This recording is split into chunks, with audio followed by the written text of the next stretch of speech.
Hello, hello. Kartam Oval, mic check, commentary position A. Commentator A. 1 2 1 2, mic check, mic check. Commentary position A. Kartam Cricket Oval, match 6, day 2, ECL.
The European Cricket League is proudly brought to you by Dream 11, HCL Software, Rado, La Junta de Andalucía and Victorinox.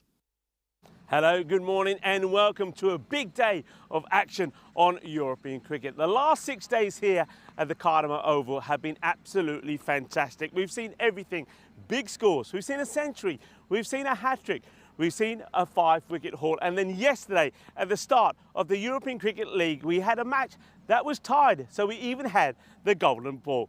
5 matches coming up today, but big matches of Group A. 4 teams will come back here tomorrow for finals day. 1 today will be eliminated. I'm Rico Full, you're watching the Champions League of Cricket, and the action starts right here, right now.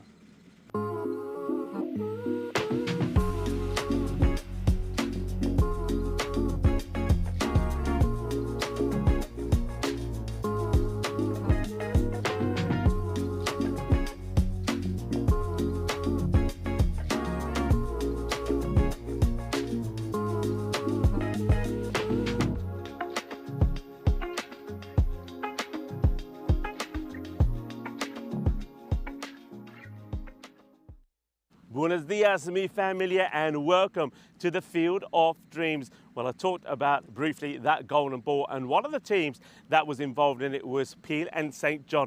They're first up this morning. They got a difficult, tricky one against Drew. Earlier, the 2 captains were with the tournament referee. Let's see what happened at the all-important coin toss. Peel and St John, you're the home team, you'll toss the coin. Drew, away team, you'll call. Dream 11. Been called Dream 11. It's come down Dream 11, you won the toss. Okay, toss won by Drew, who will bat first.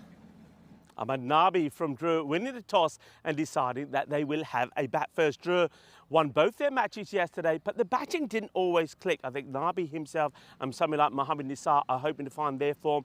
And Hamza Niaz was good at the top of the order, though he didn't go on and bat a long time. When he did bat, he scored runs pretty quickly. But they have to thank the likes of Mohamed Rafa, who scored a fantastic half-century, and Cameron Ahmadzai, who also scored a half-century yesterday to get them the runs on the board yesterday. With the ball, they have been good. They bowl with a lot of pace, so watch out for those Yorkers coming in, boys.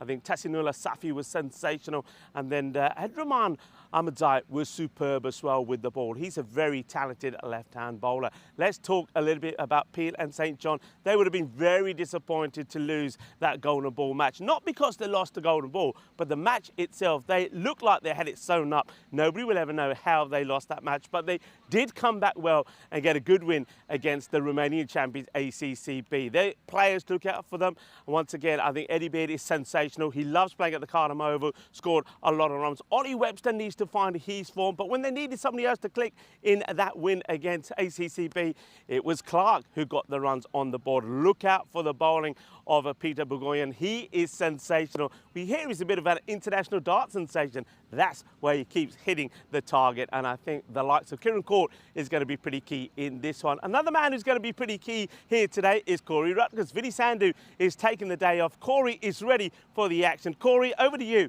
for the start of this one.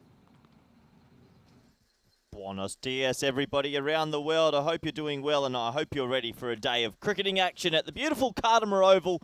We've got 5 live games today, and it should be exciting because this is ECL. It's one of our favourite events of the season, of the calendar. And it was day 1 yesterday. We had a golden ball. It's day 2 today. Will we get another one? Let's have a look at the lineups. Peel and St John's from the little country of Isle of Man, taking on Dreux of France. I think this is a pretty even matchup. I really liked what I saw from Peel and St John's yesterday. I thought their bowling unit was exceptional.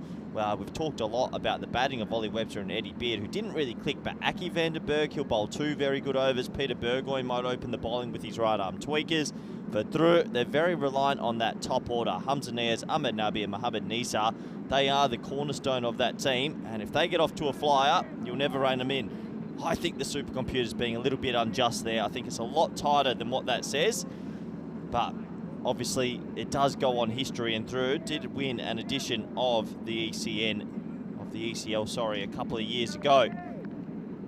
So we're almost set to go. I hope you're doing well wherever you're watching from around the world. I hope you're buckled in for 100 overs of action. Me and Rico full all day today. Vinny Sandhu's earned himself a day off.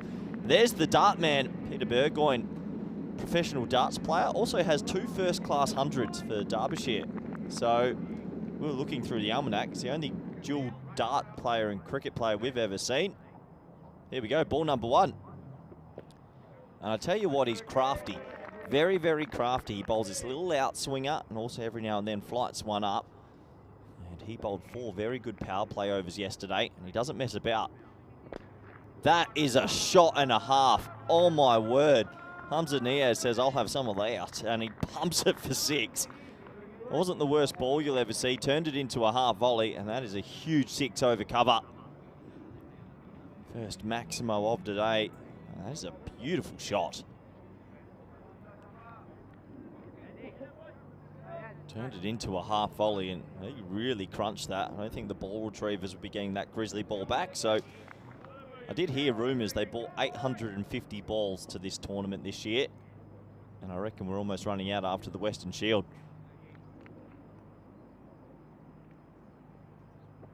Good comeback delivery from Burgoyne.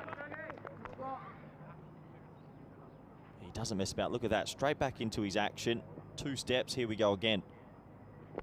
Flights that one up a bit, and he's proved to be effective in the power play. He really has. Not many teams start with spin, but Peel and St. John's are confident with it. 5th ball in a minute. High in the air. Shouts a catch. He might have done it again, you know. He hasn't. It's dropped. It should have been caught, and that's a big blow early. Niaz is very dangerous.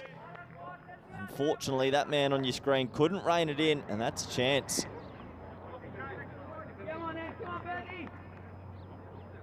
I don't think we'll get time for a replay because this man is bowling so quick. Last ball of the over. And Nabi could be gone for a Golden Globe. No, he lands it in a pocket of space. He's living a charmed life.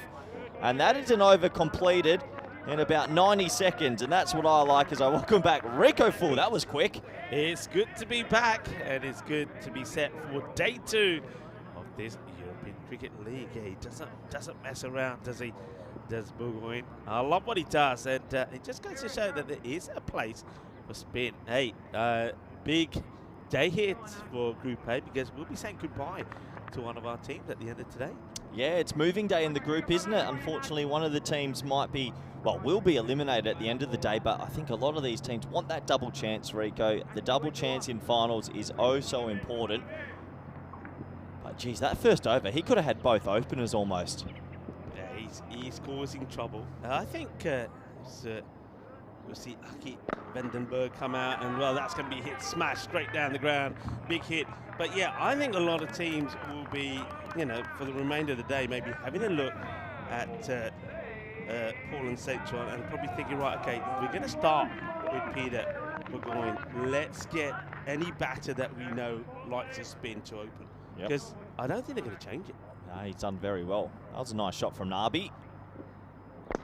And now he's going to go through the offside. So, yeah, you're right. He was very lucky still to be there. In fact, both batters are. But Nabi, he does finally 2 in the spin. Well, slowly but slowly, maybe he's finding some of that form that delighted so many on that famous night here at the Cardamom Oval a few years back. He had a purple patch, a year purple patch, didn't he, Nabi? Where everything he hit turned to gold and 6 and whatever you want to call it. And then, to be fair, in the last maybe 6 months, he's been on the slide a bit. Hasn't had the big score. Maybe today's the day.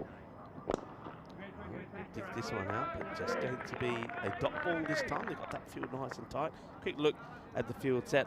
Long off is pretty straight and back, and they've got an extra cover out on the offside, so they're leaving the leg side pretty vacant.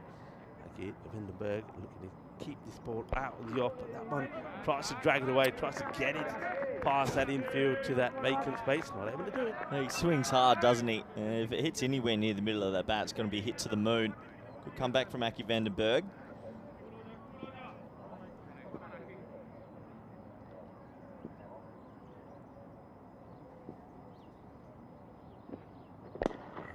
That's going to test the fielder out on the boundary, and that's very well. It's, don't forget, always a little bit dewy the first match. That ball does skid through, and that's nicely done there by, that's Andrew Clark, who was good with the bat yesterday, getting that win in that very entertaining game last night against ACCB. And that's a bit of a full toss, and he gets that out of the middle of the bat. That will go all the way as Hamza Niaz. Now, he is dangerous. I mentioned that in my intro. If he stays there for about 5 or 6 overs, he's going to score a lot of runs. Yeah, it's the opening pair of these two and the opening pair of Peel and St. John's, who are right up against each other. They're both very aggressive, and all 4 of them will be hoping for a good game here. 25 for none after 2. I would be surprised they go back to Big Burgoyne here to fire in a couple of right arm offies. Have a look at the table, Rico. Obviously, Drew were perfect yesterday. They got the 2 wins, but it's a fight out for second, it looks like, in the group at the moment. Yeah, it does. And Starograd, unfortunately, they're at the bottom with no points. So we know there's a huge match coming up from them. They'll be playing the match number 8 and also match number 10 today. So a big one. No run. One thing that's certainly noticeable is that the lack of singles from some of these sides. They're looking to hit the ball big, but singles doesn't seem to be part of the game plan. Well, he's got him. Well, no ball called. No ball called. And Peter Burgoyne saying, "Are you sure?" Well, it's a real juggler's catch, this one, but let's see how hard it is. Yeah, there's no doubt about it. And I think Peter Burgoyne, he's used everything to catch this. His hands, chest, and in the end he holds on to it. And then when he wants to celebrate, the umpire's there saying, "No ball." Well, free hit time. And it's not going to be cashed in, just a single. It reminds me of rapid Ricky Evans, the dart player. He bowls an over in about 8 seconds. I absolutely love it. Here we go again. Turn around, bowl it. This is how it should be, Rico. Quicker days. Head out for another single. Really good. I've been so delighted watching him bowl, because I mean, if anything in, for obvious reasons, if anything in that Western Shield, I was a little disappointed we didn't see more spin. Yeah. Goes after this. Nobody back there on the leg side boundary, and it's going to be 1 bounce. And it goes for 4 runs. I think Jay Wild there, I think he's sorting out the old carpet going up the steps, was undeterred that ball was coming his way. So a rare boundary of the bowling of Peter. Yeah, not out the middle again for Nabi, who's just trying to find some form and some rhythm. He is still clothing a few of these shots, but he's still there. He's got himself in. Can he go big? And, well, is that big enough? Watch out, Jay Wild. And oh! Well, where's this one going? It's ended up somewhere. I think it's landed on that big man on his lap. He didn't move, and he just took it in the thigh. Oh, well, that's bravery in the morning. Showing no pain. No pain. Don't rub it. Showing no pain. Well, Nabi, he said he's looking to go big. Well, he does go big. He hits this pretty hard. Watch this, Rico. Yep, straight in, straight out. And not too much intent with the catch there. And you can see that he was going to go for this one slightly wider, quicker and wider, but gets called by the umpire, Sully. Come on, Bergie. You can hear him saying, "Come on, Bergie." Right, now this one should be out. And it will be. That's the end of Nabi. 23 he'll go for. And Peter Burgoyne picks up a wicket of his last delivery. 1 for 21. And Drew at the end of the power play, 39 for 1. It's another good spell from him in the power play to bowl 2 overs. And I think it's 1 for 22 in the end. You take that. That's a win for the bowler. And 39 for 1. It's a pretty even contest so far. Good game. Yeah, good game. I mean, the Pete and St. John will know there's other good batters to come, but once again, it's Mohammed Nisar I'd expect to come out at number 3. He too, a bit like Nabi, struggling to find his form, but I think the key is at the other end. Hamza Niaz, if he sticks around, as I said already, sticks around there for another 4 overs or so, I think he can go on to get a big score. Well, Nabi, he knows his role in this team, and that's to go out there and try and butcher every ball to the boundary in the power play. Well, he does just about last the power play, but he goes in the end for 23. There's the figures there for you. So how was your evening, by the way? What did you get up to? Oh, we got back, I think it was 9:30. Quick little catch up with a friend, and then off to La La Land. I needed that 8 hours, Rico.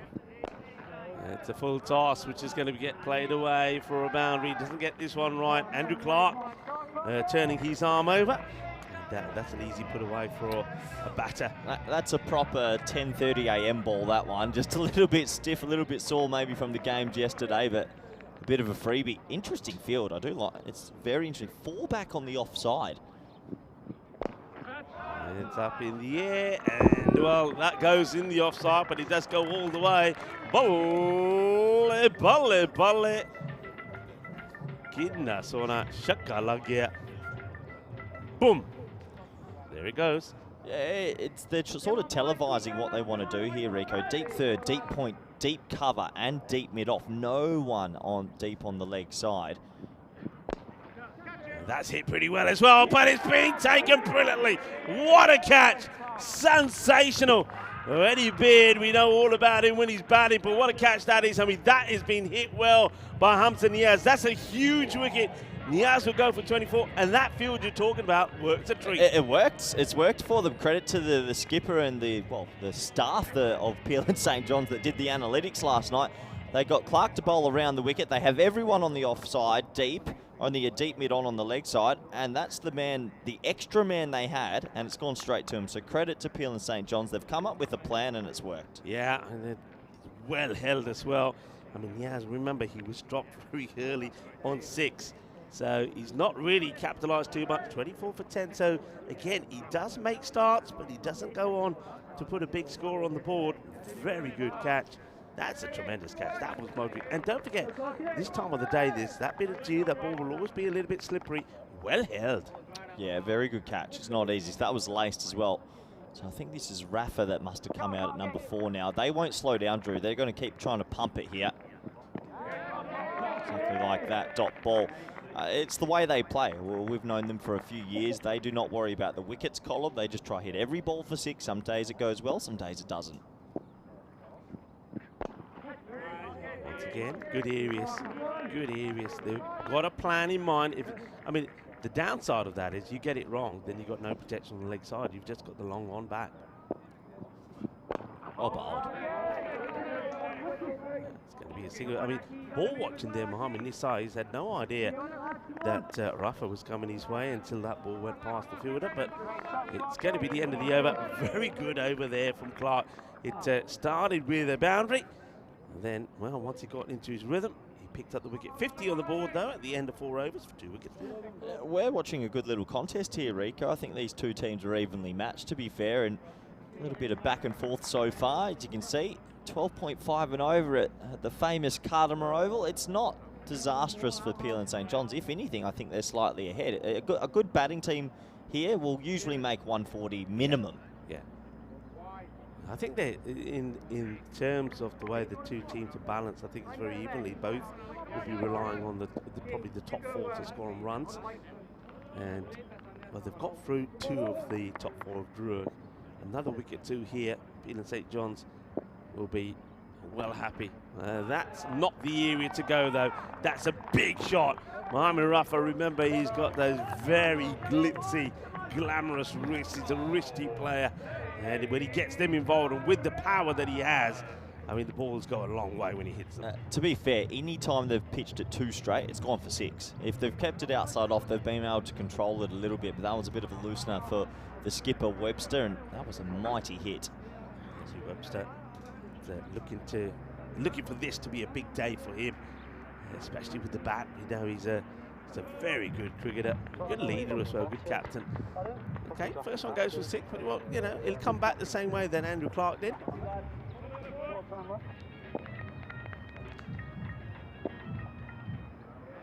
Well, everything, including the kitchen sink, thrown in at that one, but it's a dot ball.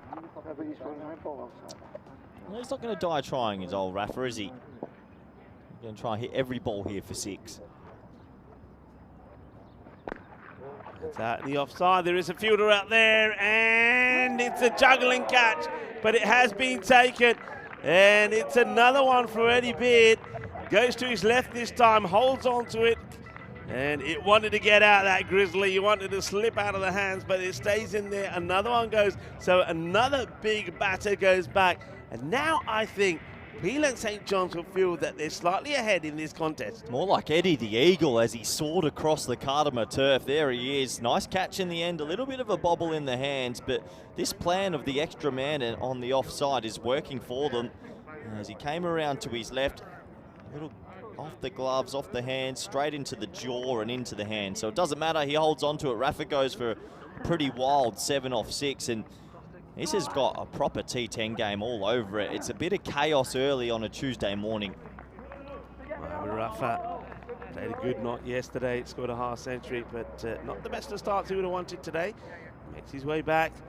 As a new bat comes out, and Kaman Ahmadzai also was in the runs yesterday, and he is very good on the leg side as that one gets worked away, and the boundary fence saves that going into the Microlino garage. Well, there it is, the old Microlino, ready to be charged up, and I'm sure it will be doing the rounds around the ground. But yeah, once again, just strays under the pads. This is where Kaman Ahmadzai is strong. Anything short, look at this build. Gets hold of it, it's going. All right, now he targets the offside. That's where all the fielders are ready and waiting to get the boundary, but this one clears them quite easily. It's a good hit. Manos arriba, Vidro, porque eso es 6 carreras. Just shows any time they've been a tad straight at all, fourth stump or middle or off or leg stump, it's gone for 6 or 4. If they keep it outside the off stump, they'll question these techniques. It's straight down the ground. That's going to smash into something. What a good hit that is. Wonderfully hit. So, wow. Kaman Ahmadzai comes out and he just hits 3 boundaries on the spin. That's a big over. It goes magical. And that's exactly what Drew needed at that point. Into the 70s then at the halfway point. And it's an opportunity for us to say buenos dias to the world that is watching. Welcome to the Karama Oval. It's lovely to have you here. And Rico Full here along with Corey, looking very smart and very dapper again today. Go on the blue today. It's a nice sunny day. Look, there is maybe a bit of weather around later in the week. We hope not, because we've got some very big teams coming. But for now, it's Group A. It's moving day. You got to get going, otherwise it's good night tonight. Yeah, it's, we're going to have to sadly say goodbye to one team. And then also, I think you touched on it as well, the importance of finishing in the top 2, especially if you finish top, getting that double chance, that can be massive. Oh, it is massive. It's very hard, and we don't see it too often these days for a team to finish 3rd or 4th and go win, win, win. It doesn't happen so often. It used to, but lately the teams that get the double chance, they make it count. That's the areas to bowl, that sort of full Yorker length delivery outside the off stump. And Andrew Clark is doing a good job here for his team. He's keeping it simple, Clark, around the wicket. It's military meds, but he's hitting a good Yorker block hole. Oh, the old ramp into the skull. Well, I tell you what, let me look at the time, 10:50 a.m. The old ramp into the helmet's never nice. Ooh. Yeah, I think the umpires know it's happened, but whether they'll take a closer look, the batter's saying I'm fine, they always do. I always wonder why sometimes if you get hit flush, the concussion test happens, but whenever you hit it into yourself, they're like, well, that's your own fault, let's just get on with it.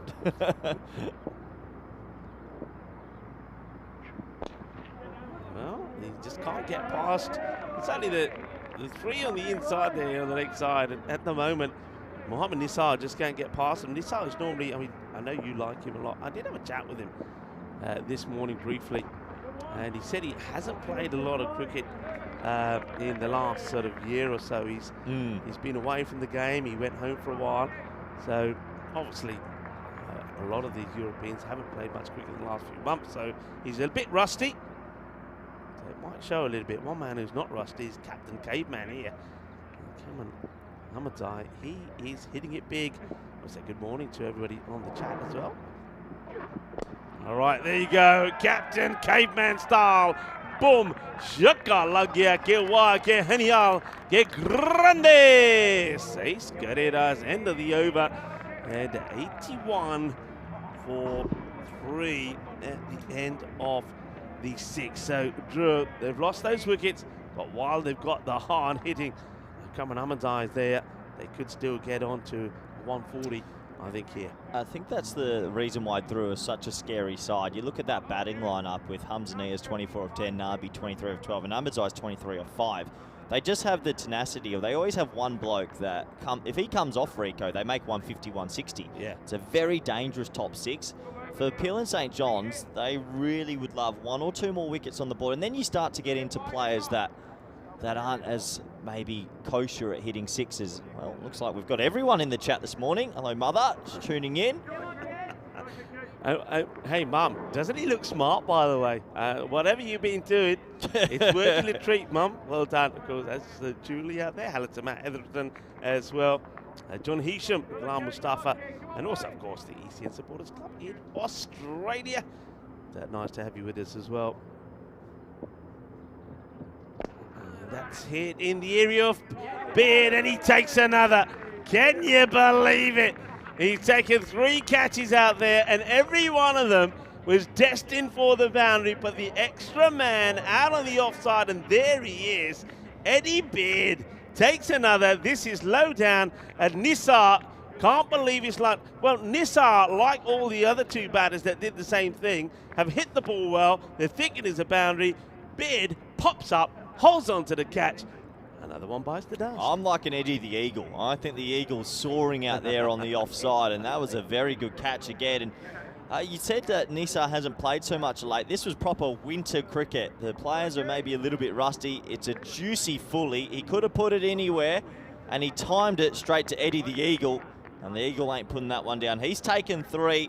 Peel and St. John's, every time they get tested, they pick up a wicket. Nisar goes for 2. Yeah, it's disappointment for him, so you can see that it's not quite working from him.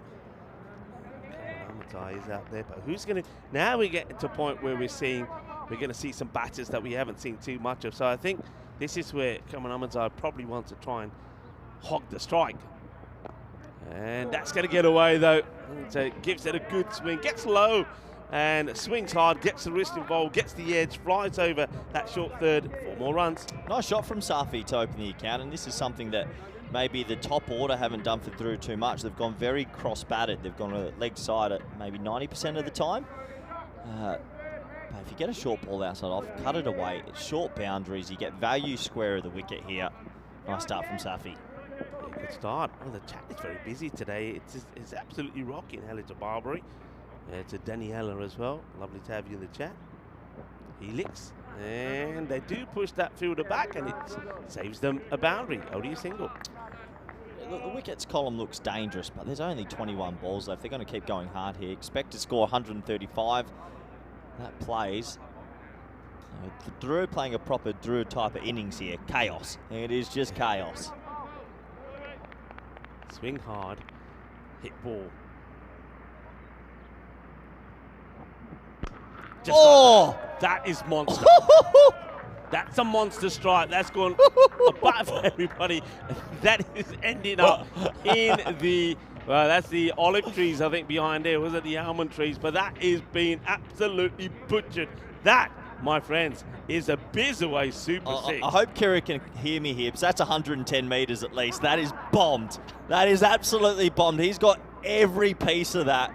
That's 6 on 2 grounds at Cardimer Oval. Oh, what a hit. What a hit. That is monster. That might be one of the biggest I've seen in a while. I mean, Western Shield, there were some biggies, but that was ginormous. Oh.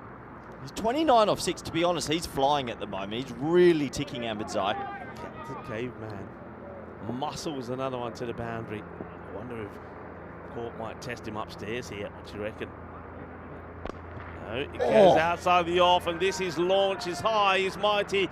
Gear, shaka lagya. He is seeing it like a football at the moment. Is Kaman Ahmedzai, and after hitting a huge monster 6 over cow corner, he now goes over extra cover. Well, Peel and St. John's have done so well this innings at containing and picking up wickets, but one man's fighting against him, and Ahmedzai's on an absolute heater. He's on a heater right now, 35 off 7, and going both sides of the wicket. Square leg will go back. They'll bring third up. Maybe this will be slow into the pitch or quick at the head. Well, I reckon it might be the older. Oh, it is the slow ball. You're right. Well bowled. That's brave. It's not easy to run in after you've been bombed twice and go really off speed, but it's clever bowling. Yeah. I just wonder whether he was going to just set the field for it and still go full on, but he doesn't. I think that's over, Rico. It's the over. Yeah, you wanted to bowl another. Did Kieran Court? You wanted to have a go at Safi, but Safi will have to walk back to the other end. And, well, the dangerous Ahmedzai stays on strike with the score 99. 4 down, 7 overs completed. This is what we've got coming up over the next month of cricket action, and Group B is only a couple of days away. 2 English sides, the Austrian side, the Cypriot side and the Greek side, all playing at Cardimer Oval. Group C is going to be very challenging. D, looking forward to Group D, E, F and G. For me, out of all the groups actually, I think Group G is wide open. Independence, Marlow, Beveren and Mediterranean Vikings I've heard have gone recruiting. A couple of very good wild cards. They've got some good players, I've heard. Oh, how's this missed? I like the wild card effect. I think every team, if people don't know, is allowed 2 wild cards to come in and upskill the team, and some teams use it very wisely.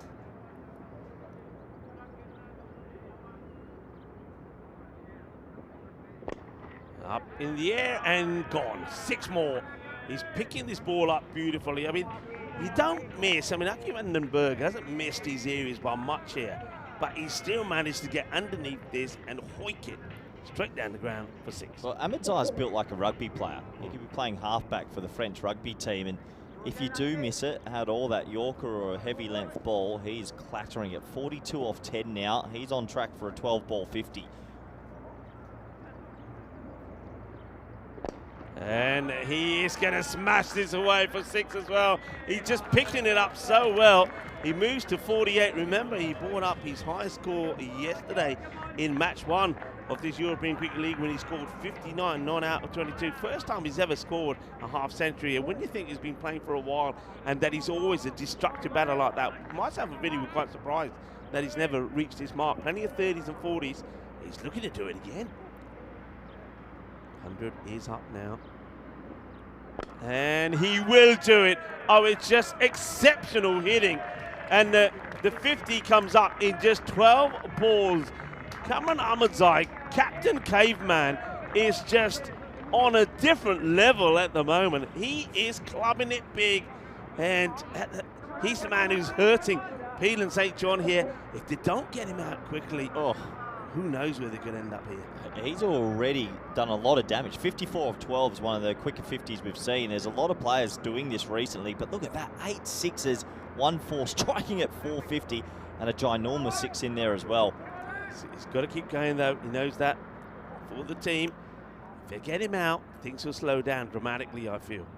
Slow ball, well bowled. You know what it is, Rico? I think that it's not Ahmedzai's fault, but he's played for a successful team for years, and they've got a very consistent, strong top 4. Any other team, club team in Europe, he'd be your number 3. So that's why we haven't seen so many 50s. He's just, it's part and parcel of how strong Drew are with the bat. Good delivery. Good comeback from Aki. It is. And end of the over. And as well, I suppose that's a bit of relief. You're not going to, the next bowler's not going to be bowling to Ahmedzai. 8 completed, then 12 balls to go. We're getting ready for the 9th. We say it all happens in the 9th. That over went for 18, 117 for 4 at the end of 8.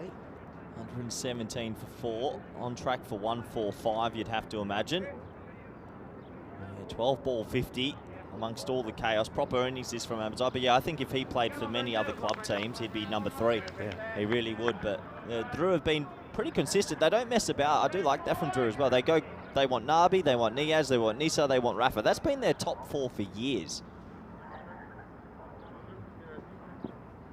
We saw this guy bowl well yesterday. It's Brendan Bennett, who's going to bowl his first over. So he'll only get the 1 here. He was pretty tidy yesterday. He kept it nice outside the off. And he's going to be unlucky first up. The 3rd comes back in to the circle. And remember, this is sort of where Safi started before. He likes to play the shot in that area. If he gets the chance to try and play the cut, he will. So I wonder if we're going to see a field change here again. It looks like we are. I think that with players like this who are a bit willy-nilly with their techniques and swing so hard, you could just have square leg up and 3rd back the whole time. And if he hits you over square leg, you've actually bowled it in the wrong area anyway. I'm with you 100%. They're not making that change yet. They keep the 3rd up in the catching position, and now gets tested upstairs, and it's 1 for the over. Doesn't quite. He's not the tallest. Is Safi. Thing is though, Tisanula Safi is probably not the one you want to be bowling the short stuff to, because when he gets the ball in his hand, we know he can be pretty dangerous. You can see he is arching downwards. So I think if he's upright at the crease, that ball's not going over the helmet. Good call from the umpires. And goes and the offside, but well, Beard, he can't get to this one. He's been well struck. We did say that he looks like a nice little player out in the off. And Tassino Safi plays a beautiful cut shot here. Goes aerial, goes over the top of everybody. He's going to get 6 runs. Yeah, that's a good shot. That's a really good shot. Heavy length ball outside off, just a tad too much width, and he leans on the cut for 6. And well, this is why they've won a trophy at Cardimer Oval. There's only a couple of teams, Hornchurch, VOC, Pacocan, through 4 champions. It's because they've got this power. Yesterday we didn't see it fully, but when it goes, it goes. They don't worry about the wickets column. They could be 7 down. They'll just keep whacking it, and they're looking at 150 now.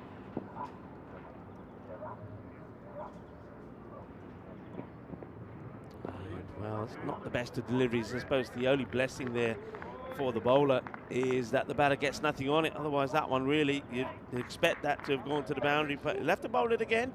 Safi misses out on the short one down the leg side. Safi looks like a bit of a find for them as well, obviously. He's going to come in and bowl those Yorkers later. Yeah. Handy batter to come in at 6 and 7.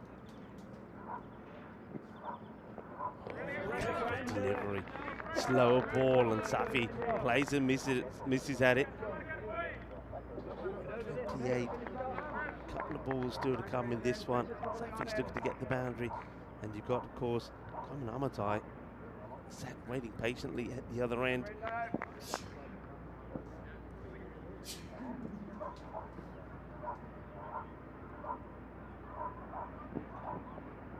And he misses another.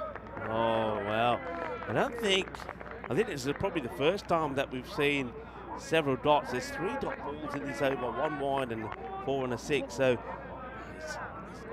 he's under pressure now to get something on this one. Goes for power here, doesn't he? He changes his style for me, Corey, rather than trying to place and time. Going for power and misses it. Yeah, big ball the over. Can Bennett get out of this over with no more damage? Yeah, he can.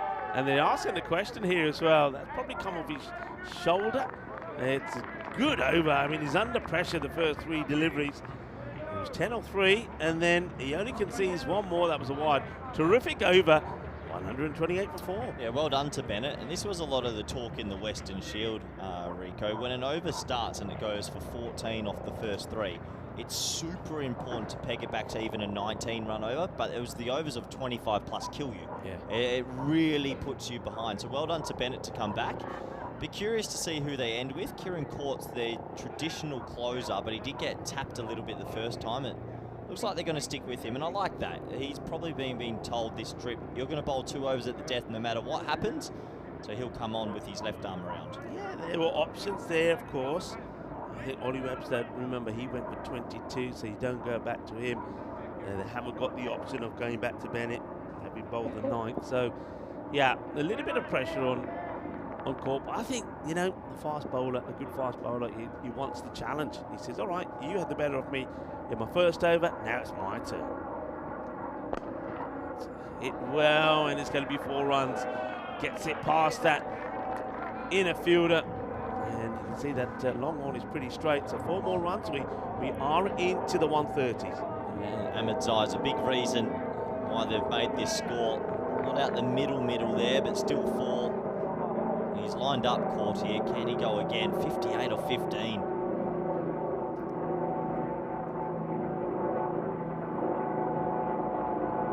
Clever delivery, well bowled. The slow ball has worked a treat. And maybe you could say they haven't bowled enough of them. Yeah, potentially. I just think that every single time they've bowled a good delivery outside the off stump, then they've erred on their line a little bit, gone too straight or given the freebie away. They're just probably not consistent enough this morning, Hill and St. John. They can still finish well. If it doesn't get to that 150, I think they'll feel they've done a good job. That's been hit hard, and it's the 4th catch. Catch number 4 for Eddie Beard, or Corey's calling him Eddie the Eagle. And that is the end of Kaman Ahmedzai. That could be a huge wicket, you know, so well done also to Kieran Court. I told you, any fast bowler will say, all right, you had the better of me on 1, now it's my turn. He gets his man, and 132, 5 down. Ahmedzai goes for 58 of 17, 3 balls to go. What can they finish up with? I don't know. Eddie the Eagle. He's just shelling peas out there. He's not dropping anything. Have we had 4 outfield catches at Carter? I can't remember seeing that in quite some time. 4 outfield catches. The record, I think, remains at 5 catches. So if he takes another, he equals the record. But yeah, that's fantastic catching. And you can have a look where he's been hitting most of his runs. Good innings. Yeah, it is a very good innings. So new bat comes in. It's interesting how they changed the field. It's a left-hander as well. This is Abdurrahman Ahmadzai. We did see a little bit of him yesterday. So another wicket goes. A couple balls left here. A big finish is still 1-4-5 on the cards. Left-handed Ahmadzai facing Eddie the Eagle with 4 catches in the outfield. Very rare.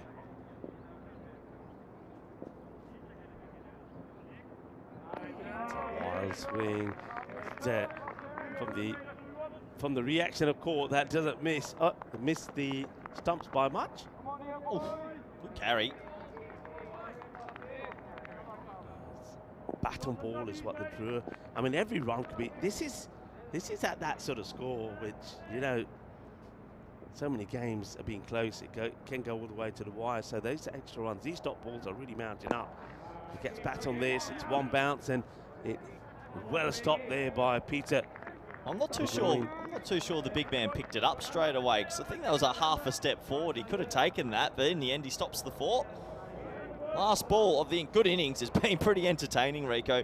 I think it's all going to come down to that opening pair. If Eddie the Eagle and Ollie Webster get going, this is game on. Well, the good news for Peel and St. John, the champions of the Isle of Man, is that Beard has seen the ball well. Yep, always helps. Last ball time.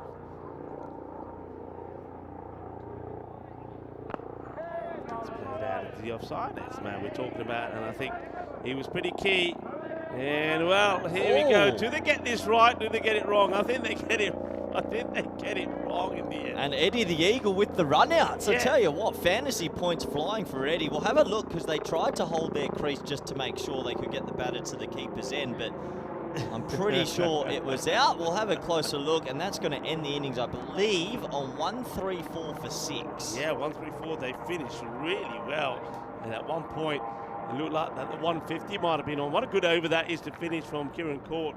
I think just the 6 runs will come from it, and he finally got the wicket of Kaman Ahmadzai. So you can see he went too early. The plan, if we go back a bit, if we can run this back a little bit more while the other batter's in, I wonder if we can. But the idea was, I'll hold the crease, you get in, then I go. But he went too early, so here's the first. It's what you do in indoor cricket. You hold your crease, you let your player get so there. See what he's trying to do, but he goes too early. So they messed that one up a little bit. I'm pretty sure the throw from the keeper, though, would have got to the other end pretty quickly. Court was waiting.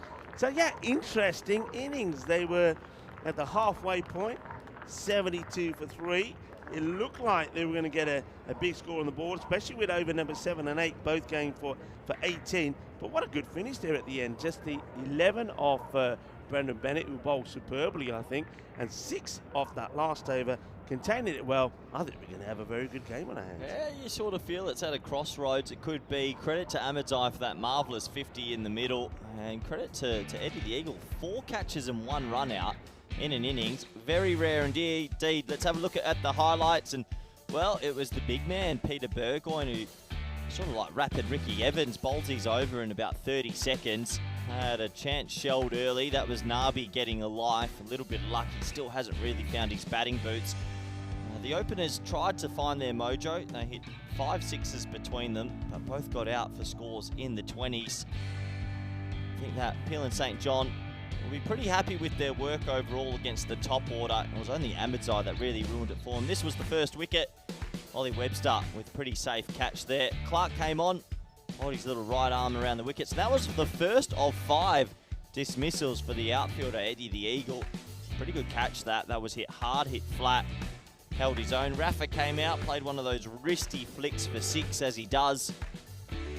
That dressing room started to believe. That was catch number 2 for Eddie the Eagle, soaring across the ground. And they just kept on picking him out, didn't they? 1, 2, 3, 4, 5. Holds on to it in the end. Doesn't matter how you catch it, just make sure that you do.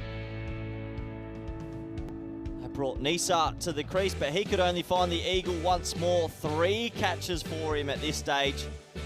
However, Peel and St. John's would have felt maybe they're slightly ahead. It was Ahmedzai that came out and brutalised a 12-ball 50. That was the biggest of the lot. It has to be 100 metres plus. They knew that was big. When you up here in the commentary box as well, Ahmedzai packs a punch. 8 sixes and 2 fours in his innings. A 58-run innings for himself off 17 balls, striking at 341. This would end it though. The eagle, deep cover. Thank you very much. His 4th catch, he couldn't believe it. You don't see that very often in a T10 game. That took us right to the close where the eagle said he wanted a little bit more with the fantasy points, where he picked up a run out. And he tried to get a bit cheeky holding the crease, but left at the wrong time. So 1 and run out to end. That ended a very entertaining first innings, 134 for 6. Ahmedzai the standout with the bat. I think Burgoyne's 2 overs at the top and Clark's 2 overs in the middle, both effective also. Let's have a closer look at the scorecard, shall we? And a couple of starts for the openers. Niaz and Nabi, who still haven't gone on for the big score just yet, 24 and 23 apiece. But Ahmedzai, credit to him, coming out at 5, a 12-ball 50, I should say. He ended up with 58 off 17. Safi with a quick fire 16 off 9, 134 for 6. It's a pretty good score because they do have a strong bowling attack, do the Frenchmen.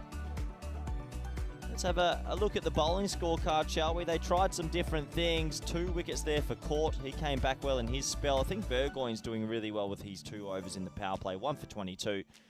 He did a pretty good job. It's up to the batters now to see if they can chase 135 for the win. So do join us back in the next 10 minutes for the all-exciting run chase. Thank you.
The European Cricket League is proudly brought to you by Dream 11, HCL Software, Rado, La Junta de Andalucía, and Victorinox.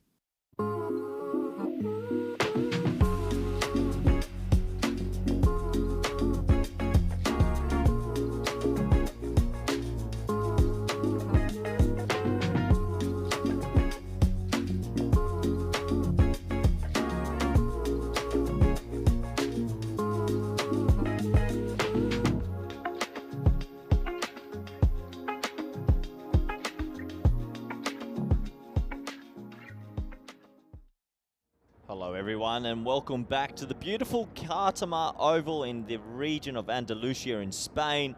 What a beautiful sight that is, a gorgeous little cricket ground. And it's hosted the Western Shield last week and now it's the 5th edition of the ECL. I have to admit, love this beautiful oval and love all the cricket action we're seeing. And a very entertaining first 10 overs of this game between Dreux and Peel and St John's. First innings total of 134. We do have bonus point parameters these days. If it's chased inside 7 overs, that means Peel and St John's will take all 4 points, or if Dreux can restrict them to under 93, they'll take all 4 points. If you win just in regular time, it's 3 points for the winner and 1 point for the loser. So we're almost set to go. The players are making their way out to the middle. And looking forward to seeing how this pans out. Dreux do have some very good quick bowlers. They get the ball to swing quite a bit. They're good at firing in the Yorker, but these two men walking out, Ollie Webster and Eddie the Eagle Beard, about 6 months ago were opening the batting for Isle of Man and they smashed absolutely everything. Yesterday, Ollie Webster didn't really get going. Eddie the Beard did hit 150. Now, these two probably hold the key. If they can get off to one of their traditional quick starts, this game is right on, but it won't be easy against a very good attack. 135 to the target. It gives me an opportunity to welcome back all the fans around the world. I know we've got people watching from all over these days, and great to have you here with us this morning. If you do want to get any questions in, do feel free.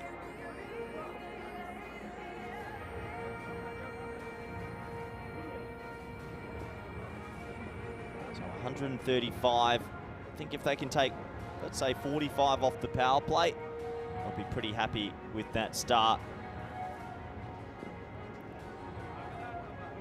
There's a familiar face with the new ball, the headband warrior, Wahid Abdul.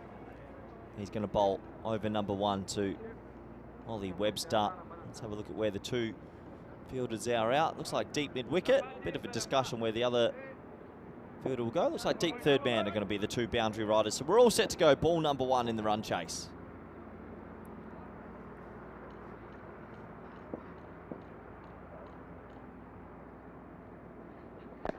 High in the air. Does he have enough of it? He does. Will it skip on? It does. Ollie Webster's going to open his account with a 4. He's that type of player that if he gets going, it'll be quick. Doesn't mess about. Didn't get that one right out the middle of the bat, but got enough wood on it. And it skipped off the turf to go for 4. That'll bring a change in the field straight away. Deep mid-wicket comes back, and mid-on will now go onto the rope.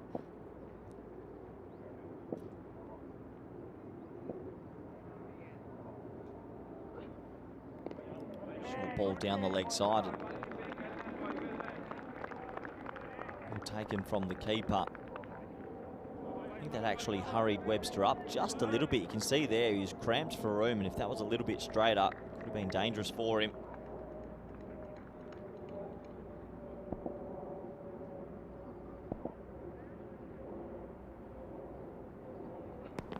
Oh, it's short, it's quick, he's gone. That's glove, and that is a really good short ball. There's the Cole Palmer cold celebration. But again, Webster gets hurried up. It's a perfect short ball from Abdul, right on line. And Webster's slow start to this competition continues. Peel and St John's lose a big fish early. It's 5 for 1. I always say, if you want to get that short ball, get it high, get it under the armpit. And that really did hurry him up. Just skidding off this turf a little bit. Straight off the glove, and a very easy catch for the keeper. Amaza here.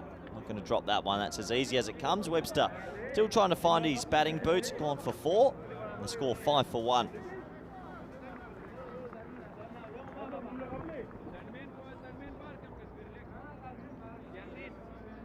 So it looks like Clark will come out at number 3, and I'll welcome my co-commentator for this, Rico Full. Good to be back. Yeah, disappointment once again for Ollie Webster. Hasn't yet managed to show what a classy bat he is. He just isn't getting the rub of the green. Clark comes out. Well, he did get the rub of the green yesterday. He did make a very important 40 in that win last night against ACCB, but gave a lot of chances that ACCB just weren't able to hold on to. But now the key thing is that this guy, Eddie Beard, gets going. He loves batting, I think, at the Cardamom Oval. Always scores runs here. He scored a fine half century yesterday, and that set them up really for the win. Can he do it again here? And this will be a big win if he can. 61 of 22 against Darmstadt. But of course, in that match, they would only get to 114 chasing. 115 goes to the golden ball, and Darmstadt, thanks to some great bowling there from Mohamed Umar, win the match on the golden ball. Yeah, it's a brilliant first over here from Abdul. He's got his pace up, good rhythm, getting it to swing late as well.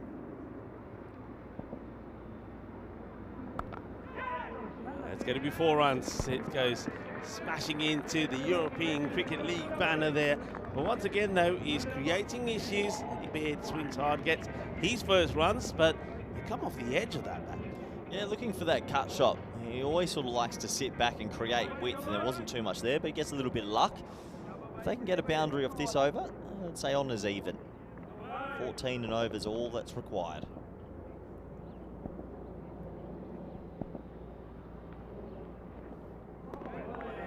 Does he sneak this one in? It looks like he does, so he finishes with the dot ball, and it's a good over from Abdul, who had a lot of issues yesterday with his line. He's tended to stray a lot onto the leg side and short and onto the leg side, but he's got it right here in this first over. He picks up the wicket, and well, 2 matches since the golden ball that I just momentarily talked about, and of course the team that was involved in that golden ball are out there right now. Yeah, it was a crazy game yesterday. I think they needed 9 or 15, Peel and St John's, with 5 wickets in hand, and they somehow tied the game and then lost the golden ball. I was really impressed with this bowler yesterday, Ahmedzai. He had his pace up, left arm seam, he got it to swing, he hunts wickets. Clark might like the pace, but the way Ahmedzai bowled yesterday, it was fantastic to watch. He was nailing that, especially to the right-handers, the leg stump Yorker. He's going to have to be starting to Clark, left-hander. Here's his first. And, well, there you go. That's what he does. And he takes a wicket very first ball again, just like he did yesterday. I don't know if he's played too early or too late on this, but he's gone to try and play it across the line, and he's just got the radar switched on, hasn't he? Abdurrahman Ahmedzai gets it right, and it's a wicket of his first ball. Let's have a closer look. Top of the stumps, length, on line. I just think it's a loose shot. I just think it's a really loose shot. It's a hit across the line against the swing. Yeah, head position's gone. Yeah, maybe he thought it would be something shorter, but Ahmedzai, if you've watched him bowl, he hunts the stumps a lot. That needed to go back over his head, 10 for 2. Yeah, he's left a big gap, and Abdurrahman Ahmedzai finds it. So another wicket goes. So going to be no heroics from Clark today, but it's time for Peter. Peter Burgoyne comes out now. He looks good yesterday. He was timing the ball well. He played some lovely cut shots. This could be the big partnership. That's a great take from the keeper. Ahmedzai here. He's at full stretch as he gets the glove on this. Saves 4 runs here. It's going to be a wide anyway, but it could have been a minimo. I mean, what a good take that is. Excellently done. Not the most elegant, but efficient. Yes. Well, he bowled well to the right-handers yesterday, but I suppose he's just got to home into the right-hander now. And that's the cut shot. It's partially stopped there by Abdul. Well, with those early wickets, I know Burgoyne finding his T10 batting boost, but Eddie the Beard has to go big here. There's a lot of pressure on him to deliver a good innings. Otherwise, they might Might even struggle to save a point. It's a long way away still, that score now. Yeah, I mean, keeping an eye on that rate per over. There's still, I mean, it's still 14. It's up in the air, catching opportunity, simple. And that is Eddie Beard gone. He'll go for 4 of 4. It's a soft dismissal, but once again is Abdurrahman Ahmadzai that gets the wicket. And just not happening here at the moment for Peel and St. John. Well, what we've seen from Peel and St. John's is pretty disciplined bowling in their 3 games, but the batting group just isn't clicking. That's really well bowled, though. That's the slow ball, not picked. Looked to lift it over mid-off. Doesn't get it. Ahmadzai's going to catch that 100 times out of 100, and Drew are smashing them here at the moment. Yeah, another wicket goes, so that's 3 down. The top 3 back in the shed. Nobody's got anywhere near double figures yet. Ollie Webster went for 4. Eddie Beard now goes 4 of 4. And just before that, we saw the stumps knocked over of Andrew Clark, who went for a 2-ball duck. So they're in a spot of bother here. Mackie Vanderberg comes to the crease. Maybe last chance saloon is this pair. Someone has to go huge.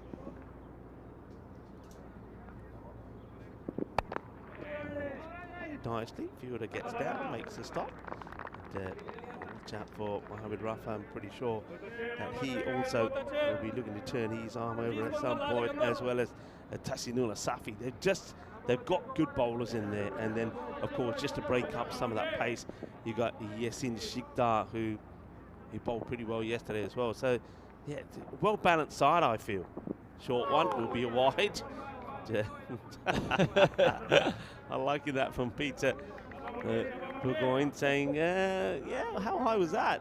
Yeah, that would have troubled a giraffe, I think. I think Peter's a bit of a character. I reckon you're going to do one of your interviews with him, Rico. Put that in your daily agenda. A bit of a darts player, a bit of a character. Can also bat, but this is going to ask a lot of him.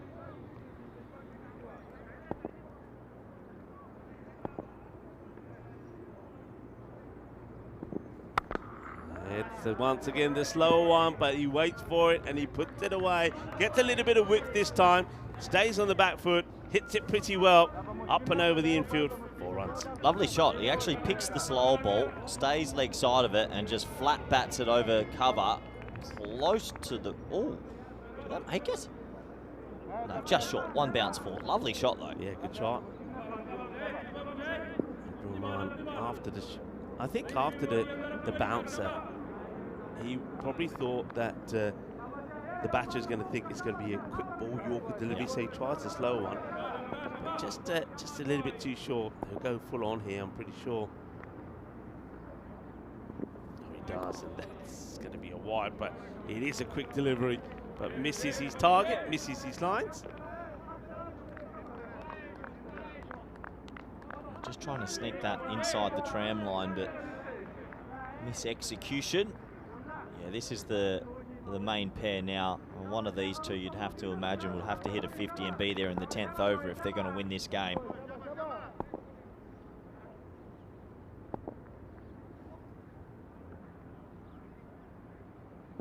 Oh, yeah. Follows him. Quick delivery. He wanted to give himself maybe a little bit of room here, Peter, but look, he just follows him and tucks him up. Look at that ball come back into. Oh, that's caught him high up on the elbow as well, on the arm. So yeah, Peter going saying that one does come in. Yeah, he's not showing any pain. He's a strong man, but that one had to have hurt. It's the end of the over. Drew, look, sitting pretty at the top, get a win here, and then they're going to do themselves massive favours.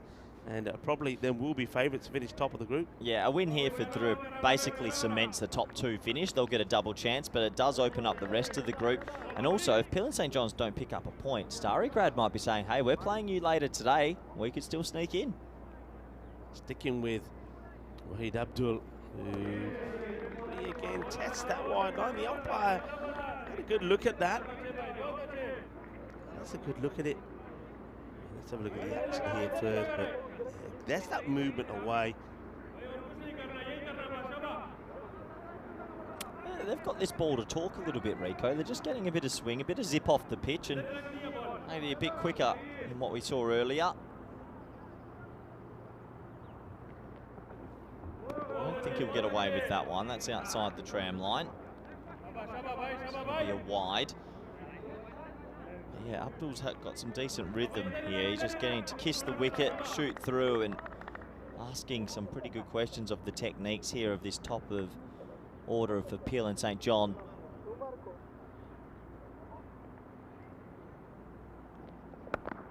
Again, you can see just hurrying him up. I think he does drop it into the hole for a single, though. So Drew, who have lifted the trophy before, looks set to definitely get a double chance in Group A. Finals day tomorrow for this group, but anything can happen in a finals day. Yeah, anything can happen indeed. Wahid Abdul. It's clever bowling. It's a really good bowling. You see, I think here that early movement. So you see the batter moves early, and Abdul sees it and he says, all right, if you're moving that way, I know what I got to do. I just got to sneak this inside that wide line, and he ain't getting anywhere near it. Yeah, a lot of it, they're sneaking it inside that line, and I just feel like some of the batters could maybe set up on off stump. The wide line doesn't move here. Give yourself more of a chance. Same areas again. It's a little bit the same. He's trying to play this on the back foot, isn't he? Yeah. I think he could do better coming forward to it. I mean, the field is so close on the offside. I mean, it's really close. They're putting a lot of pressure on. I think he's better off taking a step down and trying to hit over the top. Yeah, just sitting back on it, isn't he? They're putting a bit more pressure on here, bringing long on up, and long off goes back. It will be too wide. We could just give you a shot of where those fielders are. There you go. So you can see how close they are on the offside there. Now they have put a long off back on the boundary, but if you can go over the top there, that's what you should be looking to do. So that's why I think he's better off trying to just go forward and hit on the up. You see he's going, he's sticking with what perhaps he's used to, what he's comfortable with, but it isn't working for him against Wahid Abdul, who seems to have got his number. Well, this is the difference from last week. At Western Shield, everyone batted outside off stump and they hit everything. The bowlers felt like they had nowhere to go. But if you stay straight as a batter, the bowler has a bigger hole to hit. Yeah.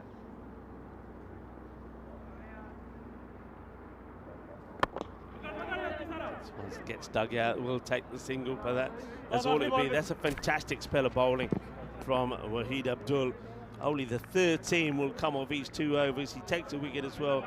And that's the end of the power play, 23, and it's the 3 wickets down, which is a concern as well. So you'll see when you see the graphics here, they're a long way behind, and also they've lost 2 wickets more than what at this point Drew had. There you go. It doesn't look good from that. Yeah, that power play is a bit disastrous, to be fair. 3 wickets in the power play, but the run rate at only 7.67. Yeah, it hurts. Those middle overs from Ahmedzai in the first innings, smacking that one for 22, 18 and 18, really propelled the score. It's not going to get easier because that left arm quick Ahmedzai is coming back again. Gets played away, so yeah, Peter Burgoyne just not able to get going there. Not sure what happened there. The fielder, Tassianullah Safi, just takes a bit of a tumble here. It was rolling to him at about 2 kilometres an hour and he's just gone hearing in.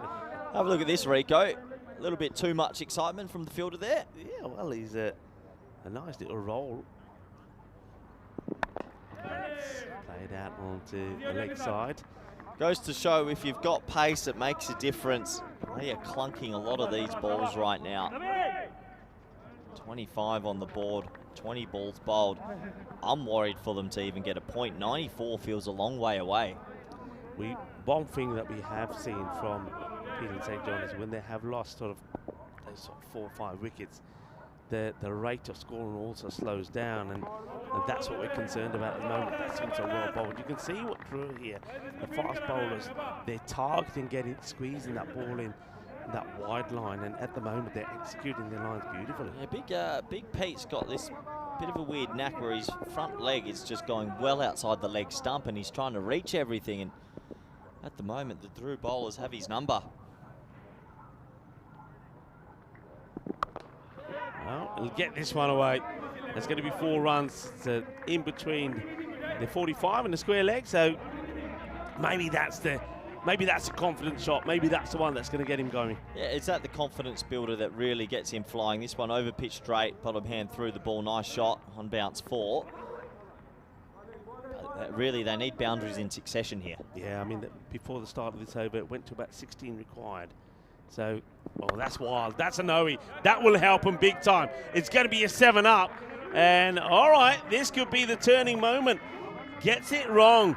Does Ahmadzai. Delivers a full toss. It gets caught by the umpire. Gets hit down the ground. 6 runs. Well, 6 becomes 7. And now we're back on. Yeah, well, it's a momentum shifter, isn't it? It's 11 off 1 ball. They needed that. Yeah. Tight call. Free hit. Up in the air. Now, caught or not, can't be out. But where's it going to end up? It's going to be saved. That's clever. That's well done by Ahmadzai. And then he throws in the throw, and they'll come back for 2. Very good fielding. He knows catching it doesn't matter. He doesn't want to drop it over the boundary. Plays the safe game, keeps it in play, and gets the throw in. Clever from Ahmadzai. You don't want to catch that fall over the rope on a free hit. Tap it back, saves a couple extra runs. They run 2 in the end, but maybe this was the momentum shift they needed.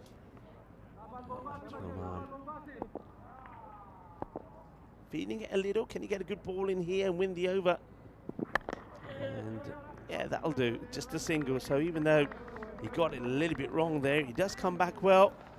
And they do get the 16 though that they needed to get off that over. And when you consider the overs before this one went 9, 9 and 4, that gets them at least back on track. 39 then for 3 at the end of the over. And if your name is Billy, by the way, well, congratulations. Enjoy the celebrations, because today is National Billy Day. Billy is a forename mostly given to boys. It has English roots and is said to mean resolute protector. So there you go. Enjoy if your name is Billy. Do you know any Billys? Billy. Is it Billy in Hornchurch? No, they have Billy. They have Billy. They have a Billy. Billy the Kid. Billy Stanley. Yeah, there's a few Billies around. Yeah, good big day for Hey, Billy. I like Safi. He bowled well yesterday. There he is. One thing he did, and the reason why Corey and I like what he did yesterday, he gets the Yorkers in. We always say, sometimes we end up commentating a whole game or a bunch of games, and we probably count 1 or 2 Yorker length deliveries. Yesterday, this guy, Safi, he was bowling them at regular intervals. Once played down the ground, chase for the fielder, has to get a slide in here. And, well, how about this footballing skills? Well, we know that France are pretty good with the feet as well. Corey, I know you're not a fan, but he saves it. Well, Zinedine Zidane would have liked that one from France. That was pretty impressive, I have to admit. I don't like foot fielding. That's arguably as good as it gets. Pretty decent, isn't it? Saves the boundary as Safi that time just went a little bit shorter. So they do put an extra man on the leg side here now to Burgoyne. There he goes up in the air. It'll be 1 bounce to that fielder. Throws it in pretty sharply, really. No need to. To the total.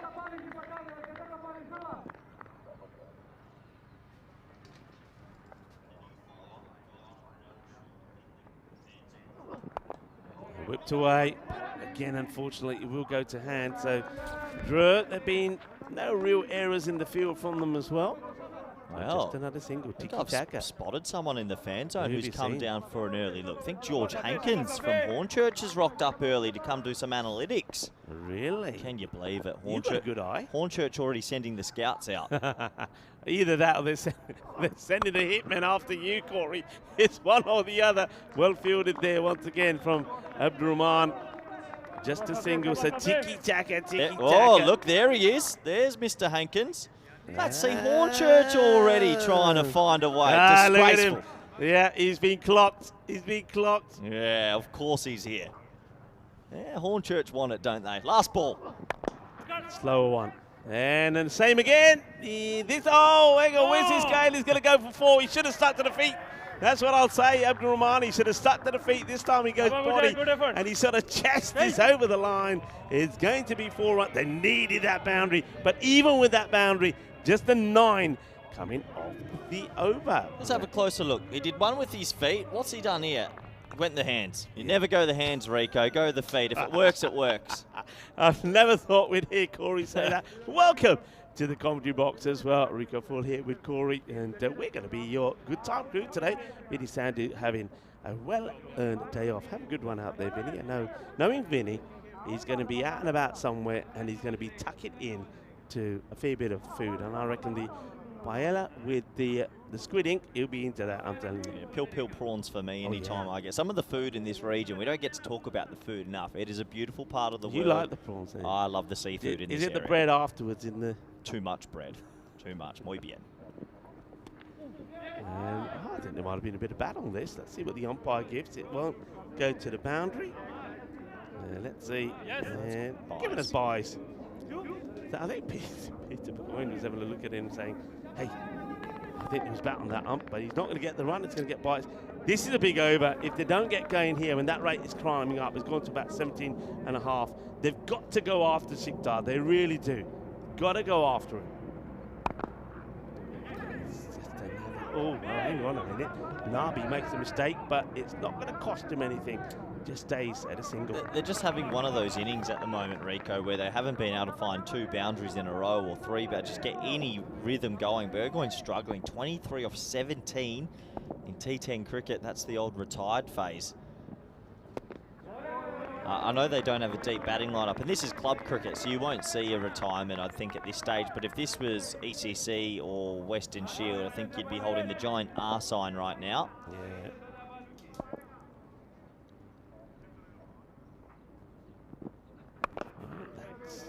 That's one really needed to get away. It was straying onto the pads, just another single. Thing is, though, we saw that from them yesterday in that ball that they tied, that Darmstadt amazingly won. I mean, there was batters there that were tuning up deliveries but never got retired out, and that, in the end, that alone cost them. Wide, and does miss the stumps here. I don't think he fell out of his crease, to be honest, though. I don't think this is a missed stumping here from Zahir. We'll have a look at it again. He's got to be careful with his gloves as well. But, yeah, that foot firmly stays in. Right, up in the air. This is a catching opportunity. Abdul is making it difficult, and he's not going to get anywhere near it. Ring a roses. Oh, dear, Abdul. Well, have a look at this. What is he doing here? He's going round. He does the full 360 and then gets nowhere near it. That's not a good look at all. He came running in for no reason. He didn't have to move. Oh, dear. Still a very good over.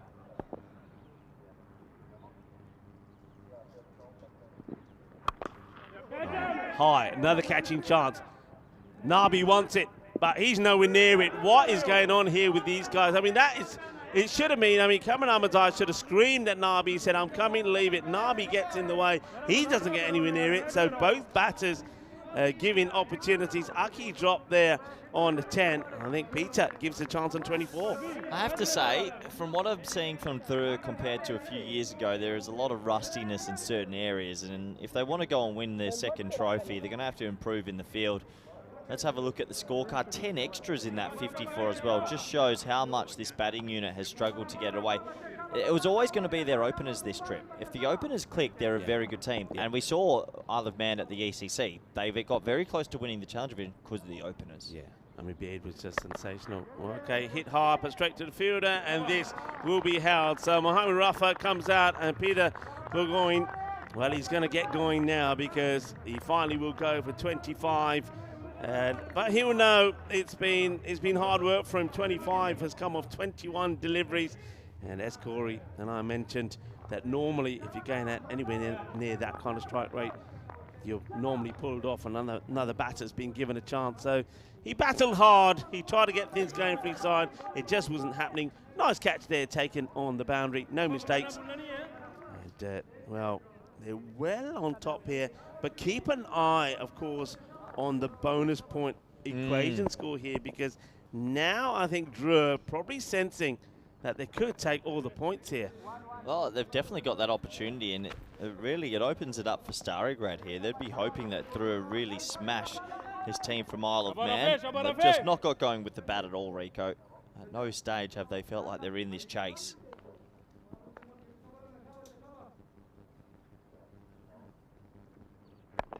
Slow delivery, well bowled, taking it off the fielder. Yeah, that's the little things you're talking about there, Corey. I mean, in the field, they've just got to sharpen up. If they've got eyes on winning it again, they've got to be better in the field. There's no doubt about that, and they've got to be better with the extras. Mohamed Rafa bowling to Little Johns, and that's going to be helped away. The fielder, well, just one bounce and two. Those sort of ones you've got to put away. Yeah, that needs to go to the boundary. Just clipped around the corner. Rafa's bowling a tiny over as well. 1% shot to win the game, but really, they've got to get to 94. Just secure a point at least. It could be very helpful to make sure they're playing tomorrow. Taking on the leg bye. And Drew ain't going to fire this one in. If they want the leg bye, let them have the leg bye. That doesn't hurt them in any way at all. Yeah, Aki also just hasn't got going, because when he does go, he hits a big ball.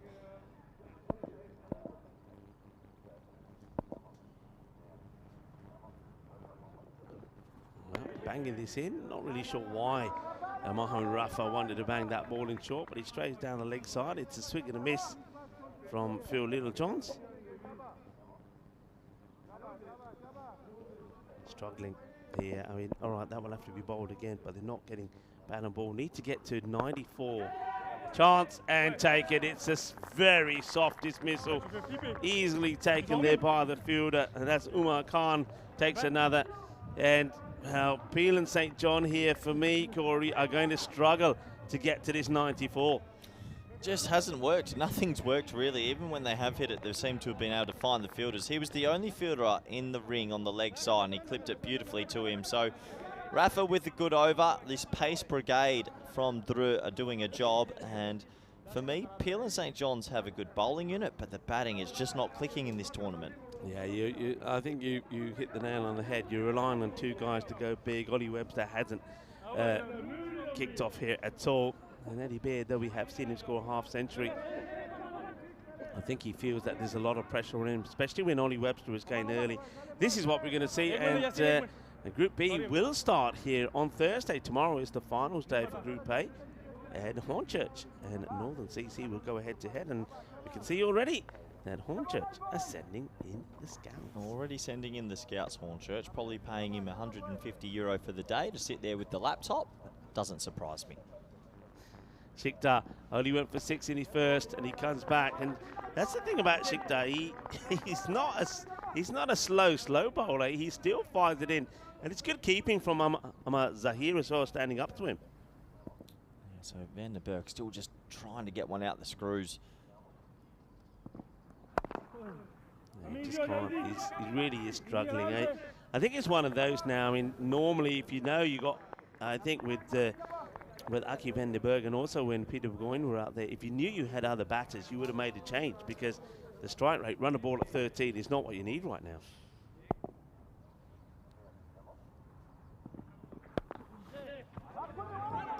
I mean, it's tiki-taka, that's all it is. When was the last boundary? It's been a while, Rico. 33 off 15 for a point. Van der Berg's going to have a say in it if they are to get a point here. I've seen him do it before. He can hit a long ball, but it's time to go. Last boundary was at the end of the 5th over, and there's only been 5 boundaries in the innings. That one's played away. This could be one of them, though. I think it will be one of them. So that's going to be another. And all those boundaries, they've all been 4s. No 6s yet at all in the innings. I think that's the tale of the tape. Every time they've tried to hit a 6, they haven't timed it. Van der Berg gets one away there. Bit of a hoik across, but he gets the boundary nonetheless. And you can see that dressing room knows a point here is pretty crucial.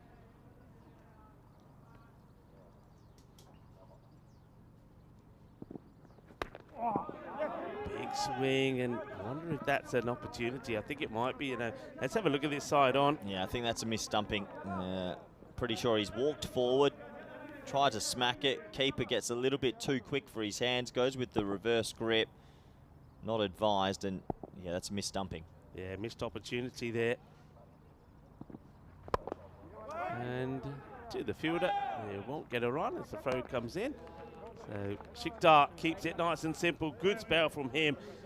No wickets, but look at the economy. Just the 11 runs after 2. Ollie Webster there looking on. See the bit of concern on his face. 66 for 5 at the end of the over, and just a 7 off that one. And the umpires change over.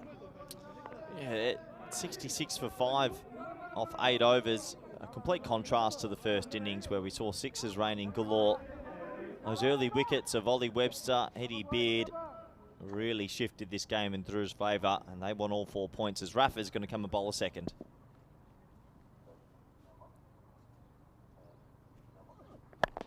And that's a bit more like it. Hello, hello. Well, Aki van den Berg, he's been there a while. 15 ball for 17. And he gets that one away. Yes, I think again Mohamed Rafa goes for the off-pace delivery. And he gets put away. So well, there we go. Yeah, if you do one more of those, that point becomes a lot more realistic. definitely does. Right, Rafa. Let's see the comeback here. Oh, it's another cutter. Remember, Aki van den Berg could have maybe should have been gone at that last over. Stumping opportunity doesn't get taken. Maybe he sticks around and becomes the hero. And if they get a point, that is huge. I mean, especially when you consider that Starryguard get no points at all. So if they get no points here, Starryguard, when they play them, they know, well, we could get ourselves back in this. And, well, I wonder if this catches any of the pad. Be interesting one from the umpire. No, signal to wide. It's a wide ball. Yeah, wide and an extra run as the keeper couldn't rein it back in. So that takes us to 20 off 10. I don't think Aki van den Berg can do it all on his own. Going to need a little bit of help here from Lewis. Yeah, Lewis hits it well. Oh, slight slip there from Ahmedzai. Ahmedzai. Thing is, it won't get easy because at the end of this over, whatever's going to be 5, you're going to be dealing with probably Safi. Just another Safi will be bowling the last, and he's not the easiest to get away.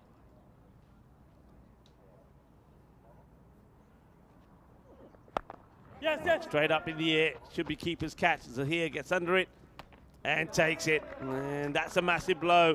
Aki van den Berg will go after hitting a big 6 at the start of the over. He gave his team some hope, but with his wicket going, I think that hope for a point starts to fade here.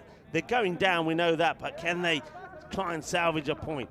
It's just that rolling leg cutter again from Rafa. A lot of players aren't picking it at the moment, and a simple catch for the keeper Zahir as Drew really look like they're going to cement a double chance at least after this game, Rico. They've played good cricket so far. Still don't think they're even at their best yet, but they've controlled this game. Yeah, that's the word. They have controlled it. Controlled it well. Remember, they picked up a 4-pointer yesterday, and another 4 points is what they're after here. Chase down that 106 required against Starrygrad in the 7 overs. And before that, they got that win against Darmstadt, 158 to 117.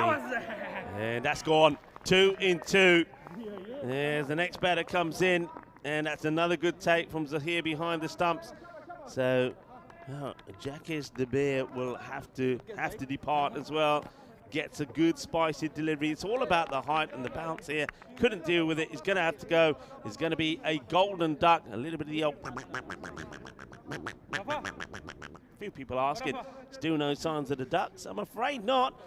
No, they still haven't come out of their makeover. When they do come out there, they better look pretty sensational. That's what I say. Maybe he had someone holding his beer and decided to go back to the sheds because he's gone for a golden globe. And well, we're on a hat-trick ball, 75 for 7. I tell you what, this might be quick, full and straight, and I wouldn't put it past it for a hat-trick, Rico. Yeah, for a hat-trick. Also, he's taken 4, so we could see a Michelle Pfeiffer as well. 4 wickets, 1 ball is what he's got. Looking for a hat-trick and a 5-wicket haul. And it's not going to be, but still, outstanding bowling from Mohamed Rafa. I think Vinny touched on this yesterday, actually. Normally we've seen Mohamed Rafa really charging in and trying to bowl quick. He's changed his style, and it's pretty effective. I think I can just see him holding his elbow now. I just think he can't bowl as quick as anymore, and he likes to bowl those cutters a bit more. But anyway, let's have a look at what's coming up next. Darmstadt from Germany taking on ACC Bucharest from Romania. These two teams locked at 1-1, both hunting a double chance. And, well, whoever wins this might feel like they're in pole position to do it. Yeah, well, you see a couple of new players coming in there.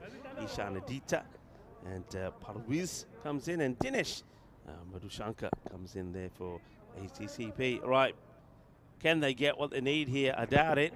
And It's going to be nothing there. So Drew, they will be picking up 4 points here and looking to cement top spot. Remember, Drew, they will play one more game later today against ACCB. That could be a good one. But Stary Grad, who are probably watching and ready to come to the ground, they know that all of a sudden their match against Peel and St. John becomes hugely vital. They're back in this. A team that didn't pick up a single point yesterday, 2 losses. Seeing that Peel and St. John going down here, well, that's going to give them big hope.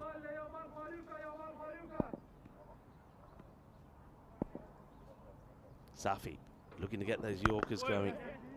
Straight out in the off, it's just going to be a single. They will have a shy, and the batters will come back for double up. There's no need for this, and this once again goes back to the little things that Drew do need to work on. I think that was Hamza Niaz who has a shy at the stumps, but a single doesn't hurt you. You don't want to give any chance of giving them a point away, but you can see what's needed.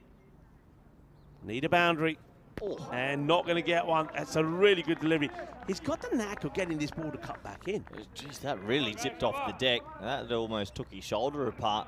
And that does it. That's going to be a 4-point clean sweep this morning for Drew. And Peel and St. John's just haven't got going. He's got lovely little action, actually. Quite whippy. Comes through. But watch this really zip up. Yeah, watch this come back. Well, maybe not. Not. We'll have to watch the next one instead. Slower ball. And that's the other thing. I think the good thing about him and also Abdurrahman Ahmadzai, they both do have that very good slow ball. Mohamed Rafa, I like what he's done as well. Hamza Niaz has been scoring runs but getting out early. Once again, he's 24 today of 10. He knows that when it comes to the big matches, he's got to start scoring big runs. Short one, caught and bowl, and that'll be it. That's the short delivery. And Lewis is too hot to handle for him. It's going to be the end of the match. And Peel and St. John, they're going to be bitterly disappointed after restricting Drew to a score in the 130s, 134, when it looked like it could have been a lot more. They gave themselves a chance, but the batting just never clicked. And when you have a look at that batting order, well, there was a 20 there for Peter Burgoyne, and Aki van der Berg also gets 23. But other than that, it's a bit of a disaster. Yeah, a bit of a disaster. Credit to the French side, though. They did exactly what they had to do, and Peel and St. John's are going to have to go back to the drawing board with this batting lineup because they're all at sea at the moment. They have a big game coming up a little bit later today, but look, let's focus on the positives. Drew, they came out, they smacked it to all parts, they bowled with some fire. Still need to work on their fielding a little bit, but they are deserved winners of this morning fixture, Rico, and thankfully we still have 4 live games today. Yeah, 4 more matches to go today. The next one, as you saw on the graphics a bit earlier, ACCB taking on Darmstadt, 2 teams that had a win and a loss yesterday. Here it is again, so I think that's going to be a good match. My feeling about this match is that it could be, again, another sort of, I reckon it's going to be a low-score tussle, maybe a sort of a 110. I just have a feeling that both those teams that we're going to see are relying, Nabi gives the thumbs up there, both those teams are going to be relying on a couple of batters. If they don't click, then the others are going to have to dig in and try and put a gutsy performance in. But gutsy performance is what was required from Peel and St. John, but it was not to be. They just never could get going. Remember, it started at around 13 and over. After the first over went for 9, it went to about 14, and then after that, they could never really get going. And once again, Abdurrahman Ahmadzai starts with the wicket from his first ball. The left arm over. They just haven't been able to get used to his line. And then that's that slower delivery that also got the wicket, and it's the huge wicket of Eddie Beard. Beard was great in the field, 4 catches, but wasn't able to perform with the bat. Well, it was all the 4s for him. 4 catches, 4 runs, lasted 4 balls. Well, Eddie Beard, he knows that he's got to find his way. And there was some effort there. I think Peter Burgoyne, he did try. He, just tried to muscle the ball to the boundary, but they sort of had his number pretty early on. I think we saw Wahid Abdul bowl very well to him, and Safi as well just kept him outside the off. There was some hope at some point. I mean, that was a big 6, and that was when Aki Vandenberg was out there. We thought maybe he was going to get things going for his team, but then he would get tucked up with a short delivery. That was the end of him. And I think also think that's when myself and Corey finally did feel that was going to be the end of any run chase. There's Safi gets that short ball in. You can see the batter Lewis taking his eye completely off that simple caught and bowled, and the rest would be history. So it's quite a comprehensive win in the end, winning by 55 runs, 134 for 6 to 79 for 8. So once again, Drew, they're going to help them their cause with the net run rate, whereas of course Peel and St. John are not. And that means that really basically that match, Starry Grad taking on Peel and St. John, becomes massively important, because the loser of that match could be finding their way out of this competition. Starry Grad then played Darmstadt in match number 10, the last one, which will then decide who we say goodbye to and who comes back here tomorrow on finals day. So quick look at the bowling figures there. I think the bowlers bowled very well. There's nobody there you could say that bowled badly. 2 for 25 even there from Abdurrahman Ahmadzai. He was the most expensive, but still you take that. That economy is okay. 4 wickets from Mohammad Rafa. Well done. Mohammad Rafa certainly looks like, if he stays injury free, Corey did mention that he was holding his elbow a little bit at the end of that spell, but if he stays fit, we know that he could be a crucial player. Numbers all over the place there. Not sure what's happening with the graphics. I'm pretty sure that we'll sort that out ready for the next match. So that's your match summary, and it is a very comprehensive victory there for Drew. Drew, they're a team that know all about being the champions. They know what it takes. And this time around, I must admit, I've been very impressed with the bowlers they've got. If they can tidy up in the field as well, and if one or two of the batters like Nisar and Niaz, and of course Nabi, can start clicking once again, they look like a championship side once more. I'm Rico Full. Alongside me is Corey. That goes off just under 25 minutes before we come back for the next match, match number 7. ACCB taking on Darmstadt. Hasta pronto, mi familia.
The European Cricket League is proudly brought to you by Dream 11, HCL Software, Rado, La Junta de Andalucía, and Victorinox.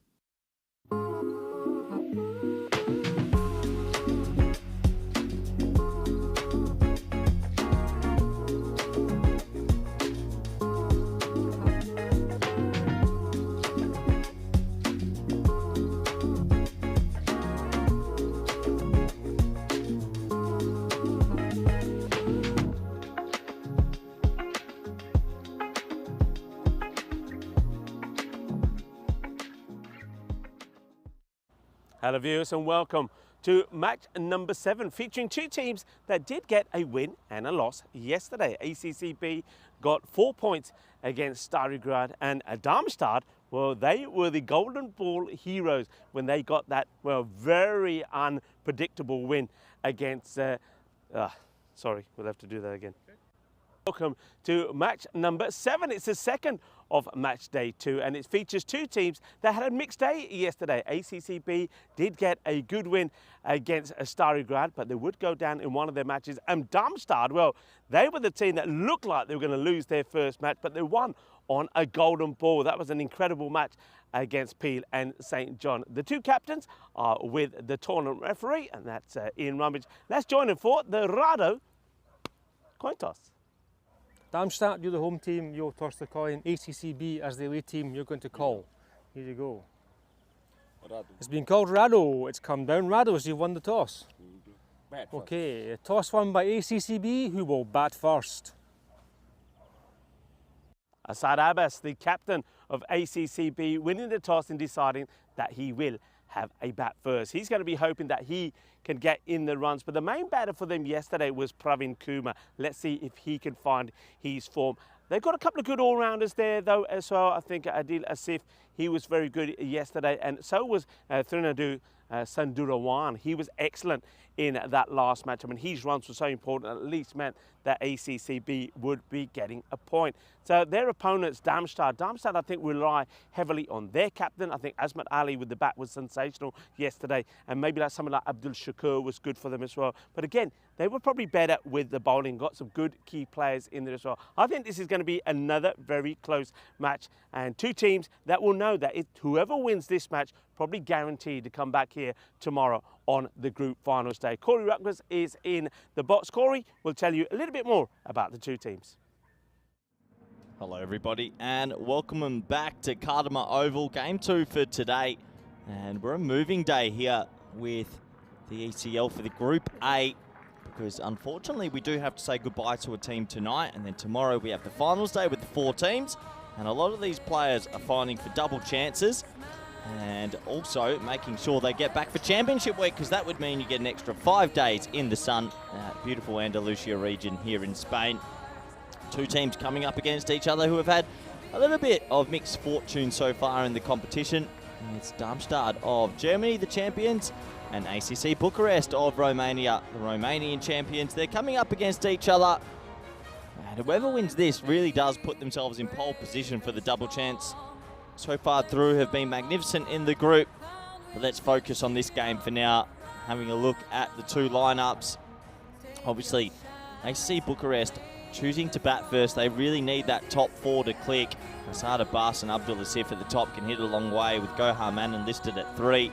For Darmstadt, they've brought in a couple of new players into the lineup today. Give Eshan Adita a new keeper, give him an opportunity for a run around. The supercomputer saying this is a genuine 50-50 game. They can't split it, and I agree. From what I've seen yesterday, through the front runners in the group, but there's a couple of teams that are neck and neck between each other. So I'm looking forward to seeing who comes out on top and who might put themselves in pole position in this group. Some very good players out there on the field. And it's a warm welcome back now to see everybody around the world watching this. Cricket is exciting. I know the Western Shield pulled in a lot of new viewers last week.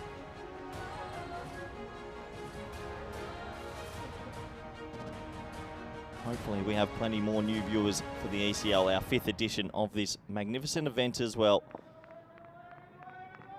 So let's have a quick look at the field. Looks like deep third and deep cover are the two boundary riders. We're all set to go. Umpire says play straight into the action. Niatzi with ball number 1. Down the leg side, catches a little bit of glove, and I think that'll go away for 4. It will. Well, deep third and deep cover were the two boundary riders. It's probably the worst ball he could have bowled first up. Short down the leg side. Actually almost got a little bit of luck as the batter got a fair bit of glove on that. Doesn't balloon to the keeper though. Races away to the boundary. So first boundary of this game.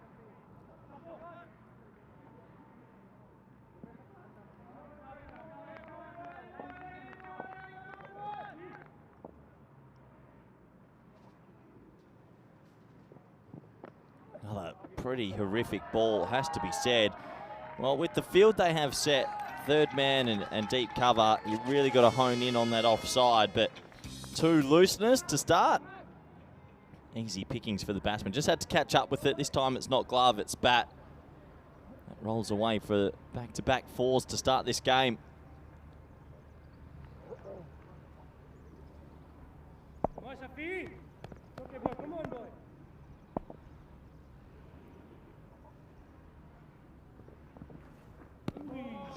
Back of a length again, so obviously definitely it's been talked about in the dressing room. Want him to be banging back of a length. Bus misses out on that one. Big opportunity for these two teams to sort of solidify second in the group and potentially that double chance for finals day tomorrow. Cut away, that's a nice shot. Little bit of width on offer. Always dangerous if you bowl everything back of a length. The batter sort of gets used to the pace and the carry. That's a better shot. So 3 4s to start this game.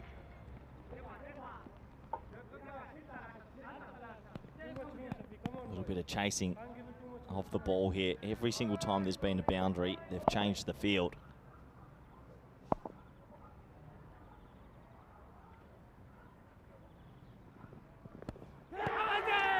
Big appeal. Pretty certain that's going to be bat on ground though. It's a half-hearted appeal really. Oh, a big warm round of applause for the play and miss from the dugout. But yeah, you can see there, he's missed that by a long way.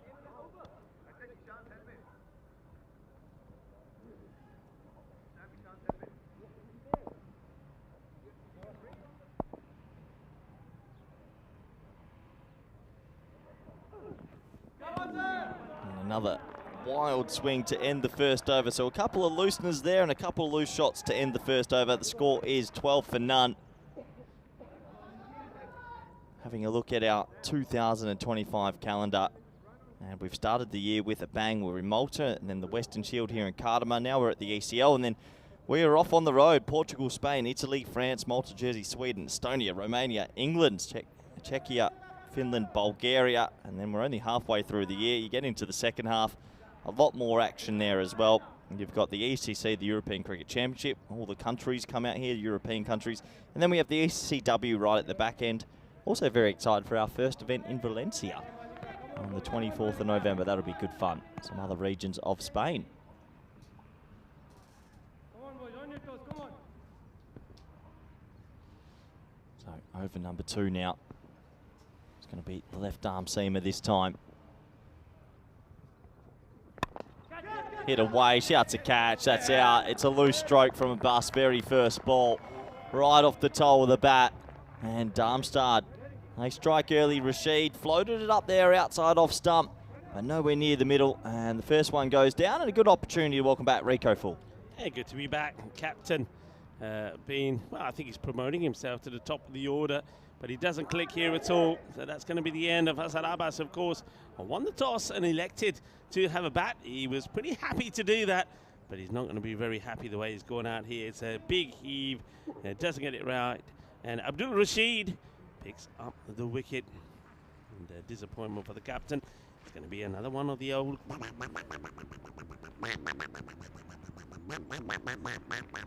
And he gets back. They're still working, of course, on the derricks to appear on your screens. It'll happen. They're going to surprise us. I feel they're going to just surprise us one day during this European Cricket League. Rashid once again. And pretty close to the edge there of Praveen Kumar. Kumar He's the batter that I mentioned at the intro. And Kuma, he can be the dangerous player if he gets clicking. He made a good contribution in their first match yesterday, didn't he? I think he batted very well. He's scored valuable runs for them. 37 of 14 in a player match performance. That's in the match they went on and beat Stalingrad. 137 to 47, remember? That's going to be a little bit too wide. Good movement from the keeper there. Ishan Edita. Look at the step across, it's nicely done. Gets himself in a good position.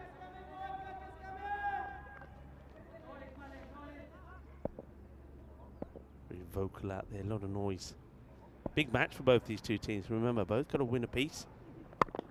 Played out and fingertips, which stops the ball going to the boundary. And the batters wanted to take the two. I think if both were on the same page, they probably would have. But that's nicely done by fielder Abdul Shakur. Diving, gets a hand on it, and takes the pace off the ball. Doesn't go to the boundary. Good standards. Being good in the field could be the difference between winning and losing a match, especially when they're close matches. It's going to be another wide. He's trying to land this ball just in. Well, when I say just inside, even if it's on the line is good. That's what he's trying to do. Landed on the line. Line belongs to the bowler, but just missing it by a few inches.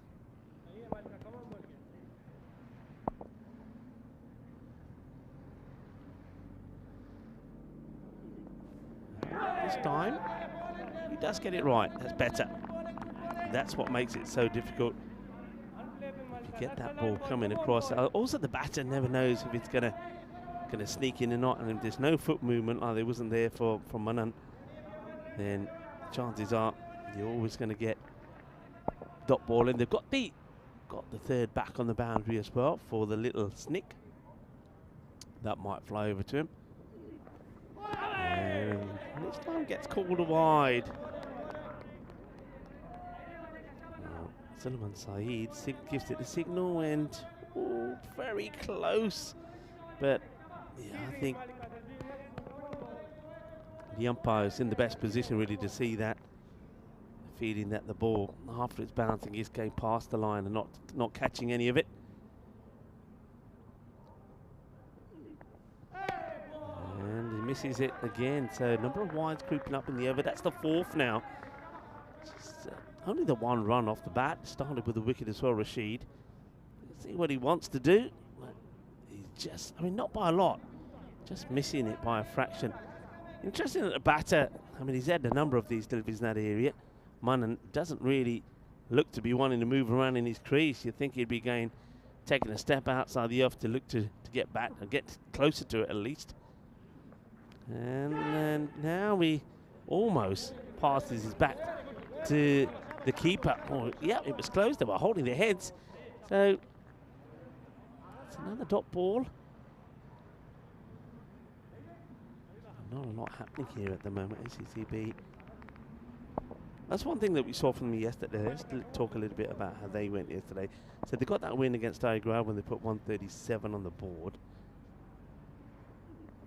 Pravin Kumar was the main. Well, does get a bit of that on this one. So just a little bit too predictable, I think. Abdul Rashid, he didn't try to do anything really different there. Just was hoping that he would just sneak those in. He missed the target a few times. And then sooner or later, I suppose, the odds were that the batter would get something on it. Goes wide off third. So Manan gets another boundary to his name. And the score at the end of the second over, 21 for 1. And Rashid picks up a wicket, but does go for 9 in the over. Yeah, so the comfortable victory against Stalingrad. Pravin Kumar, 37. Asad Abbas, the captain, chipped in with 22. And key players really to look out for, I think, with the ball. Vishwa Priyadeshana.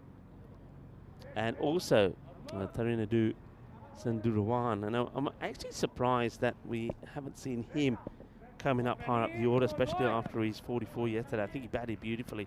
I think he looks like he's definitely not a slogger, looks like a stroke player. Where I think, I don't want to sound unkind, but I think if you ever look at, especially Manan, Pravin here, they're looking just for the big shots. They're not really looking to play balls on merit. So this is Pranav Nath, comes to pole number 3. And they really got found out, I think, when they played that match in the evening against Peel and St. John, when they struggled with the bat. And it was only Tarinadu Sandarawan who got 44, not out of 19, that helped them to 89. Peel and St. John would get there with 11 balls to go, picking up a victory. And they looked like they might even take it into the last. They were keeping it tight. We know that Peel and St. John's do struggle with the bat. Andrew Clark was their saviour with 40 not out of 18, but the errors that cropped up in the field from them, the last sort of 10 balls of that innings, I mean, at some point they were quite comical. So they made a lot of errors. So they're looking to come back well here. That's a good shot. Bolts it short and it smashes into the boundary fence. Goodness, Sona, bullet. Shaba, that's more like it. Absolutely crunched away. Big hit. Back today in 1964, if you like some sports memorabilia. American boxer Muhammad Ali, known at the time as Cassius Clay, became the world heavyweight champion by knocking out Sonny Lisbon in 7 rounds. To the fielder, going nowhere. And, well, this is going to be interesting. Let's have a look at this. I think we go upstairs. So, it's a good throw, direct hit. And just gets the bat, and it stays down as well. So, good throw, good bit of fielding, and good work there from 2 circles, of course, our production partner. North, good start.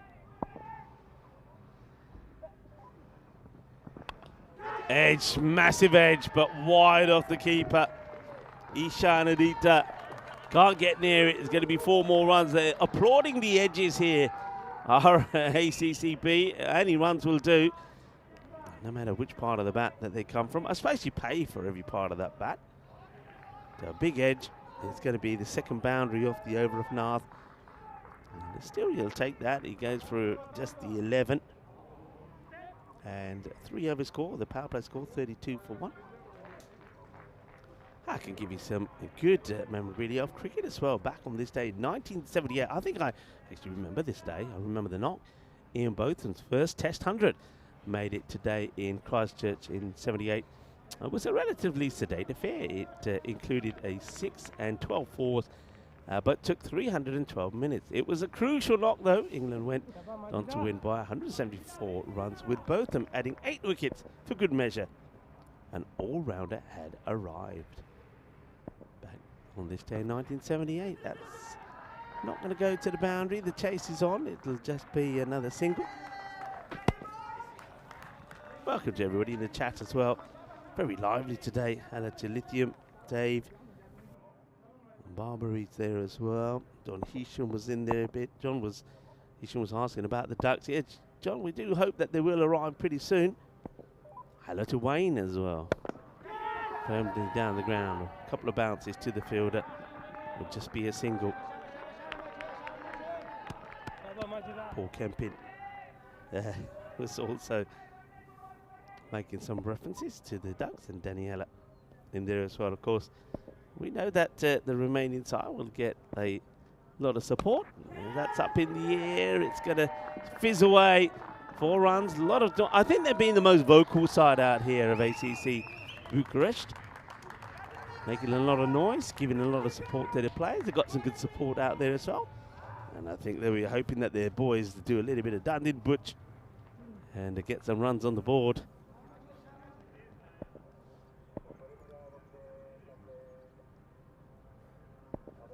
Buonasera to the Romanians that are tuning in. Oh, that's a goodie. Oh, that's a goodie. Que guay, que genial, que grande. Eso es 6 carreras. Pravin Kumar. If he gets going, he's the man. There's no doubt about it.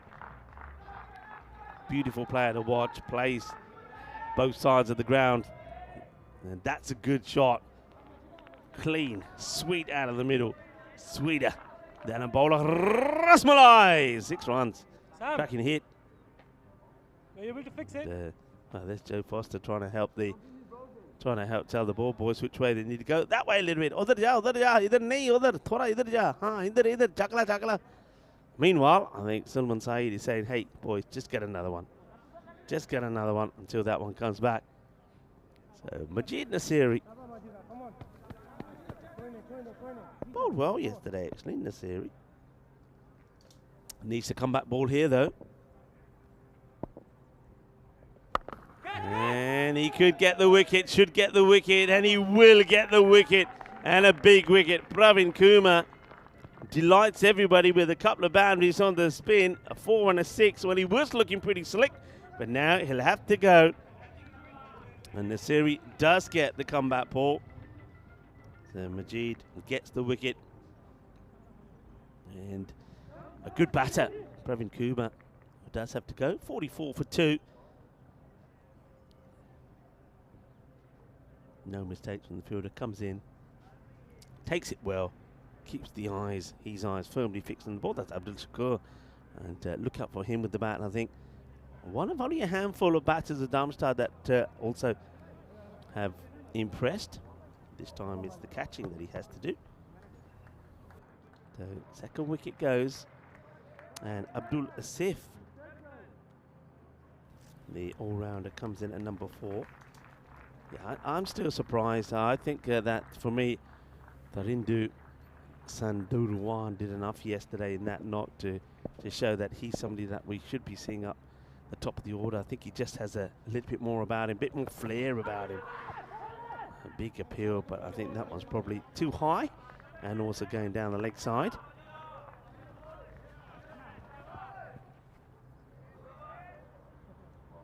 End of that over. So does go for 12. Also a wicket from it. So no big over really as such. So 44 for 2. Going just above, well, going at 11s, I suppose, just above the 10, which I don't think is enough here. I think, again, teams batting first need to be looking to go close to that 140 mark. Remember what I said? I felt this could be a real gutsy sort of match between these teams. I think it could be one which is, 110. I said at the time before the start of the match, it's sort of a 110 battle and tussle. Maybe it will be. Thomas Martinez. Muy buenas tardes. Para ti, ¿qué tal?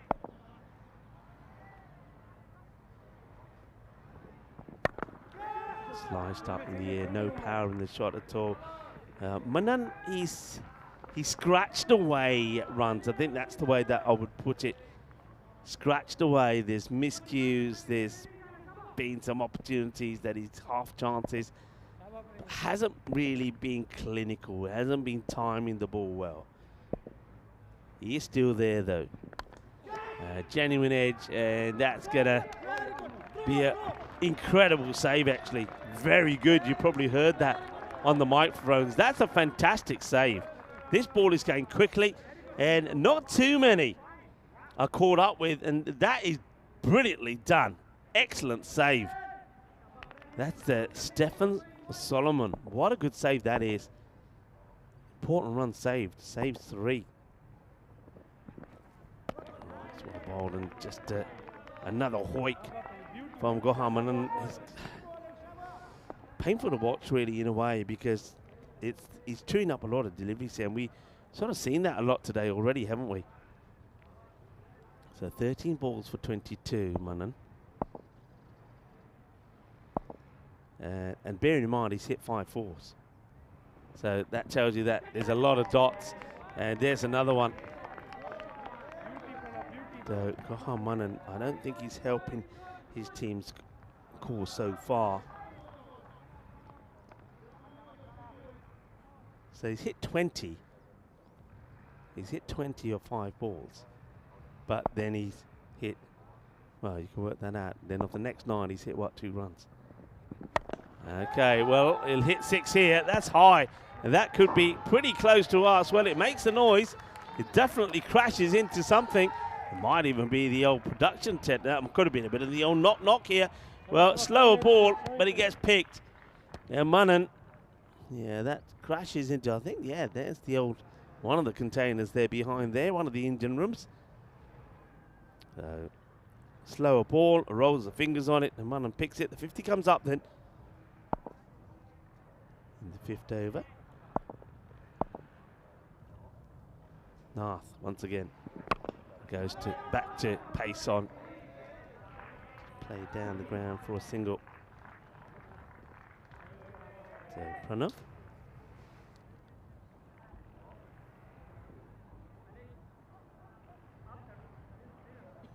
So 54 for 2. Let's have a look at what's coming up. And Group A coming to an end.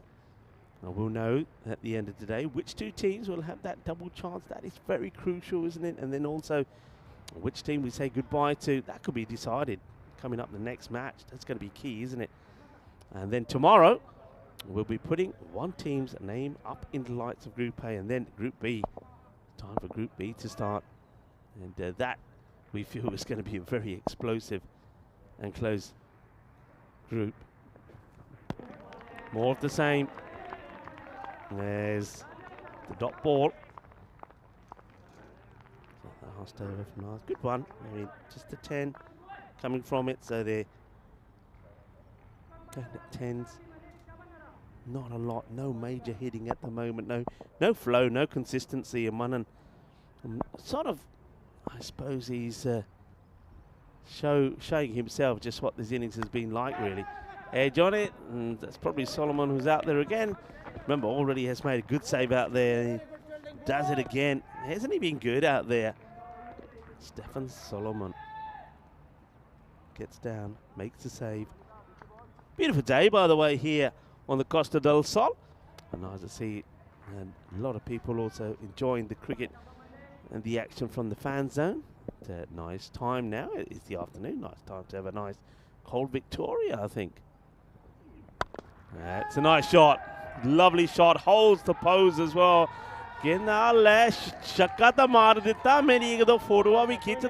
Smile, please. As Asif holds the pose as he gets his first boundary, and it's a good one. A lovely elevated shot. Beautifully played. Holds the pose for the cameras. Here we go. Here we go. Click, click, click. Smile, please. 6 runs. Rashid.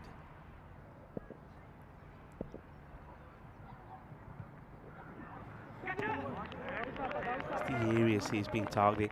It's an interesting one, really, with Rashid. It hasn't seemed to have changed his plan, and therefore I mean, the third back I think is fine. I would also be pushing a backward point back, and then in between those two have somebody who's there on the single in a catching position. And I certainly don't think I need a square leg. You know, and you can see what he's doing. That one was a little bit closer, so that's one that sent the body. But I don't think he needs a square leg back on the boundary. So definitely could get, I think you get one more across out there on that offside play, maybe. At the moment, he's got 4 on the leg side, square leg, short mid-wicket, long on, and then somebody who's behind. Behind I get, in case you get tucked up a little bit, but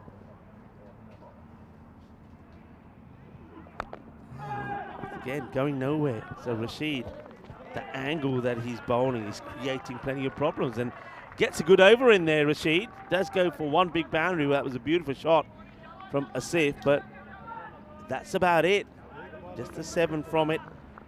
And at the end of the 6 overs now, it's at 61, 2 wickets down, and a fine time to welcome back to Corey Raptors, who I'm sure has tucked into a little bit of some purple pepper delight. Yeah, great to have purple pepper around the ground and feeding us for these 5 weeks. Good quick little lunch that. But I've been watching from the sideline. I was standing out back when one of those sixes smashed into the thing, gave me a little bit of a jolt. But look, this has been the story of the week. I think some of these batting units, Rico, they're not losing big wickets, but they're just struggling to get it away. Yeah, it's the dot ball element. Too many dot balls. You're going to see now Akudzada, who comes on the ball, and he's going to take a wicket off his very first. Well, what a memorable moment this is, and he goes running up to his captain, Azman Ali, to celebrate. Oh, what a lovely moment this is. And this is Parviz Akhundzada bowls his first ball. It's a short one, which Goha Manan tries to whack away, finds the fielder, and Manan, his innings comes to an end. He'll go for 30 of 19, but what a start for the bowler. Yeah, well, look, he bowls a pretty full delivery. It's hit hard, hit flat, but hit straight to the fielder. And well, I can understand why he goes and hugs the captain. He probably said to the skip last night, give me a bowl, give me a chance, and he rewards him with the wicket very first rock. Yeah, nice moment that. Akhundzada gets a wicket, and he gets it. Manan, who can be a dangerous guy, but yeah, I mean, this is what I was just saying, Corey. Dot balls, 12 dots in there. If that's those 12 dots, if it's 12 singles, that's 42 off 19. Yeah. And that's a big difference. So the playing and missing element coming into the ECL so far.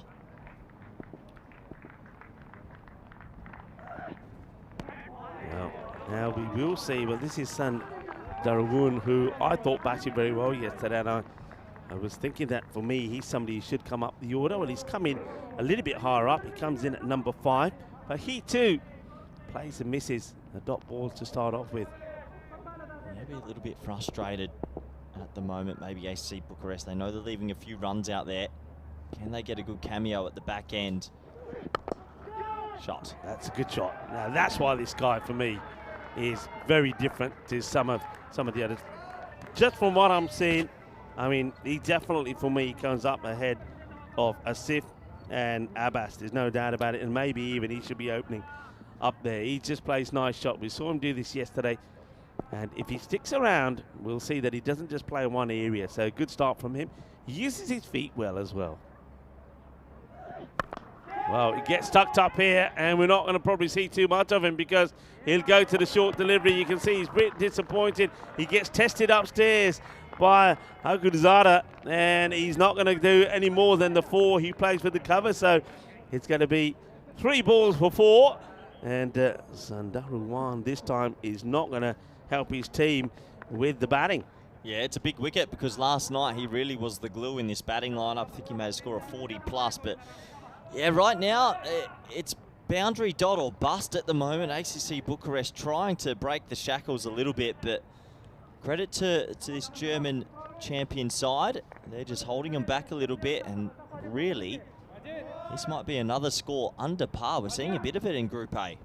Yeah, it certainly is. I mean, I felt that this could be a sort of real tussle with the scores about 100, 110. That was my feeling about the contest. You can see why it was a 50-50 as well. I'm not the only one who was thinking that.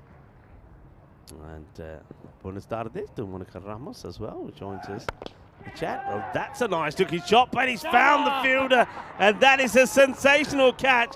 And Akhundzada, who was hugging his captain earlier for being given the opportunity to have a bowl, well, now they're all hugging him because he's taken the 3rd wicket in the over, and he now puts himself on a hat-trick as a new batter. Saidullah will go without scoring, and I believe that's a pair for him. Oh, can you believe it? It's a golden globe, and the captain's probably getting tired of hugging his bowler because he keeps charging straight to him. But what a collapse this is. ACC Bucharest all of a sudden against the ropes, and they are capitulating here at Kardamar Oval. Akhundzada is on a hat-trick as, well, we know what Saidullah's on. He's on one of these. This is the ECL Hall of Fame for hat-tricks. Mark Garvels was the last to do it, 4 for 20. Haven't seen one this time round, and that's a big shout. It could be a hat-trick. It will be a hat-trick. What a moment.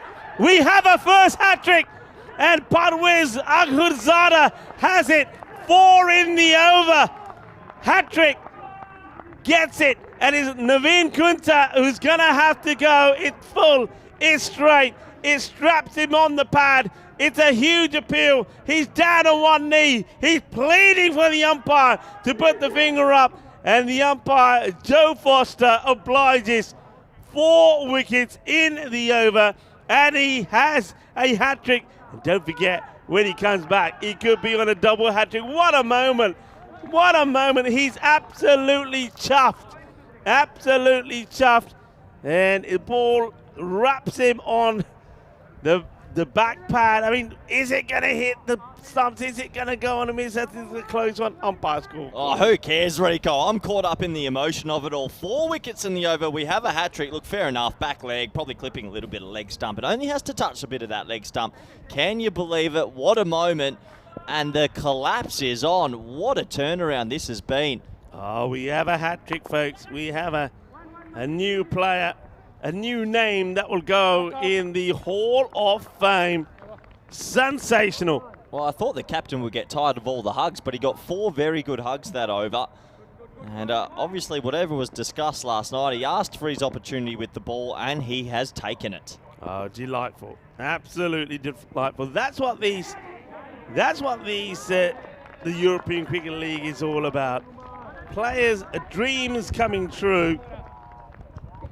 And, well, what a moment that is for the bowler. Hakudzada has a hat-trick.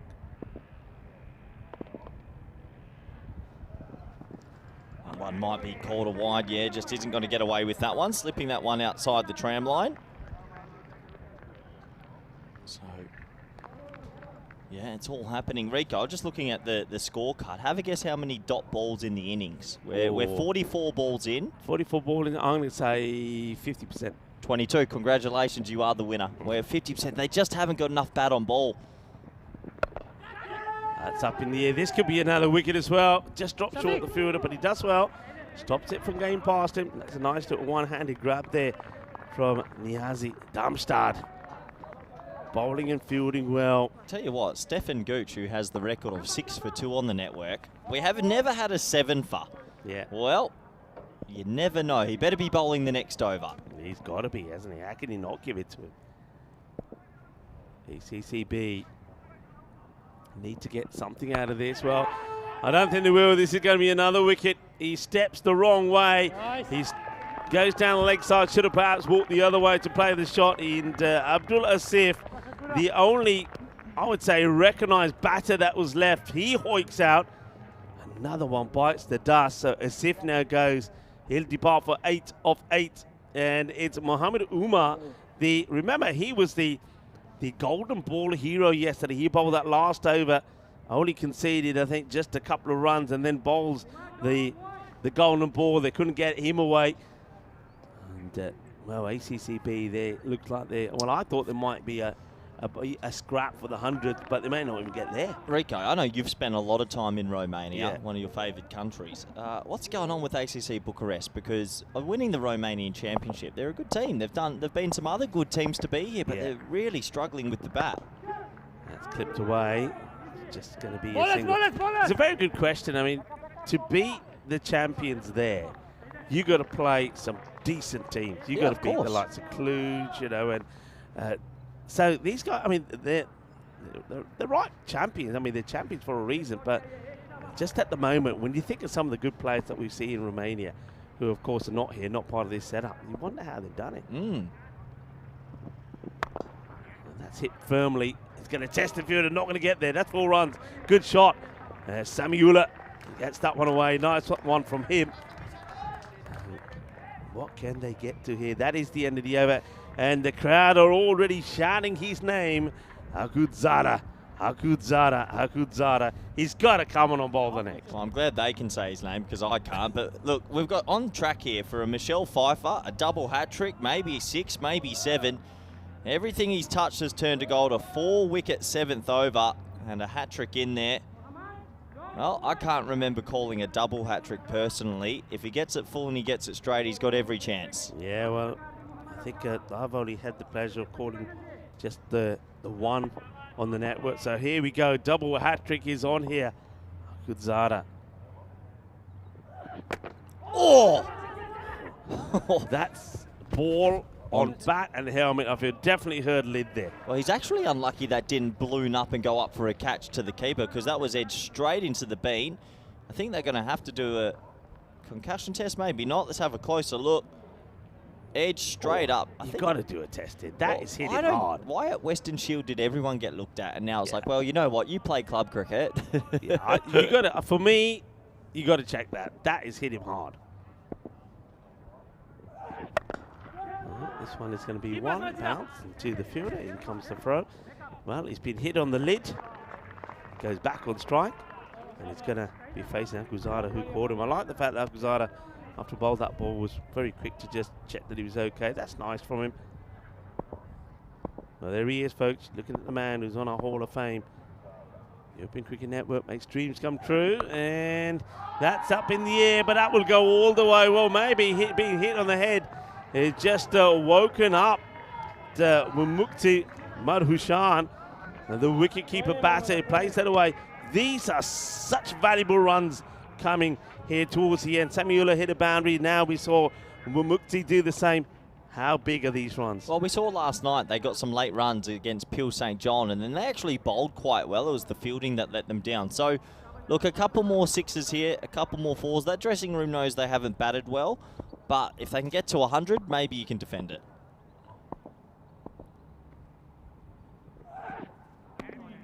And sneak that one in. Oh, it's a grunted delivery here from Ahuzada. Yeah, that's well Fires it bowled. in. Yeah, that's good. Straight inside the line. And yeah, I think that's a bit of a coach killer. You just want your batsman swinging there. You can't be leaving it. Gets funky, misses everything. And trying something different here. Madhushan. But it's another one of those killer dot balls. Dot balls are like gold dust. And in this innings, there's been far too many. Yeah, last ball of the ninth here. Can he get that Michelle Pfeiffer?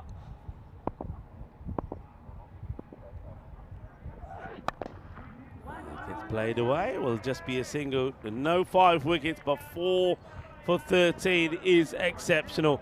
Take a bow, the bowler. Superb stuff. And all 4 wickets coming in that first over, which was quite incredible. Just 4 runs and 4 wickets.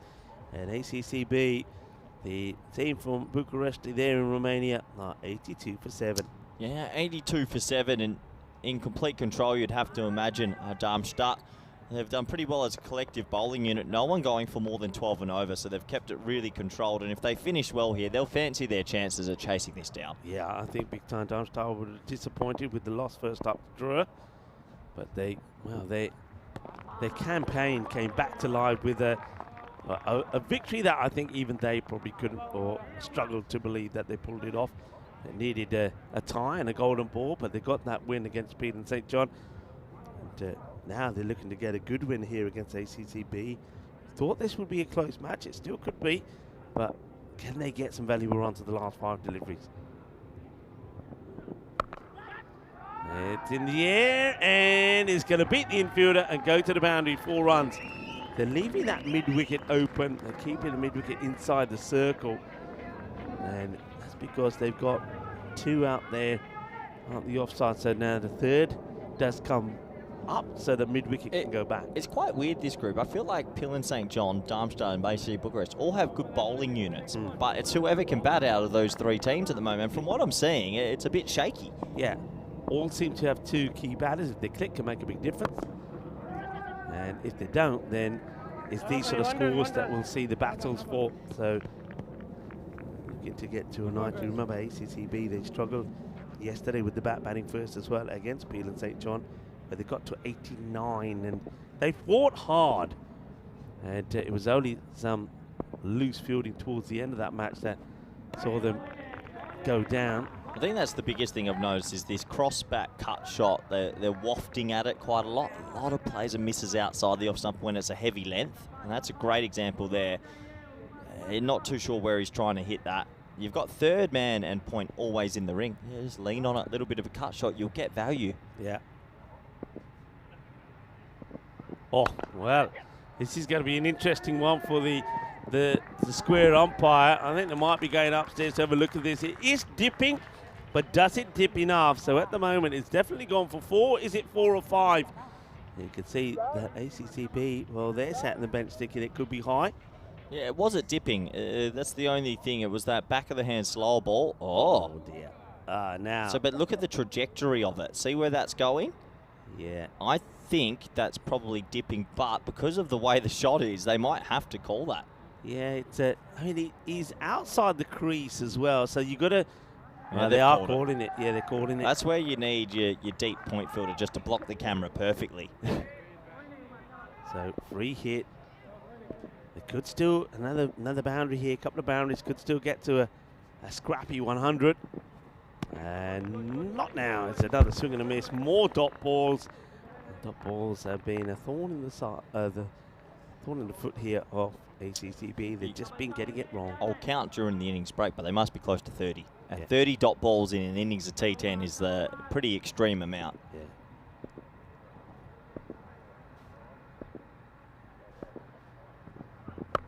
Well, goes for it. It's up in the air.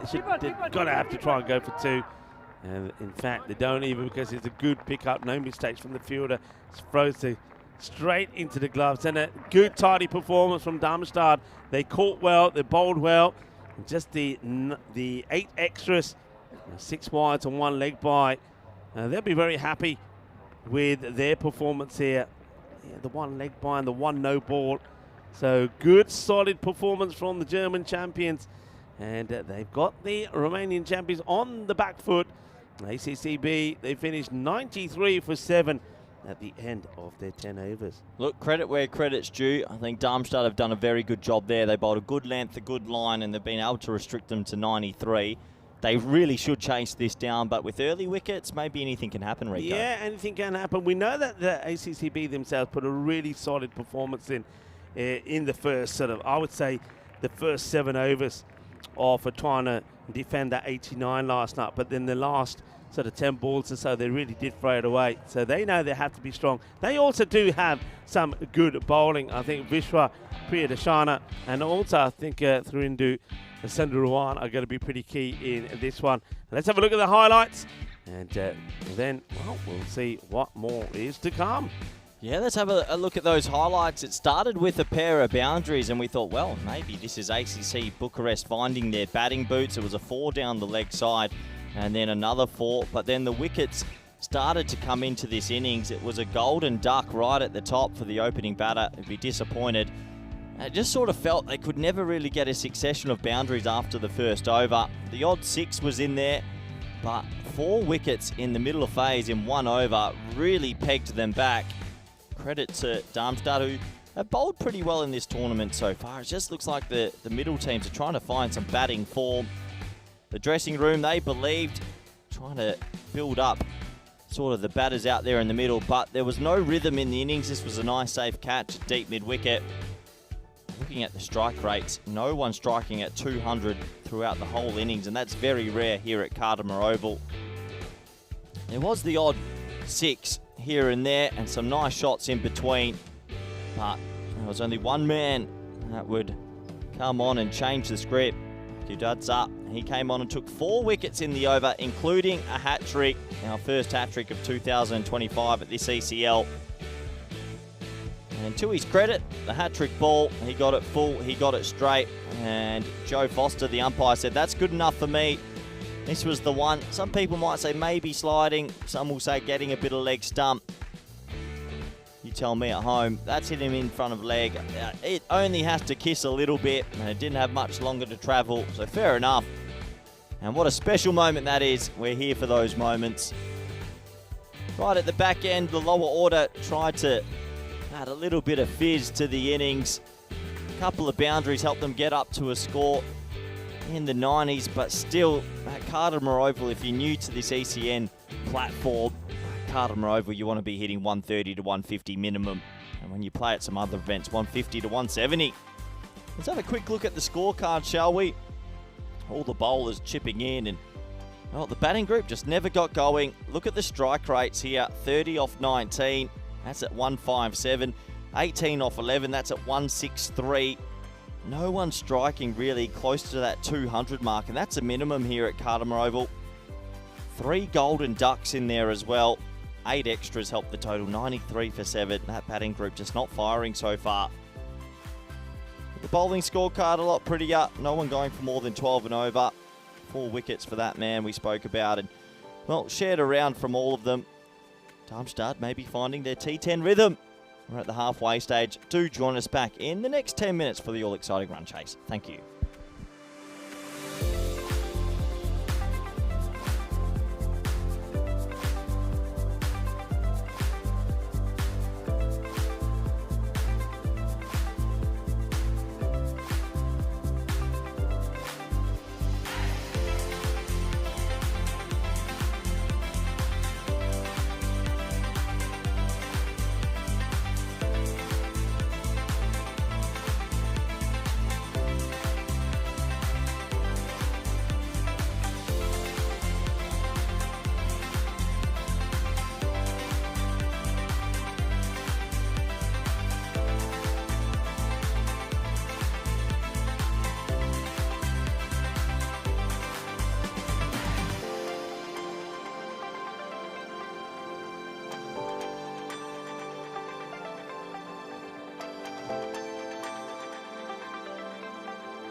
The European Cricket League is proudly brought to you by Dream 11, HCL Software, Rado, La Junta de Andalucía, and Victorinox.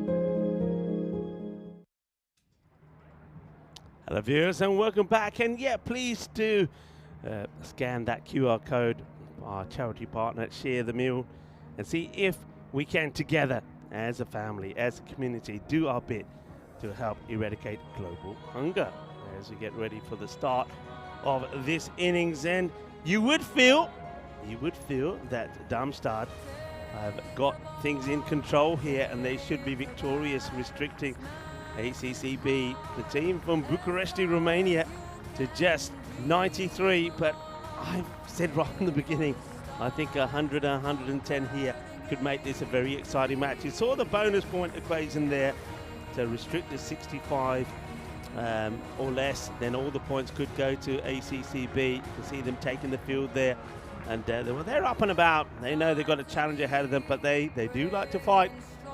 But Darmstadt, on the other hand, will know that 4 points here for them could certainly boost them and their chances. The table, the way it looks at the moment, just going to have a quick look at this, see if those tables have been updated.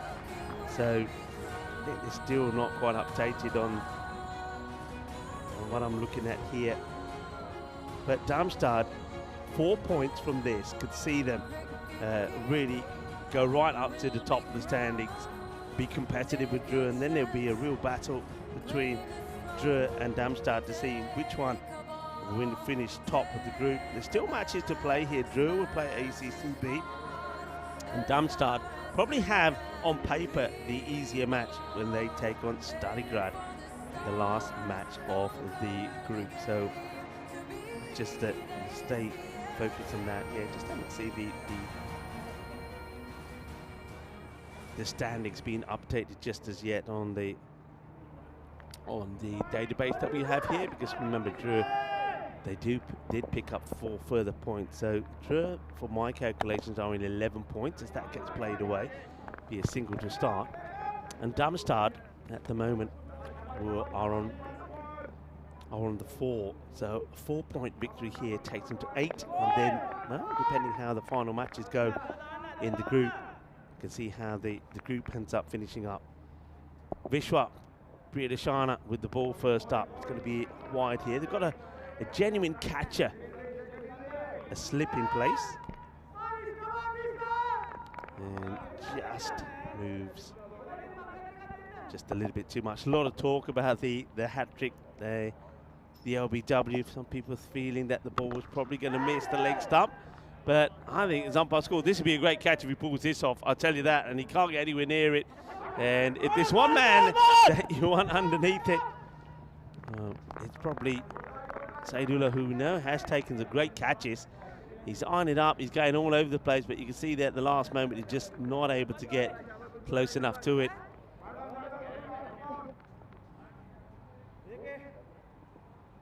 Some changes being made in the field here.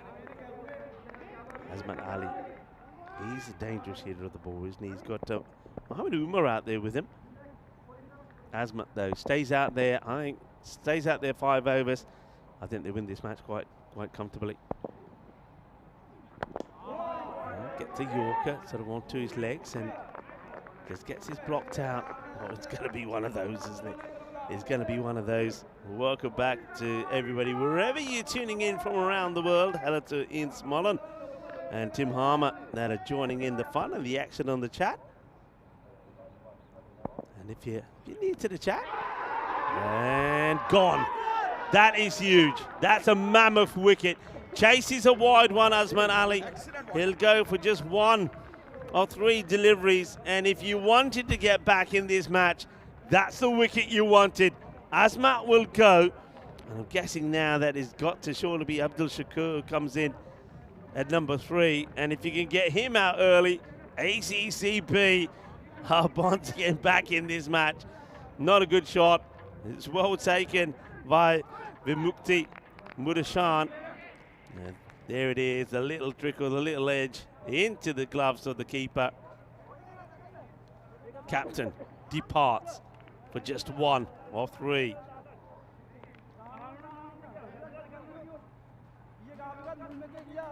And it is Abdul Shakur comes in at number 3, knowing that he's got to get going here. He's got Mohamed Umar at the other end.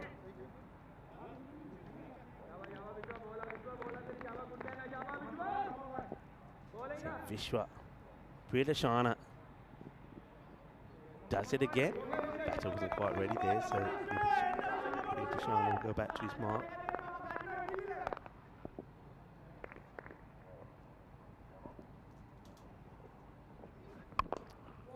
Good leg delivery, but he's going to get that away, you know. No protection on the leg side boundary. We are in the power play.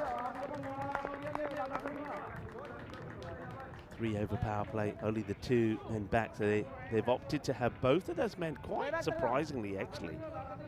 On no surprise for the 3rd man being back, but a sweeper on the offside, rather than, say, your mid-wicket or long on, which a lot of teams like to go for.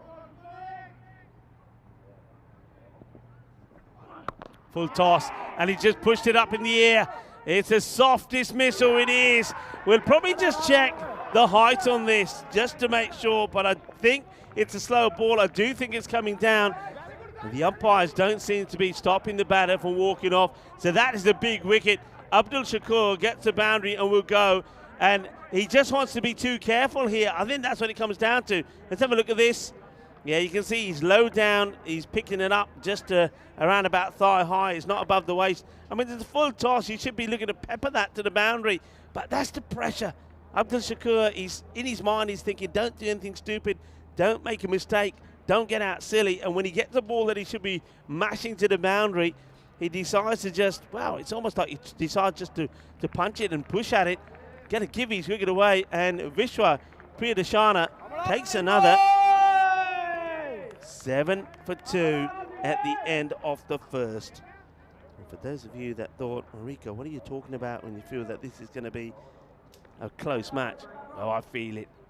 3 matches since the golden ball. Do you feel that, people? Do you feel it? Do you feel it could be one? We'll have to wait and see. I wonder about Enrico joins the chat. Well, this one definitely is too high.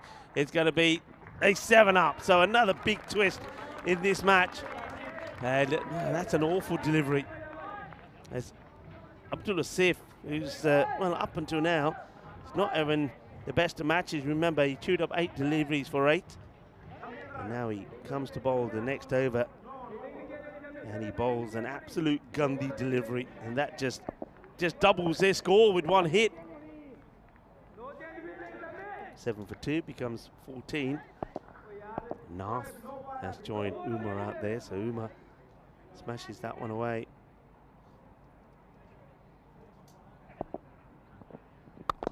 This is pretty high outside the off, but it's also going to be 6, you know. It might not be an issue with the height, but smashed away. So another one that gets pumped to the boundary. He's just bowling pies at the moment, is Abdul Asif. He's not pitching the ball. You see that again, it's about full toss, knee high. And that gets smashed away. So after losing 2 wickets in the 1st over, the next over starts with a 7 up and a 6. So he gets this one through. If you want to know how you get 13 off 1 ball, well, you just saw it. It does happen in the game. Let's see if battery's mark. He knows he's under a bit of pressure. It's worthwhile pointing out that the rate required is actually under 9. So even though they've lost 2 wickets, so if you're sensible about this run chase, it should not really be an issue. That's hit well. It's not the worst of deliveries, actually. He goes for a fuller delivery. But wow, that has been absolutely smashed by Mohamed Umar. Remember, the man who did all the damage with the ball against Peel and St. John, the golden ball hero. Now he's dumping the ball to the boundary. This one, well, he wants to take it on. A good throw, could be in trouble. And probably needed to be a direct hit here, I feel. We'll have a good look at this again as Corey joins me back. Corey, what a crazy start.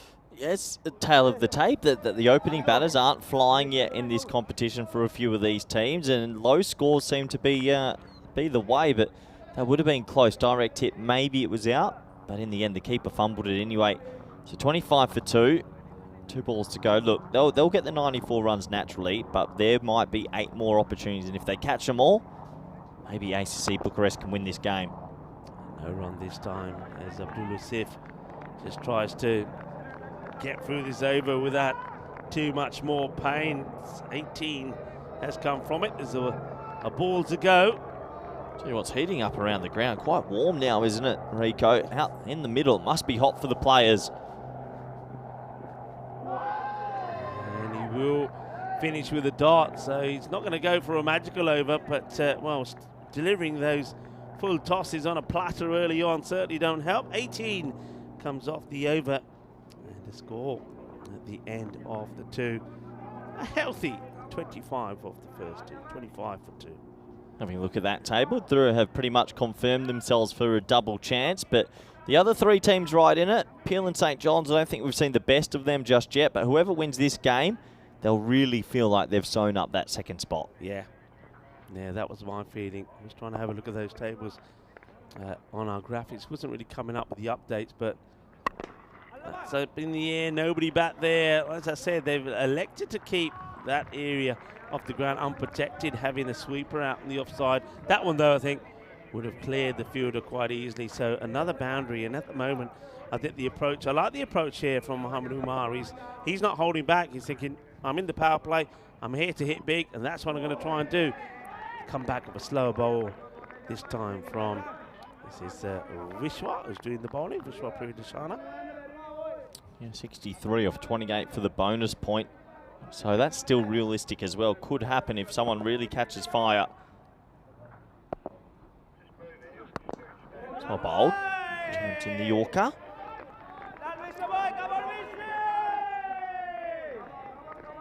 Yeah, took those 2 wickets in the first. We've seen that from him before. Remember yesterday he did the same. He took 2 wickets off the last 2 balls of his first over, and then he was left on a hat-trick for the whole of the innings until the last over. Didn't pick it up. Well bowled, good delivery. But a hat-trick, we have seen one in the European Cricket League, and we saw it today. And what a lovely moment that was for the bowler. It's a day that he'll remember for a long time, probably is. Kudazada. Launched, gone. Adios, Balota. 6 runs.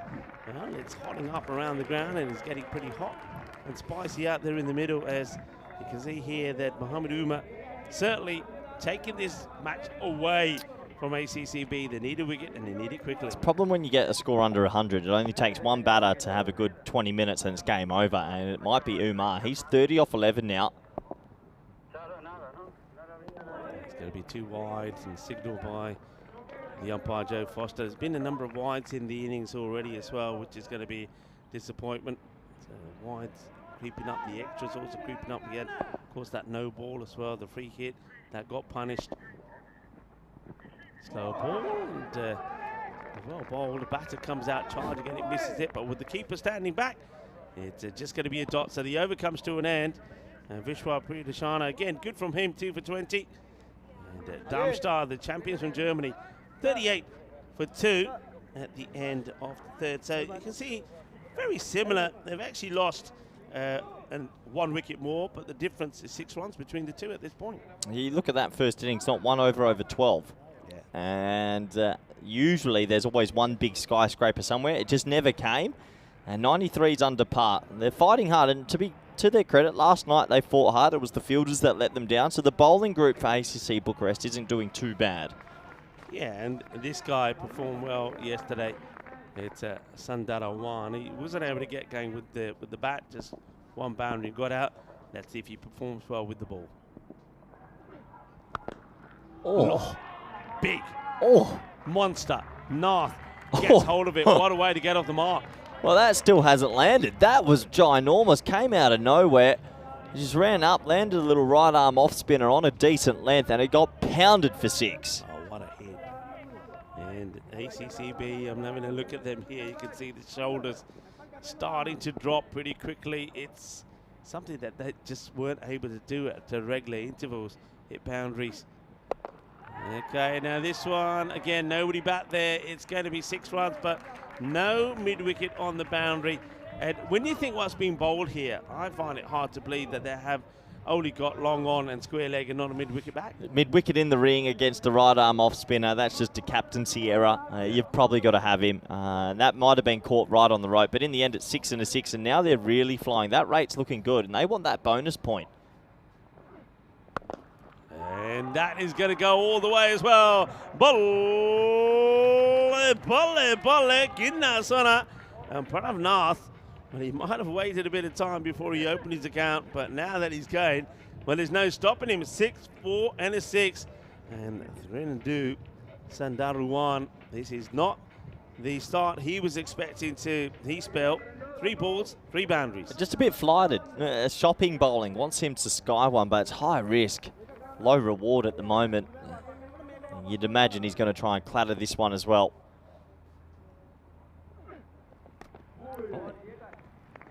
Just tried to put a little dab on it and get it. He sees that there's no third back. He wanted to try and guide it in between the short third and the point fielder. Dot ball. And taking it on, but fielder doesn't take it cleanly, and then in frustration fires the ball back in at the keeper. But by that time, the batters were safely home. It's 40 required. They can do it, run a ball, but it's a chance. And oh my word! He's held on to it somehow. That's I think it's the captain. Well, I wouldn't be taking on or challenging the captain. And Sami Ullah and the captain there, that's Azhar Abbas collide. Azhar Abbas somehow holds on to this. Well, we know that Romania is known for the bears. Well, I tell you what, this was a little bit of a grisly moment itself, wasn't it? Have a look. Oh, he hits him hard. I mean, look at the look at the replay. But he said, I'm not letting go of it, he says. I mean, he's taken an almighty tumble.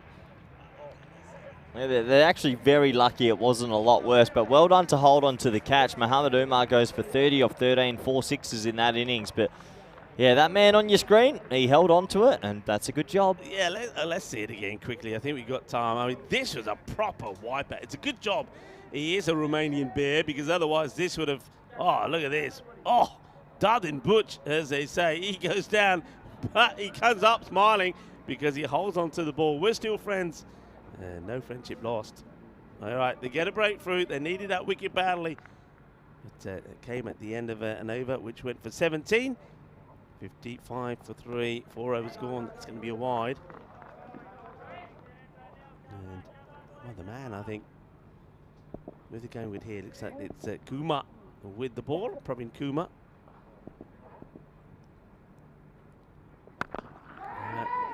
Scuffs it. Just one bounce before it goes to the fielder. Just going to be a single. So Nath goes to the so this is where they have to really attack the new batter. This is Quadratula Olfat.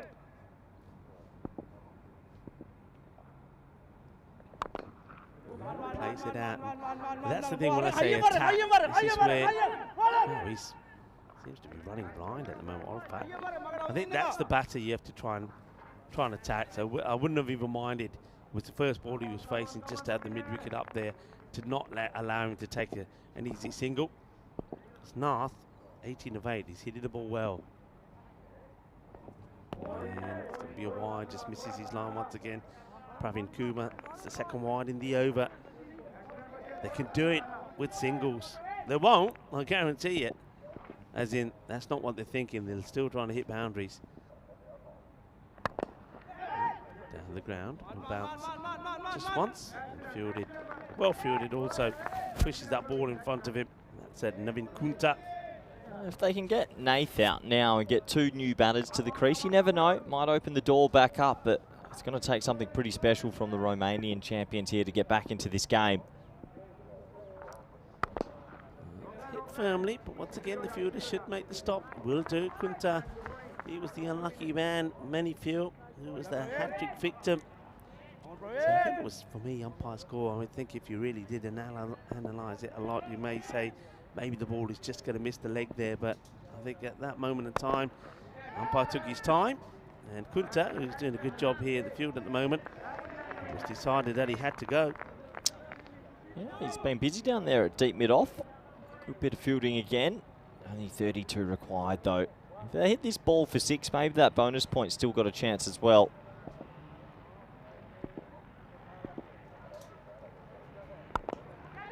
And it's going to be 4 runs, a boundary. End of the 5th over, pushes them to 66. So still want, I think, that bonus point. They're certainly going to have a go. You've got Praveen Nath, who's hitting the ball very well. So yeah, just go for it as we're at the halfway point. And I want to say a big thank you to everybody that's tuning in around the world.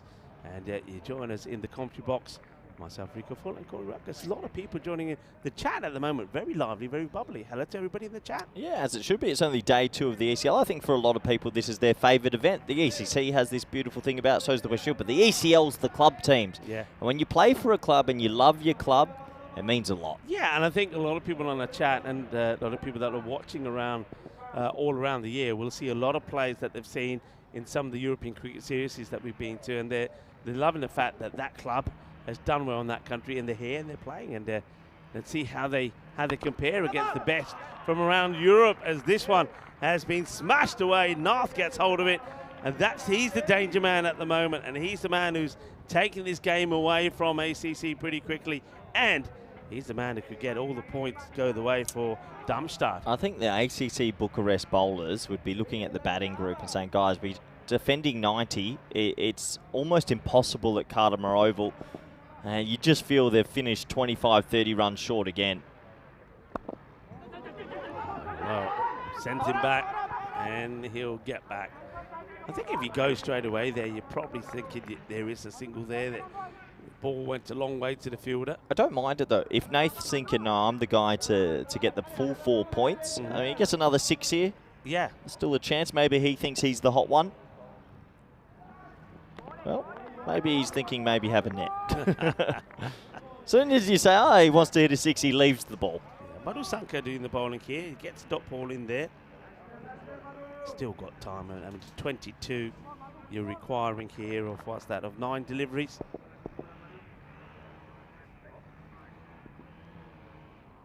Well, that will help. And that sort of wipes out the dot ball, as they'll get a run for that wide. So 7 off this over so far. ACC, they'd love to hold on to a point, wouldn't they? Let's have a quick look at what matches we've still got to come here today. So, tell you that after this delivery is calmed away to the fielder, and just going to be a singles. I can't believe that Sully, the umpire, surely he's got to warn him. He's just bowling around the wicket and running straight across his line. Not easy to umpire. And there you go. Here it is now. He's going to show him. Yeah. Good umpiring. That's good. Said, because what he was doing, he's bowling around the wicket, but going on the other end of the pitch. So the umpire, he can't guess, can he? So that's probably one official warning. Again, I mean, Sully can't see that. Really hard to umpire when someone's going straight down the middle. Yeah, let's have a look at this one. So after he's been told about it, let's see where he goes here. Look at that. right in front of the umpire's eyes. Yeah, good shot there from 2 circles. And this one is up in the air and will get past the fielder. So another boundary coming right at the end of the 6th over. So 78, their score. 16 off the last will mean, of this over, will mean that all the points go to Darmstadt. So this is biggie, and they've got the right batter on strike. Well, I think we almost know who our 1v2 is. Darmstadt should win this. Can they get all the points, though? That's what the question is. Bucharest, I like their fight. I think they've got a lot of spirit, but they do have to hit the batting sheds in the break, Rico, because if you keep making scores in the 90s, you ain't going to win the ACL. Yeah, we talked a little bit, didn't we? Not much detail, but we talked about these 2 wild card players. And I know that some clubs are very keen to get those wild cards in. If that gets played away, got to stop it going to the boundary, and probably if you can keep it to a single, that works. I'm surprised they haven't tried to take the 2 there. I think there's 2 there, Corey. Yeah, it's lazy running. Probably was 2.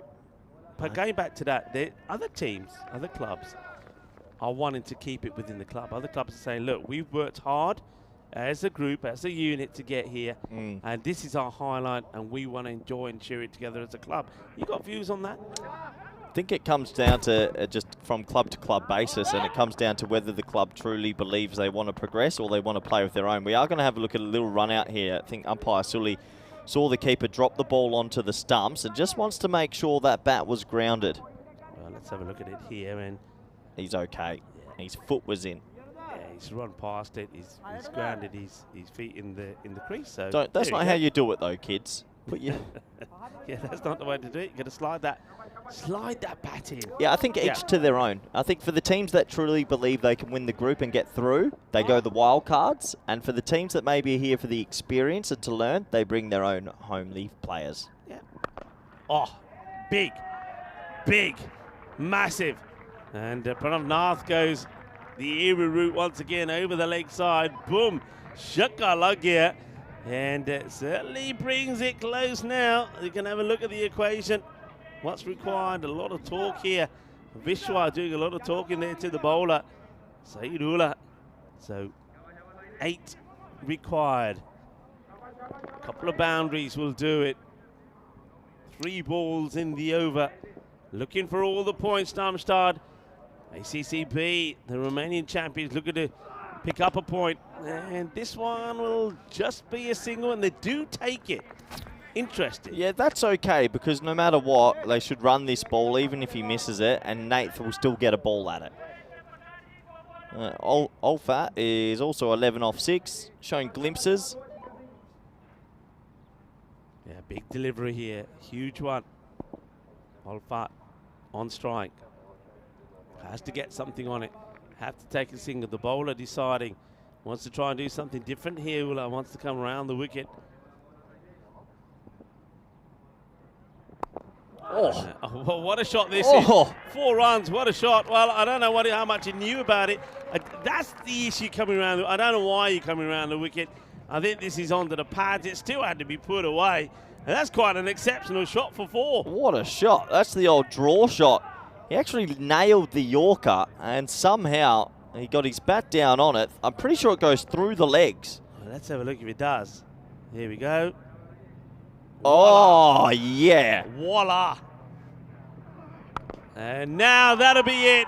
It's going to be all the points for Darmstadt. And it's Quadratula Olfat that does it in style. First of all, he plays the nutmeg shot through the legs to the boundary for 4. And then needing 3 of the last, he smashes it for 6. Darmstadt take 4. And ACC Bucharest, they have nothing to show for their battle in this one. 0 points for them. We will see them again a bit later on. They got a difficult one against Dreux in match number 9. And then Darmstadt, well, they got a slightly easier one on paper against Stary Grad. Speaking of Stary Grad, they're the next team we're going to see in action against Peel and St. John in a very important match. If Stary Grad want to be here tomorrow, they've got to win this match number 8 coming up. And that match coming up in about 35 minutes' time. Yeah, looking forward to that. But a comprehensive performance from the German champions, who maybe are starting to find some rhythm, Rico. They bowled well, they fielded well, and then they chased that down pretty comfortably. ACC Bucharest, it's just the batting. I don't mind their bowling, but their batting group is struggling, and if they can't find it out soon, it's going to be difficult. Stary Grad, huge game for them. If they can somehow muster a win, the tournament's still alive. Yeah, they've got to, and for them to do that, you know what that means. Mike Jones, who was good yesterday, but he needs support. Jim O'Neill gave him some, but yeah, Luca Woods, he's a star player. Didn't really click here yesterday. If he clicks here today, then that's definitely possible. But at the moment, it's all congrats for the German champions, Darmstadt. And I suppose you could say with them, what they've shown in this match, that if the top order, the top 2 or 3 don't click, they've still got a little bit more talent with the bat out there that can come out there and get big runs. And I think certainly Mohamed Umar showed that with 30 of 13. And then Olfat with 21 of 8 there towards the end. So maybe they are just coming good at the right time too. Yeah, they might be. There was some interesting shots, some early wickets, and we thought maybe, just maybe, there's going to be some nervous wobbles in that top order again, as the openers haven't really clicked in this tournament. But that no ball 6 swung the momentum pretty quickly, time. Rico. And it's a 7-up, a no ball 6 really impacts games. Hey, 13 of 1 ball, you know, they'd love to have that back. And I think if that never happened, you're certainly thinking they're going to get a point, but it doesn't. And, well, they're going to have to, well, put that disappointment to aside and prepare themselves for a big match against Dreux, who are undefeated so far in the group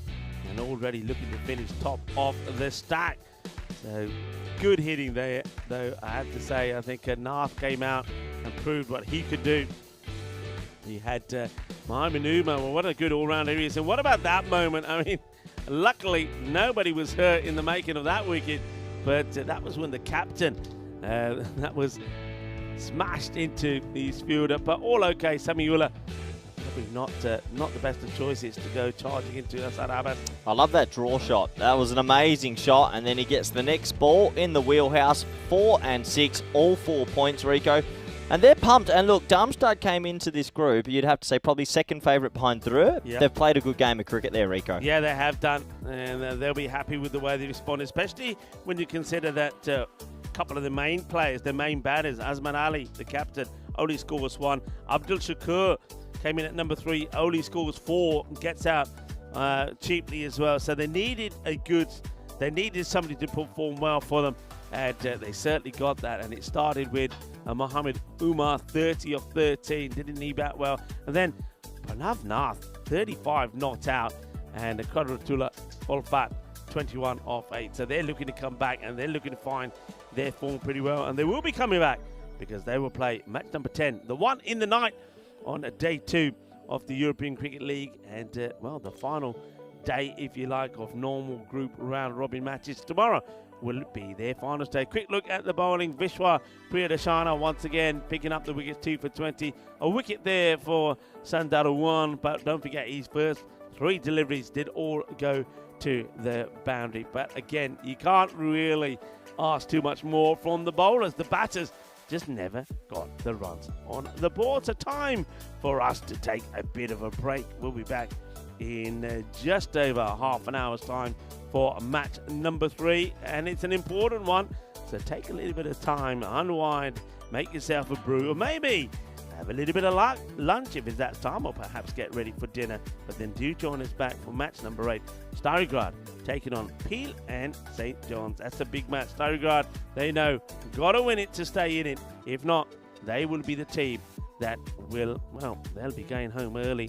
They won't be coming back here tomorrow on Group A's final day. Rico Full here. Alongside me is Corey Rutgers. We're loving the fact that you're tuning in and enjoying the action here from Andalusia, Spain at the Cartamar Oval. More action coming up in half an hour time.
The European Cricket League is proudly brought to you by Dream 11, HCL Software, Rado, La Junta de Andalucía, and Victorinox.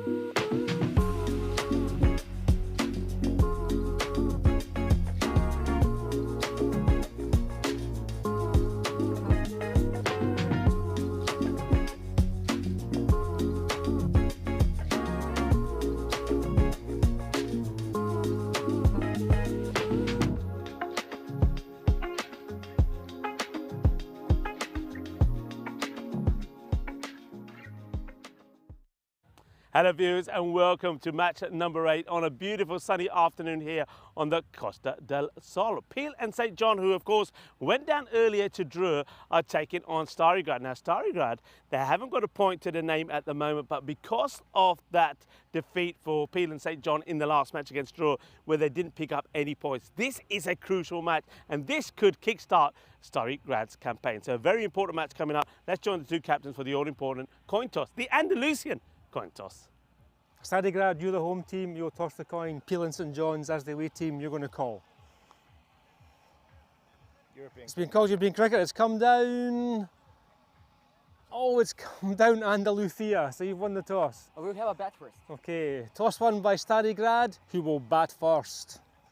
Bogdan Dujic, the captain of Stary Grad, winning the toss and saying he will have a bat. Of course he will. It is a beautiful sunny afternoon. But batting has been the issue for both of these sides. I think both of them will be very competitive when it comes to the bowling and the fielding. But who is going to click with the bat? And click is what they have to do. We know that for Peel and St. John, that Eddie Beard has shown what he can do. He has scored 1/2 century, but he's got to be consistent. He's got to go big here, and I think Ollie Webster has got to find his batting shoes as well. Maybe someone like Andrew Clark will play a big part for them. Another guy who I think is going to be very key, and he has been so far, is going to be Peter Burgoyne. He has been very good, and he's also shown that he can be productive with the bat as well. Let's have a look at Stary Grad, though. They've got some good players themselves, so the same way that Ollie Webster has to click for Peel and St. John, I think for Stary Grad, someone like Luke Woods has to come good. But they have got some good players in there. Mike Jones yesterday was fantastic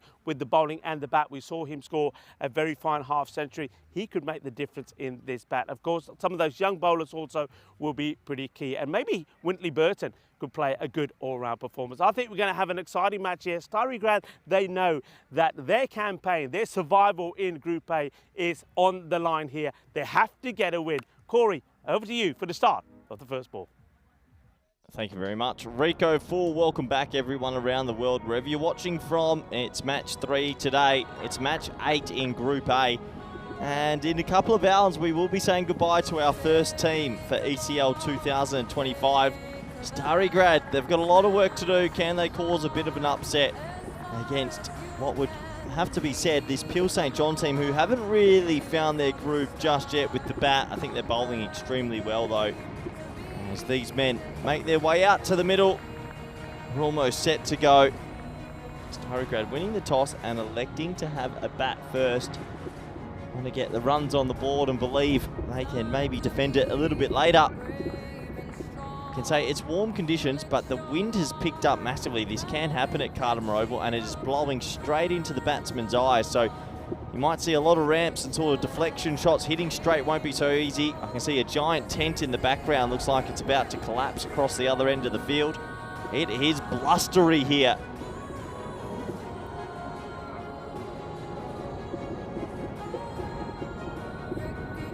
A warm welcome back to everyone around the world. I hope you're ready for this one. Myself and Rico full today. And there's a little picture there. That's how windy it is. Everything is all of a sudden under threat.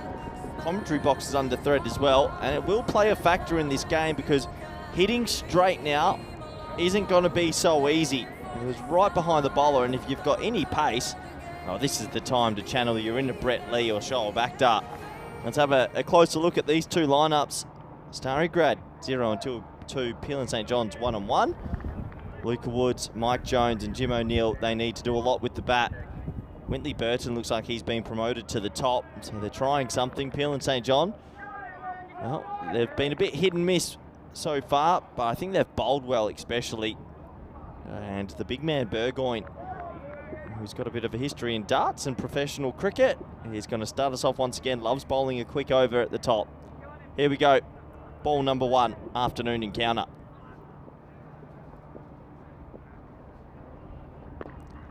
That's what he does. He hurries you. It's not as slow as you think. And he's been quite effective at bowling 12 balls inside the power play, and it's very quick. All of a sudden, look, turn around, I'm going again. Oh, inside edge. Fortune favours the brave. Don't think big Wintley Burton knew much about that one. But the inside edge goes away for 4, and that'll be the first boundary of this match. Easily. Could have been chopped down onto the stumps. Still a very warm day. It is pleasant conditions if you're sheltered from the wind. That one's chipped nicely. Shouts of catch, and that's Clark out there who will do the mopping up. Good bit of fielding. Body on the line sort of stuff, so that'll just be a single. Great work, really. Half volley, wasn't too confident, but got the body behind it. So Jones on strike now. Made a really good 50 the other day. He's going to start with the dot ball. Good work from the keeper, Phil Littlejones. He's not so little. Good glove work. Just needs to make sure he doesn't get those gloves too close to the stump line. Otherwise you get called for a no ball. So 2 balls remaining. Another dot ball, and he's racing through this first over again. No one's really got a hold of him the whole tournament.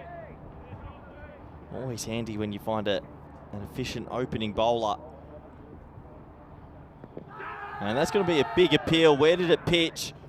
Umpire says not out, and that will be the first over complete. Another brilliant over from Burgoyne, who's proved to be mighty effective. 5 for none. Let's have a closer look. Pretty hard from around the wicket. It's pitched miles outside leg. Struck him outside leg. Maybe hitting leg, but definitely not out. Easy decision for the umpire, Shub, who's with Joe in this one. And the score at the end of one's 5 for none. Having a look at our 2025 calendar and that beautiful purple-blue screen, and it's going to be a busy year. Plenty of events all over. A couple of to be announced as well. Looking forward to hearing what they are. Zachy Vandenberg comes on, and he just floats one past Wintley Burton, who has definitely been promoted up the order to try and make one of these power plays more efficient for Starry Grad.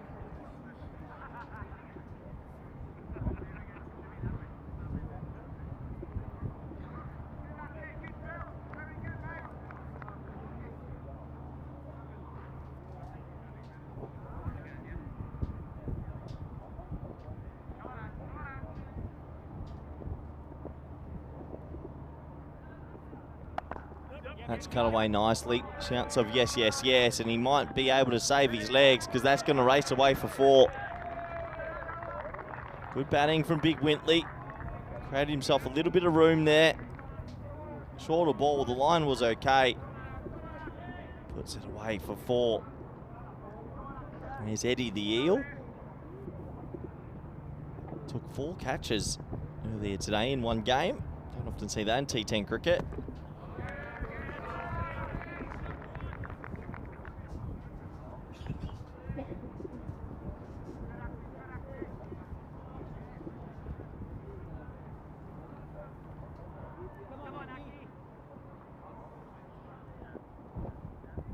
Vandenberg also usually bowls 2 traditionally at the top because he does get that little bit of away swing.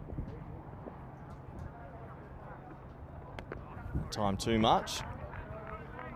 But yeah, so far, Peel and St. John's have played some alright cricket. They've bowled well and fielded well. If they can find a bit of form with the bat, still think look out for them in finals day if they get there.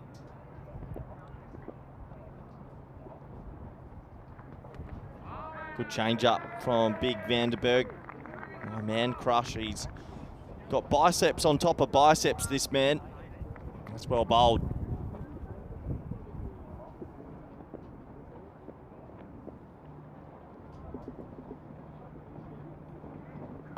Shorter ball, cut away. Well played from Big Wintley, all along the carpet.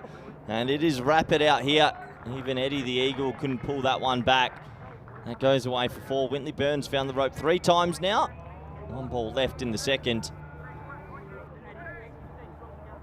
Slight change of field. They're going to tell Eddie the Eagle to stay a little bit squarer at backward point. So last ball of Aki Vandenberg's first over. And enough on it. Just ballooning over mid-wicket. So Burton will get his 4th 4. No 6s just yet, and Starry Grad, well, can they cause a bit of an upset at the end of 2? The score is 18 for none, and well, welcome back, a man, as we look at the table. Rico full. It's a big afternoon for a few of these teams. It's a huge afternoon, and this is a huge match. Starry Grad, positive thinking from them. I think they've decided, look, we'll go out there, we'll bat, we'll take it in our own destiny. And they need to get some points on the board, haven't they? They haven't been able to register any, but look, if they can get a win here, they put themselves in a good position. That's played away. Oh, a bit of a misfield. And, well, this Cardamom outfield, it's not very kind to you if you make a mistake. That one goes to the boundary. Yeah, that's 5 4s now. And that was a bit of a misfield. It was along the carpet. He dived all over it. And some bonus runs for Starry Grad. Yeah. do nicely as Jones works away a boundary and well, for the second time in the innings and on both occasions for Peter, it's going to be an inside edge and goes all the way down to the boundary. Well, the old French cut. Well, the French aren't playing, but they might have got some tips from them. 6 forwards so far, no sixes. Peter Burgoyne, a few people have mentioned the fact that, of course, maybe he's a dart player, that's why he's good with his accuracy. Pitching again outside the line of the leg stick, can't be out. We'll see it again on the replay if we get a chance, because he does ball pretty quickly in between his balls, but have a look at that. Yeah, don't get the best look of it, but nowhere near. Here we go.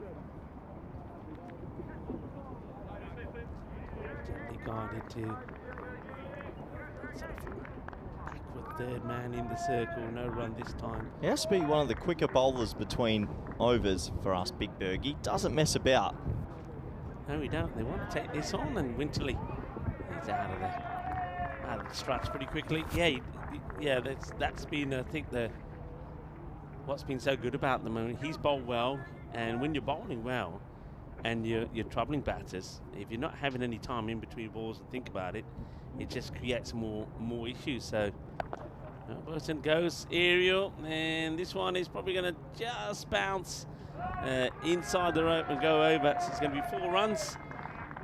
It's a difficult one, really, that's the issue the spin will have in the power play. You can't have more than the 2 out. So ideally, I think normal circumstances, he has the fielder out there.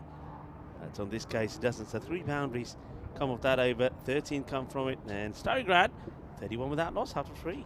Yeah, 31 on the board, 7 fours in the power play with no sixes. Don't often see that. That come over. Maybe the wind just holding it back a little bit down the ground, Rico. It has gotten very blustery here in the early afternoon.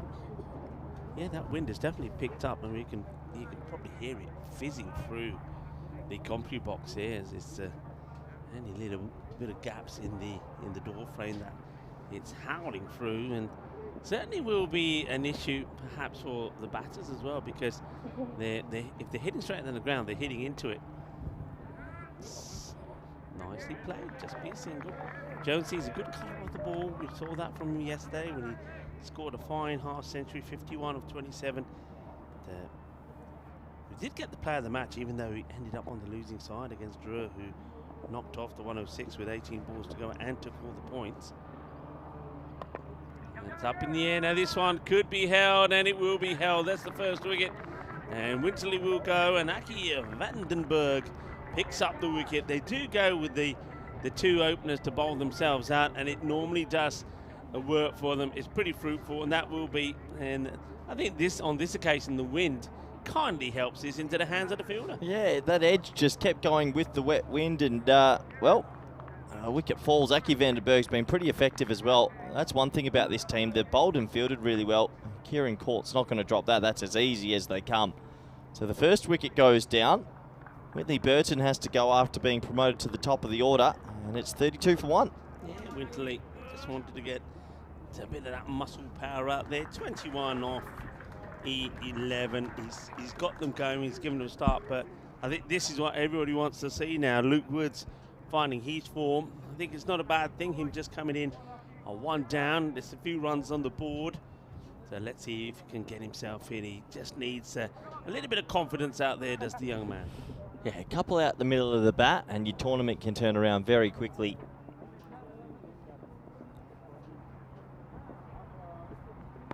Nicely played. Just plays it down into acres of space out there on the offside. Nobody in short. But this is a field that we saw Peel and St. John use very effectively in the last match. They seem to put a lot of boundary catches on the offside.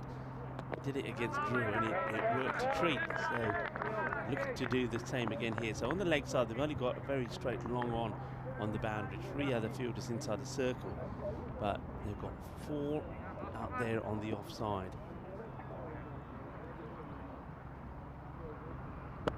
That's well bowled, well dug out, just a single. Jones seems to be quite set to be stuck into bat all the way through here. You can feel that he doesn't want to be giving his wicket away cheaply.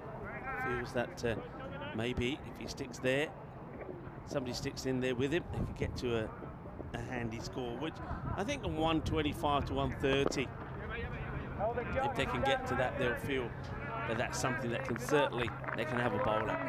Yeah, and a very good spell from Mackie Vanderberg as well. These two opening bowlers have been doing a good job for their club side. 35 for 1 after 4. As we get into that middle sort of phase. Starry Grad, if they lose this one, Rico, it's pretty much bye-bye. They did come into this group as the underdogs. It would have been nice if they could stay a bit long, but look, if they can win this, they put some pressure on the other teams tonight. Yeah, that's going to be and has to be their plan. Get a win here, and then they've got to try and turn something around against Darmstadt, who of course will be boosted with that 4-point victory they just got over ACCB, and just hope that things go their way. That's all they can hope for here at the moment. Come on, Sparky.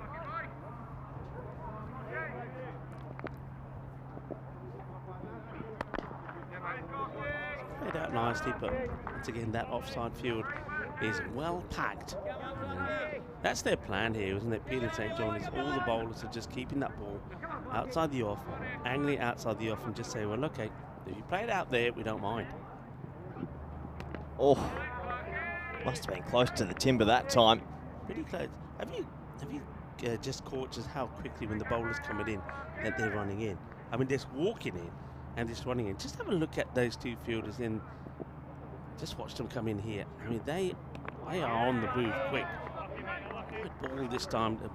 No, I don't think the bowler doesn't like this one, and probably doesn't realise that the line doesn't move. Yeah. If the line moves, that's probably okay. But yeah, it's a hard set line.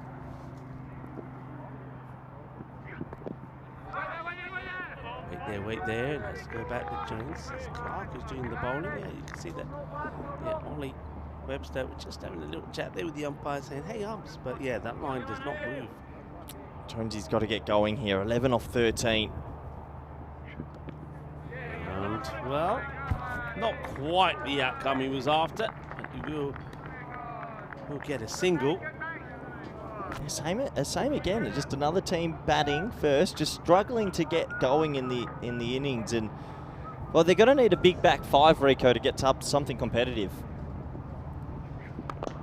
That's a very good delivery. You're not going to get too many off that. And hasn't Andrew Clark stepped up? Apologies, by the way, just for the graphics there at the moment. This isn't Mackie Vanderberg who's bowling.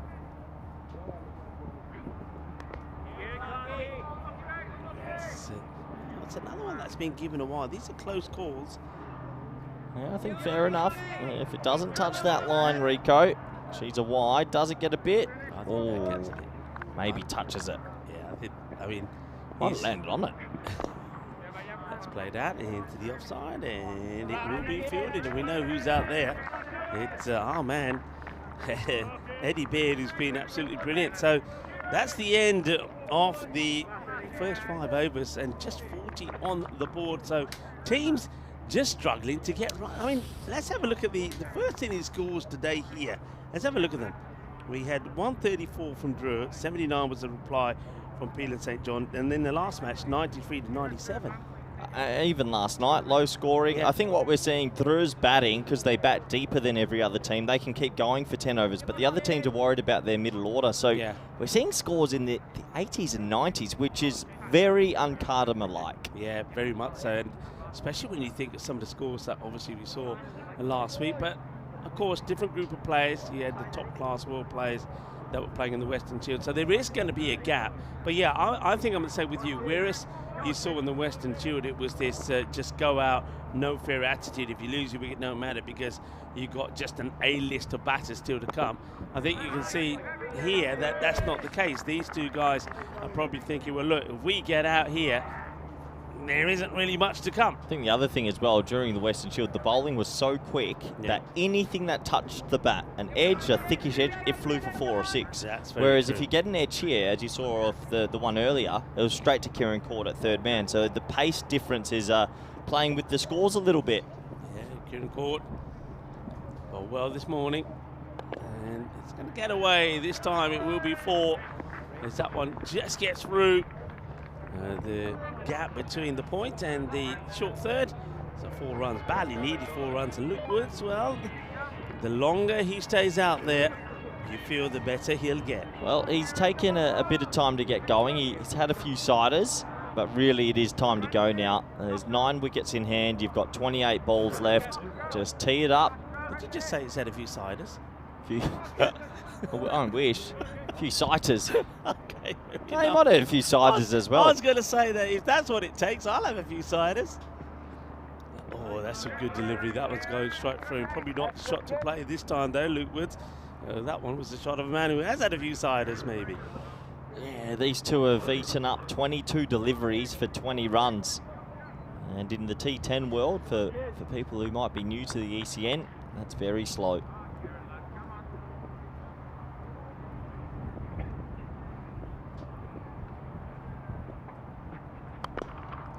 Firmly hit.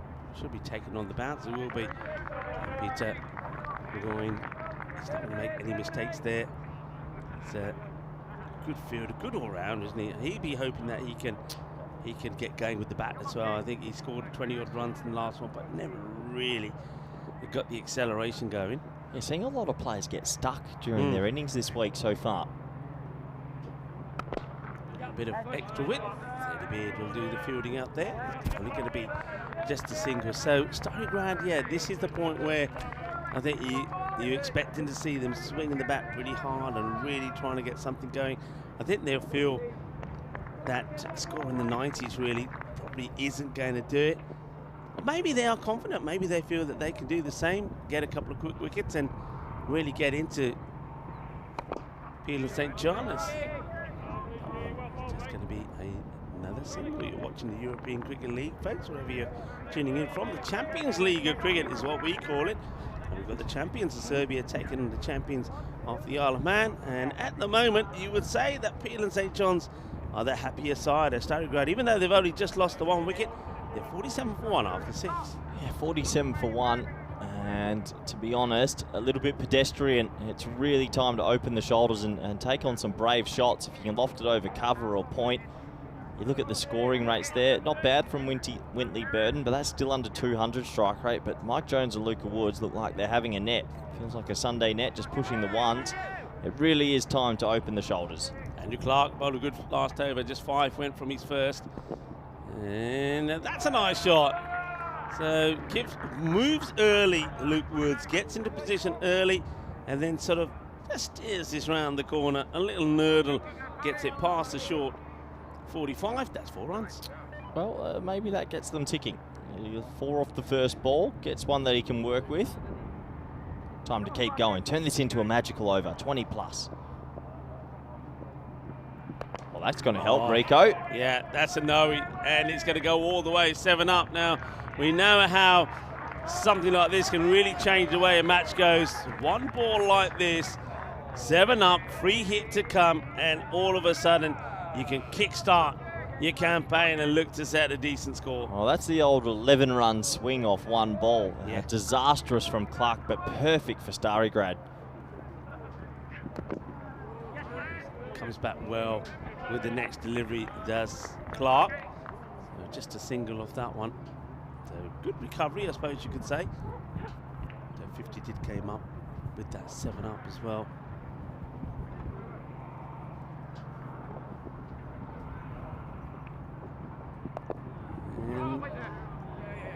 Fielded does pretty well. I think for a moment, I thought he was going to lose it. Gets down early and ends up being just a single. It's a shot that Jonesy wants to play, but he's not getting the reward for it because they have got a fielder there, haven't they? Yeah, he's tried 3 times, and I think he's got 2 singles. Might have to put it away in the sheds for a while. Still feel these two are battling to find their natural aggression. 2 balls left. If they can get 1 more 6 this over, it's been a very good over for them. Getting at 10s at the moment, so on course for around about that 100, 105 score. And it's going back, and the wind gets hold of this, and that will go all the way. We saw a few that ended up in the cube yesterday. That's Martha Maria, who's doing a fantastic job for 2 circles in there today. But this one just goes to the side, but it's 6 runs, and well, that's what you were asking for. That's what they needed, and they got it. Well, that's the breeze. That took that a lot further than I thought it was going to go. So handy over this. Maybe another boundary here for Woods, and they can really have a big finish for the last 3. Good comeback. Good Yorker. So no boundary, but still, it's the best over from them so far. 19 do come from it. And the Starry Grad, 66 for 1 at the end of the 7th. This is a little bit of a look at the chaos to come, really. Hornchurch, Northern CC, Austrian Cricket Tigers, Fate and Byron are the 5 teams. They must be landing tomorrow. Well, yeah, there must be. Oh, some players are here already, though, as we've seen already. From Hornchurch, they're scouting it out. I mean, we've talked a lot about Hornchurch and Northern CC, of course. I mean, those two will probably be the favourites, but Austrian Cricket Tigers now. I don't know much about the type. My team, Byron. I think Byron will have some fight. So Jidafridi, who just played West Shield, will be there. I mean, you saw that one performance he had. Yeah. If he rocks up. Not bad, hey, 4 wickets and a 50. Do you know much about the Austrian Cricket Tigers? Have you commentated got them? Players, I mean, we've been at Seabarn Cricket Ground a lot there in Austria, and they play good cricket, some good players. And they play this format pretty well as well. So I think the likes of Aki Bigpal should be part of them. I mean, maybe he's doing the captaining. I wonder if the Big D might be part of their setup. You never Still know. going around, Big D, is he? That's still float around. But yeah, look, they'll be up for it. It's a format they know, and I think when you see what's at stake here, you play each other once, 2 days. You play hard 2 days, get yourself into final stand, and anything can happen. And you're right, Byron, and then Cyprus. Some of the players there, again, they've got players that play this format. If they get going and they hit big, they can certainly cause a surprise or an upset. There's no doubt about it. Well, this time he's going to give his wicket away, and there you go. So it's a shot. You were right. It's one to put away in the locker because it just hasn't worked for Mike Jones, and he's played it, I think, on 4 occasions. He's probably got 3 singles and out from it, and I think a batter of the nature of Mike Jones getting out for 14 of 18 balls, he'll know that's a disappointing knock. Yeah, just never found any rhythm, did Jonesy, and he went again for the lap. I wonder how much the wind was making him think he just had to hit it behind him, because that's a half volley you can still bang straight. That's an innings he just wants to forget. 14 off 18 is pretty disastrous, and it's put a lot of pressure on the middle order. Yeah, Bennett.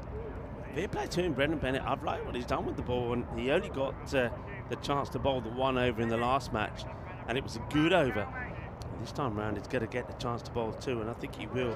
Gets the wicket of Jones. Jim O'Neill now comes out. Did score a few runs yesterday, did Jim? One of the few batters, of course, was Surrogate that scored 28 of 18, and helping his team to that 100 score. And well, that's what he's got to do here, and he ain't got too much time. He's got to get going practically straight away.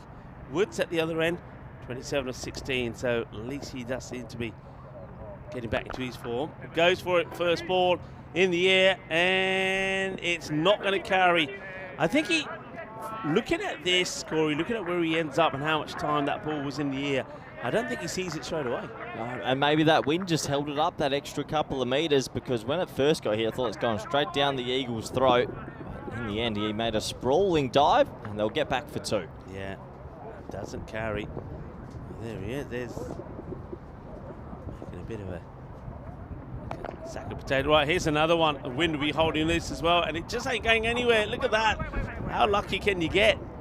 So Sky's one up in the air, it doesn't carry, he gets 2, and then he skies another one up in the air, he gets a single. The wind definitely playing its part. Oh, it's 100% playing its part. It's not even broken the inner circle both times. Just goes to show maybe hitting straight isn't the way. I think those sort of cross bat shots, the pick-up shots, not ramping, but if you can pick it up and get it square of the wicket, you'll get some value. Like that one there. Woodsy will be disappointed. That had to go. Yeah. If he gets any little bit of bat picking it up over leg side, that's just going to sail. Yeah, he's missed a few of those, hasn't he? So, though he's got runs this time, Luca Woods, still not really anywhere near. We're not seeing anywhere near the best of him, that's for sure. Bennett looking to finish off a good over. 1 for 3, last ball in it.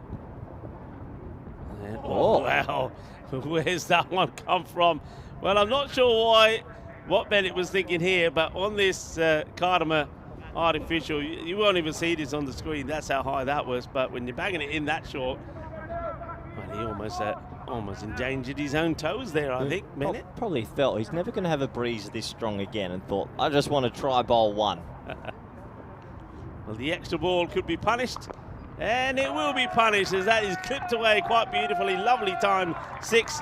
And there's an opportunity for Luca Woods to say, what, you want to bang it into me? This is what I'm going to do to you. I'm going to cream you away for 6 runs. So 6 runs, good shot. And Starograd at the end of the 8th over, they're 76 for 2. Yeah, nice shot, really nice shot. And that's what I mean, square of the wicket with the breeze. Just pick it up and it will sail. Look, if they can go 12 and 12, Rico, and get themselves to 100, we've been talking a lot about how Peel and St John's top order hasn't clicked yet. Yep. Get to 100, you get the 2 big fish early, game on. Yeah, and they know that, and maybe that's why they were playing sort of a bit of that patient role, just feeling that they wanted to set themselves a 110, 120. They felt that might be enough. They're going to have Kieran Court to deal with again. Going to be bowling to Jim O'Neill, who's the left-hander. Has had a bit of luck. He's got 2 balls up in the air and neither have gone to hand.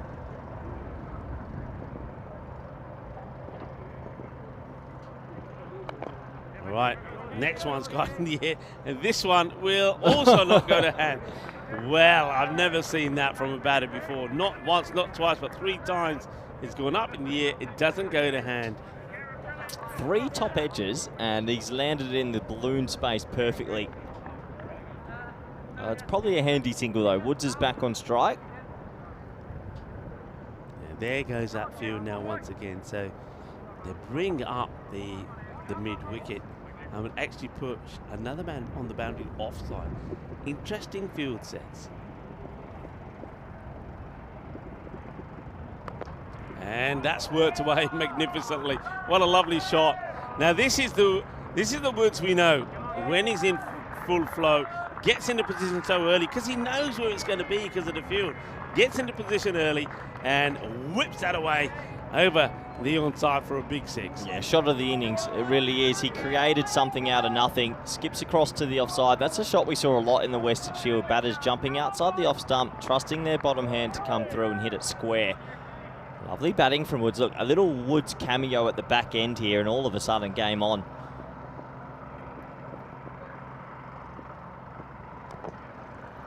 This time it's Fuller from Court, so somebody's having a bit of an appeal there, but I think that ball has hit the surface and gone to the keeper.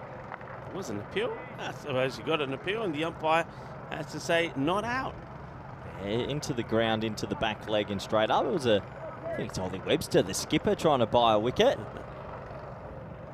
Well, if you don't ask, you don't know. Pete Burgoyne is looking at us and saying, it was out, it was out. Well done again, good delivery. So now he knows what Luca Woods is going to try and do to him. So Court's not giving him that ball again. Look at the length of that. It's a good example of where that one is landing. Good comeback. Good little battle this.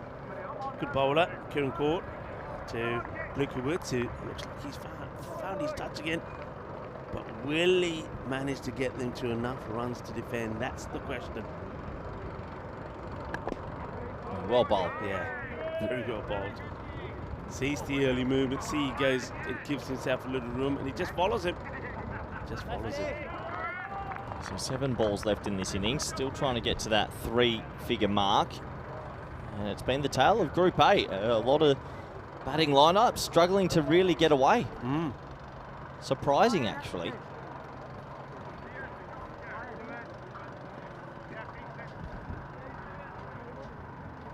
Once again, that field moves around to the left hand. They do have Ollie Webster now staying a lot closer in that 30-yard circle, so he's in that catching position.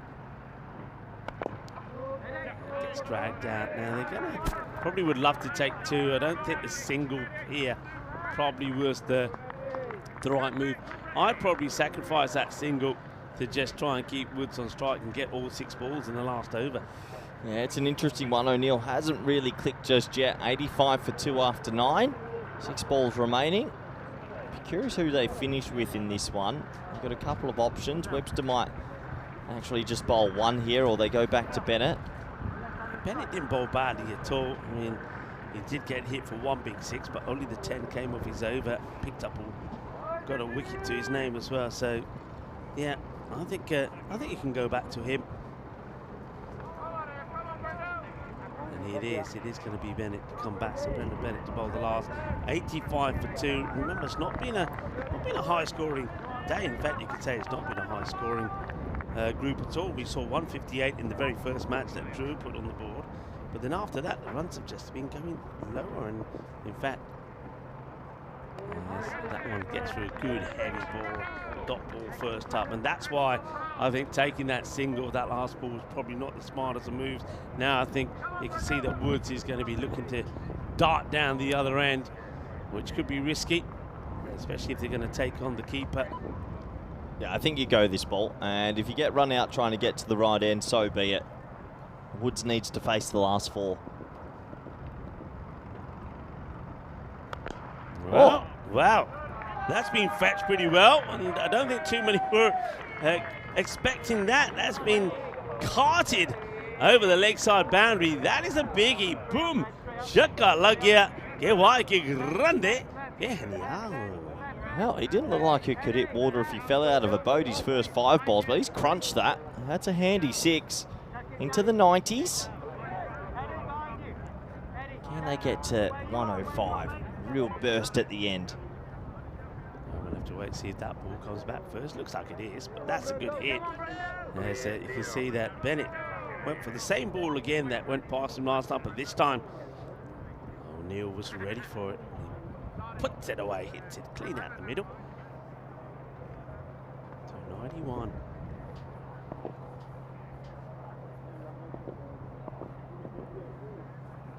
Slow ball, and they'll get that single.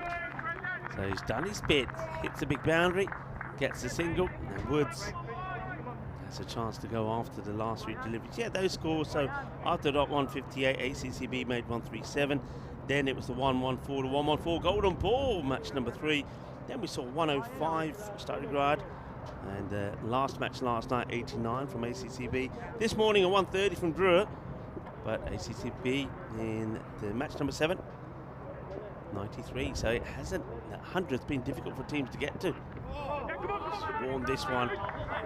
They do run, I suppose. I don't think Luca Woods was probably quite expecting that. Gets this completely wrong, but have a look at the non-striker. Non-striker saying, hey, I'm here, get going. Looks like he fancies it now, there's O'Neill. Good comeback from Bennett as well after the 6, just a couple of singles. I'd love to get out of this over with no more boundaries and keep them under the 100.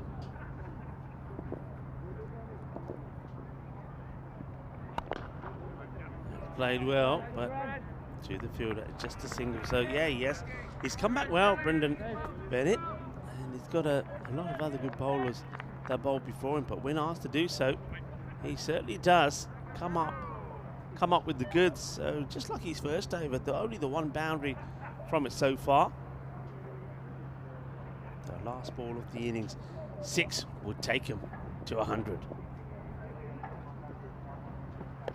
And that is going and gone. Bolle, bolle, bolle, Kinnasana, Shakalagia, and Luca Woods finishes on 46 of 24, and Starry Grad, they put the 100 on the board, 100 for 2 after their 10. It's an interesting part of this game, Rico. 100 usually, traditionally, we would say well under par, but from what we're seeing with the team's batters aren't flying just yet. It might be match on if they get the 2 big fish, Eddie Baird and Ollie Webster. I think the game opens right up. Yeah, and you know, I just get the feeling that the way that Starry Grad started the innings, that was their plan all the way along, to try and get to like a kind of 110 score. They are backing themselves to maybe be able to defend that. They've got some good bowlers themselves. Jones bowled a really good bit of spin yesterday when he picked up several wickets, 4 wickets in the day.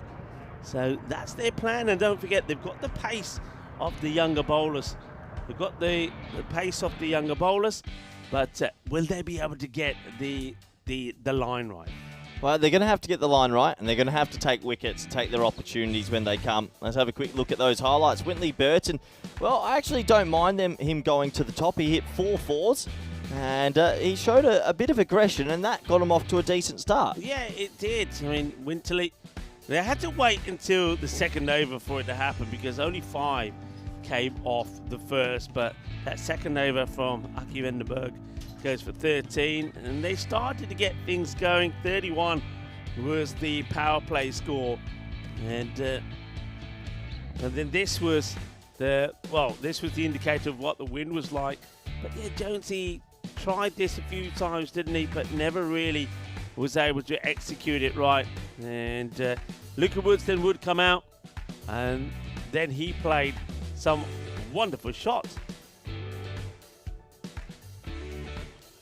And this one was the one that I think surprised everyone because Jim O'Neill, he was scratching around. There was a couple of, he hit 3 miscues on the spot actually, and he could have gone on any one of them, didn't go to hand. And then he smashes a big 6 there towards the end. But still, you know, I think it's one of those. I think Peel and St. John, if they were told before the start of the match, hey, you know, you're chasing 101 for a victory, you take it. Of course you take it. If it was 120, I think you'd probably still take it. But as Corey said, the teams have struggled with the bat here today. Let's have a look at that scorecard. Luca Woods, we knew he was too good not to find his form sooner or later. Wasn't still 100% at his best, but even when he's not going at his best, he's capable of scoring runs. Valuable 46 for him. I have to admit, the one that surprises me more than anything else was that knock there from Mike Jones, 14 of 18. I think that sort of hurts you a little bit. And I think some of the shot selection from Jones, and I think he'll admit it himself, wasn't probably the best. On the bowling front, I think you could just say tidy all the way around. There was a couple of wickets that would fall.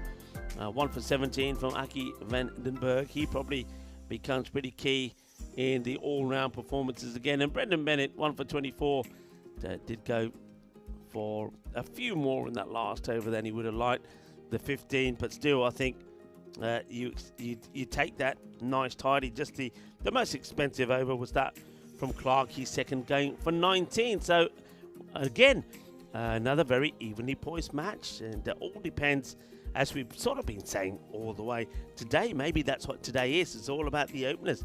If the openers can get going, we could see a good score and a winning score. But if the openers don't get going, we could have another tight fight in this one, with 101 required for victory. Rico Full here alongside me is Corey Rutgers. We'll be back in about 10 minutes time to bring you the conclusion of a match that I feel is very finely poised at the Pronto family.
The European Cricket League is proudly brought to you by Dream 11, HCL Software, Rado, La Junta de Andalucía, and Victorinox.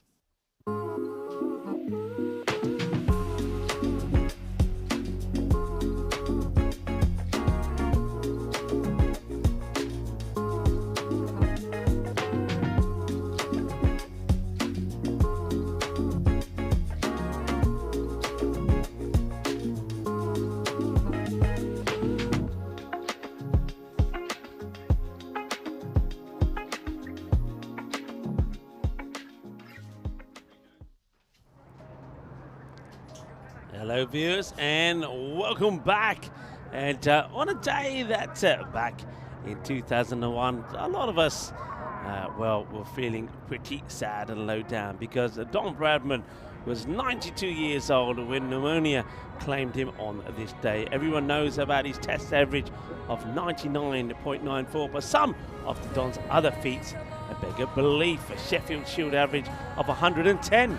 A test average against South Africa of 201, 6 first-class triple centuries, and a 299 not out in a test, 618 test fours, and a double test century every 6.66 innings. That's quite unbelievable.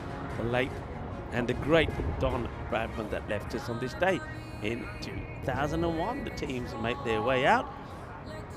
Umpires, umpire Shub and umpire Joe will be taking their positions, and the team that's taken a huddle there, Starry Grad, will be looking to get quick wickets, get the first 4 pretty early, then maybe get a win and keep their hopes alive. That man there, Eddie Beard, will be hoping that he can find his touch. If he gets going, we know that this match could be over pretty quickly.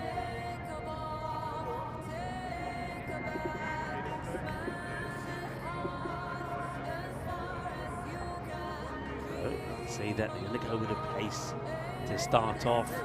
It's going to be Kukasin, Zimonich. We've seen them make some changes sometimes with the bowlers, but I think, yeah, you know, if he gets it right, could be a stellar player. He's certainly got the pace, hasn't he? But it's all about his, I was saying to Corey before, it's all about his line. We know that sometimes he can end up straying down the leg side, or worse still, he's got the habit at times of the bowling the old beamer as well.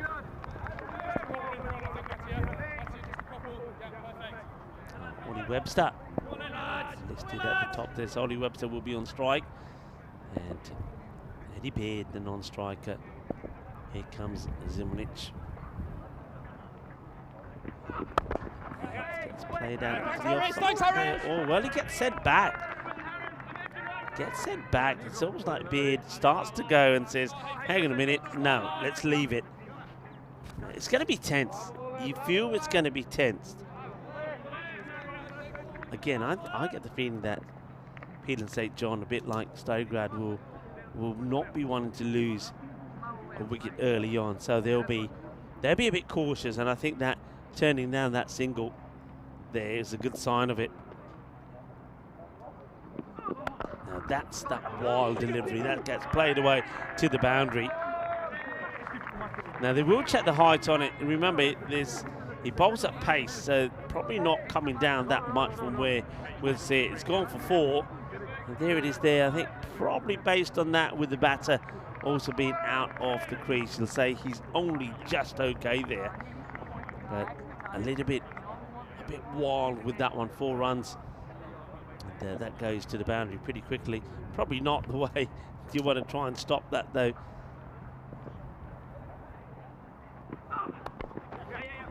Glided away. Third will get into play. Gets there. Keeps it to just a single. I have a question actually. I know the answer to it. But of course, I was talking about the late Don Bradman. Just got a message coming through here saying happy birthday to Vukasin. I wonder if it is his birthday. I'm going to try and find out. It could be his birthday. That's the bowler here bowling. Oh, that's a good delivery. I'm going to have to shout out. Who's the nearest fielder to me? Maybe Joseph Scull will know. Or Jonesy. Maybe Jonesy will know. I'm going to shout out to Jonesy. Just bear with me for a minute.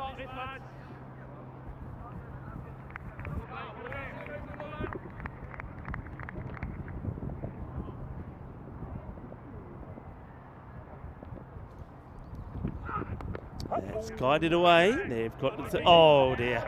He's dived over this. And oh, that's not a good one. And that's the little things you don't want to happen. That's Luca Woods who gets it wrong. So it is his birthday. He's 22 today. 20 today. 20. So Vukasin Zimunic, happy birthday. 20 today. And that's not a birthday present that he wants. The fielder misfielding. Give him a proper present. And that's up in the air. It's going to be one bounce. 4 runs. 4 carreras. 4 runs. Yeah, here's my question. I know that we have a lot of people that also tune into the chat. They like a good question every so often as that first over comes to an end. So I've talked about Don Bradman and all of his feats. There's a test average 99.94 and Sheffield Shield average 110. Test average against South Africa 201. 6 first-class triple centuries and a 299 in the test. Talking about numbers, 4 matches since the Golden Ball as well. 618 test fours. So my question is, how many test sixes did he hit? That's my question. The late Don Bradman, how many test sixes? And Corey's joining me back here now. I'm going to take a stab straight away. So go on. 24. 24 says Corey. 24 up in the air, gets over. So you're saying 24 even though he hit 618 fours. All right, 24. Yeah. Happy with that? Less, actually. 12. You know how to read me, don't you? Yeah, 12. You're saying 12. You're 7. saying 12. 3. Stop it now. Stop it. How many, Rico? The viewers. I'm going to let some of the viewers have a go as well, and then I'll come back and tell. No cheating. The viewers have Google. No cheating. There's no cheating. 4 runs, boundary. Winterley, it's got to go a bit fuller. And that's been struck well. That'll be 6 runs. Crashes into the boundary fence. Ollie Webster, the captain. I suppose a little bit like a Luca Woods. The longer he's out there, you know he will come good. The man who has scored a century 2023 and in 2024. Winterley needs to try and find that heavy length outside the off again. And there's over pitches, but this time it's well picked up. Good throw, but good running from the 2 batters as well. That's probably the first time we've seen these 2 start to fire at the same time, and we've been talking about how destructive they were 6 months ago. If these 2 have a good finals day tomorrow, they'll go close because they put on big partnerships. They really do. They like batting together. Sneaks that one in. And let's have a look at Corey picked up on this yesterday. Winterley certainly gets a lot of height, doesn't he? Got a proper leap on him. Yeah, look at the leap. He's a bit of a leaper, is Winterley. He's a natural athlete. He's a strong mover and a strong boy. Looking for that breakthrough. Looking for the wicket of Eddie Baird on strike. Who goes down the ground. That's going to be 6 runs. 6 carreras más. It's the 3rd boundary in the over. We've had 2 6s and a 4 from it so far. 17 off the over, Eddie Baird. Yeah, that's a good shot. Eddie Baird starting to find some rhythm also. It smacks into the scorer's box there. Did it get in? Almost. Have we had one up here yet? No, we haven't. We had one fly over. It was the top edge actually in the Western Shield, and we saw the shadow of the ball on the Tolda. Oh! That's cream crackered for a big 6, and he just leans into this, and that pings off the middle of the bat, and that's gone a long way. And that over from Winterley Burton's gone a long way as well. It goes for 23, and just like that, Peel and St John's are well on top here, 36 off the first 2 overs. This is a little bit more like it from these two. And if they fire, they've definitely got a chance in this group. Any point or win here pretty much confirms Starigrad going to be out. Starigrad have to get a win, but it does look difficult. They've been placed in a tricky group. Credit to them, they're always fighting, Rico. They never give up. Yeah, they never give up, and they're not going to give up here. And I just, you know, if they're going to go down, I don't want them to go down without the point. And yeah, but there's nobody back there. That's going to be 1 bounce and 4 runs. So yeah, I'm just where they got the 2 men at the moment. So they got 3rd and backward point back. So that's the problem here, isn't it? When you're in the bowling in the power play, and he'd love to have a long on back, or at least one of his straight bowlers, one of his straight fielders back, but he can't do that at the moment. You can see Jones is probably hinting to him about bringing Winterley up, and that I think what they're going to do. So no, in fact it's 3rd. The 3rd comes up, and Winterley will move around a bit finer, and Jones goes back in a catching position at long on. It's a good delivery. He does bowl with a bit of pace, but gets back onto balls as Webster takes the single. Yeah, starting to see a little bit more of the real Webster that we know. It's in good touch now and enjoying the pace. Both batters into the 20s at rapid time. 60 off 28 for all the points.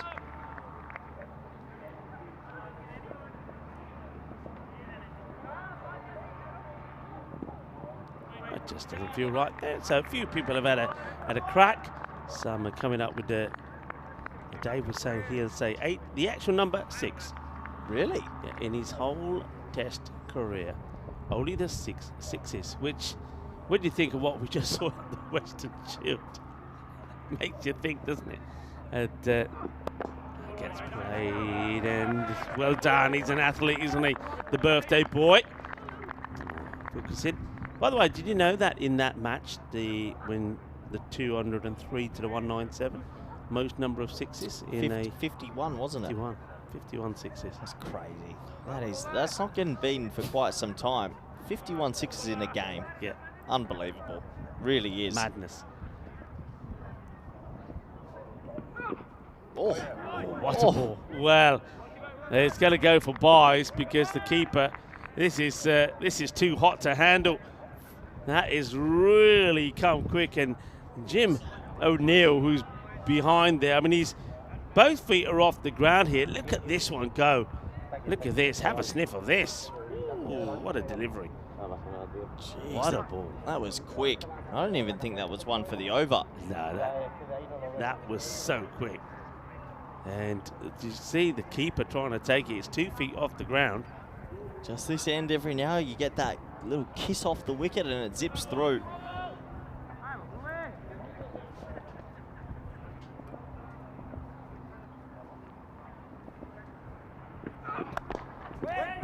To the field. Oh, another misfield. This time, at least it doesn't go to the boundary. This time, I think it's his brother. 2 brothers. They look identical. They wear identical shoes as well. And Namanji lets that one go through. They'll get a single. Come on. I want the power of the chat. Not that I got anything against the 2 batters here, but I'd love to see the Zimonjic and Vukosin here pick up a wicket on his birthday. That would be nice, wouldn't it? 20th birthday. Oh, what's that? Yes, good pace, good delivery. And I think they might be checking side on here. I can see the umpires on the walkie-talkie. That's okay. That's a perfectly placed sort of shorter length delivery through the sort of. That's okay. Can see how he's gone low? Yeah. That's fine. Quality bowling though, isn't it? It's very well. That's what we saw last week. A lot of that length and well bowled, young man. Didn't get the wicket, but maybe deserved a bit of luck. 46 for none after 3. You can see in those middle overs, Rico, overs 4, 5, 6 in the first innings. Overs are 4, 5, and 7, and that kills you. That's 16 runs in 18 balls. Yeah, it certainly does. That's where you lose matches. And of course, Peel and St John's themselves will know that because that's what they scored in the last 3 overs in that sensational match yesterday against Darmstadt, which ended up being a 114 to 114 golden ball. So, okay, Jones, a little bit of spin to try something different. They need to go just at 7s. Well, just under or just over the 7s for a win here. I think while these two are there, they'll still fancy the extra point. While this partnership's together, they'll believe they can hit 55 off 24.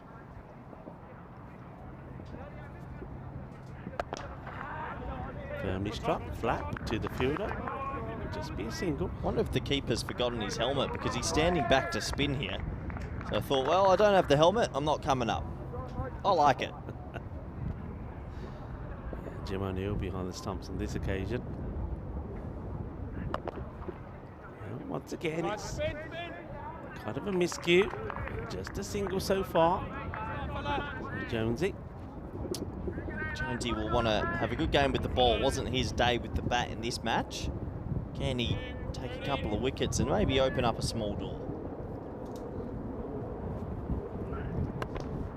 It's outside the off, and that's going to beat the fielder, I believe. Winterley's got a lot of ground to cover out there. It's a little bit shorter from Jones, and it's a nice shot being played there from Eddie Beard as well. He's got time to rock back and find and pick his spot. Well, 50 partnerships up, and this is, again, flashbacks to 6 months ago. If these two have a good finals day, they'll go close. Bit of respect this time from Jones. Ball from Jones, slipped in a little bit of a fuller Yorker there. Yeah, these two were so good. They had to have put on 400 or 500 run stands. And tomorrow they could rock up and do it. And Yeah. I've tipped them to go very close. I think they're in the final tomorrow night, at least. Okay. Firmly struck and well fielded. Very well fielded. A good applause for Tom Fleming, not just on the field of play, from the spectators as well. Dives and attacks the ball, gets it in his hands. Jonesy just moving those fielders around a touch. The square goes a little bit squarer. Tries to then put the ball just where the fielder moves from. That's Ollie, but doesn't get it out the middle. It's just going to be another, just a single. So good over this from Jones, nice and tidy. It was sometimes a risky when you go with a spin, because certainly when you're trying to stay in the game and at least take something from it, it could go horribly wrong, but only the 8 come from it. And Peelan St. John 54 without loss after 4. Yeah, good over from the spinner.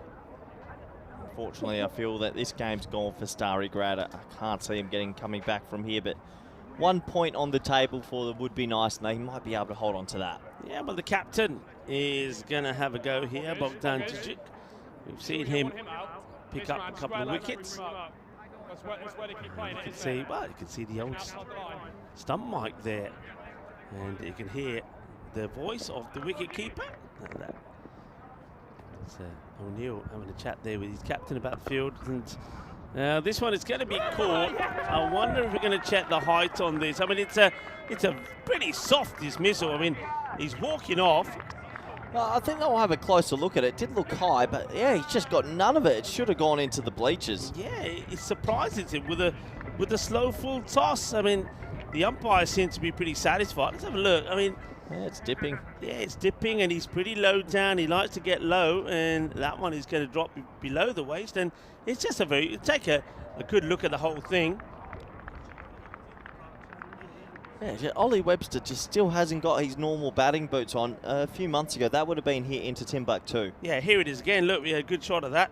And it's an easy, yeah, you're right. That ball, I thought, full toss is going to be smashed, and watch out the fan zone. In fact, he puts it into hands of the fielder, who makes no mistakes. Well done to Mate Saranak. He's in the side here. Maybe we'll see him have a bowl. And gets the good wicket and the big wicket. So Ollie, just when we were saying that these two could be so dangerous, and they bring the 50 partnership up, and he goes for 23 of 12. That means Clark will come out at number 3, who is also still trying to find his perfect T10 flow. Had a bit of a loose shot earlier today, but gets another opportunity. That's the beauty of T10. You might have had a bad game in the morning, but you can always come back in the afternoon and play another one. Yeah, Clark, well, he's one of those. He didn't have the best of games earlier. Well, not too many of them did. Remember, they were blown away by Drew. Didn't get a single point. Clark just played it out into the offside. Once again, no run, so good start this from the captain of the Stari Grad, champions from Serbia.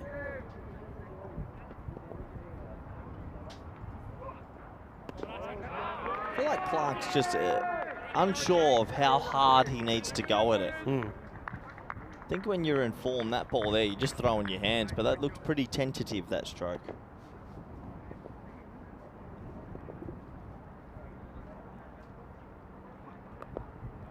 He plays that with soft hands, and the chase is on, but you're not going to catch up with it.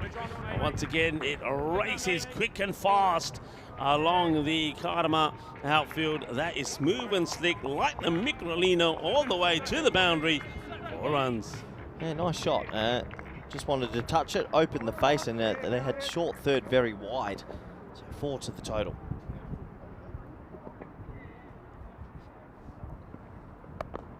This time a bit more power in the shot, in the gap, 4 more. Good batting from Andrew Clark. Yeah, maybe he just wanted to watch the first 2, and then afterwards he decided, you know what, I'll just play me shots. And the first we saw a nice little delicate touch for 4.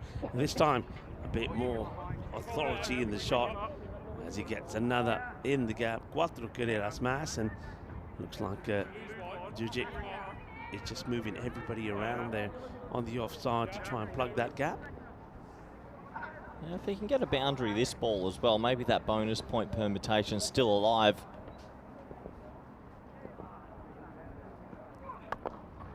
And he will get another boundary, so even though they do move a field around there, it's played over him. It's going to be another boundary. So 3 fours to finish the over. 12 come from it. There was a wicket there as well there from Djujic. And the score 66 for 1 at the halfway point. Rico Full here along with Corey. And I will invite you to join us in the commentary box. Well, we certainly have been stronger together here. I think the team's all been stronger together as well.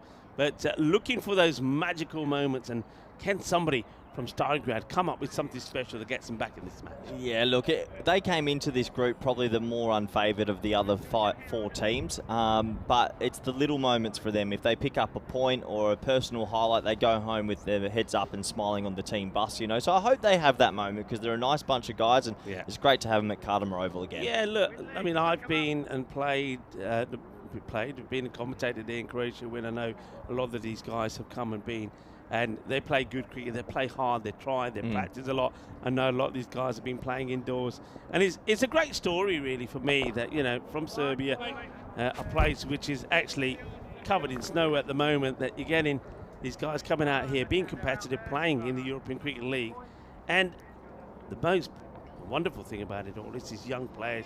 You know, you got Vukasin Zimbanic celebrating his 20th birthday here today. And those players, those young players, I know that Saranak is in the side. They're gonna get other players, other Serbians into the game, and that's always a plus for European cricket. Jonesy does come back. He just flights this one up. It just gets played out for a single there by Clark. And now Beard, wonder how he goes here. Does he go hard and think about all the points here, or will he be quite happy just to negotiate his team to a victory? I think you go hard, see what you can do. It should be the right matchup for him against the off spinner as well. There we go, shot. Yeah, it gets down on one knee. It sends it over cow corner. Nice hit. Henny Beard moves into the 30s. 34 or 15. It's a nice shot from him. Well, you don't know if you don't go. I mean, what's the point of nudging yourself to victory? You might as well. They're not going to lose from here. And if you start hitting some sixes, you find better touch as well. Fuller delivery, drops the bat on it. He'll take the single. Good comeback from Jones.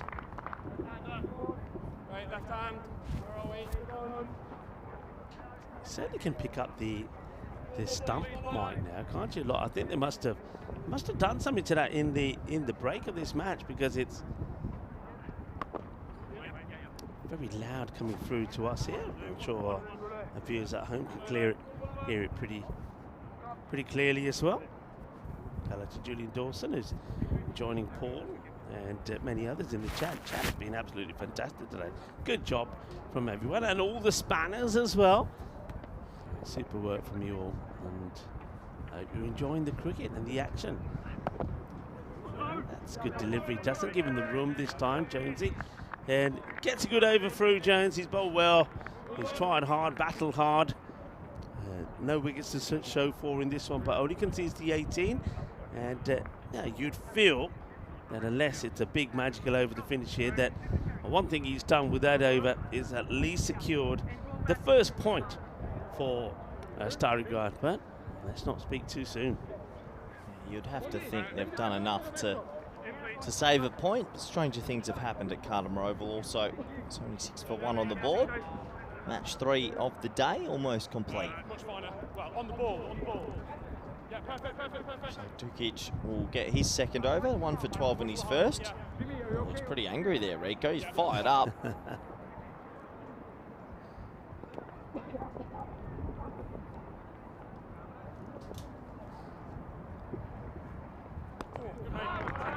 He's bowled well to the left hand, hasn't he? I mean, I know that the end of his first over, there was 3 fours on the spin. I think he was a bit unlucky with the last one. So, but that's his plan. He's going to keep it there.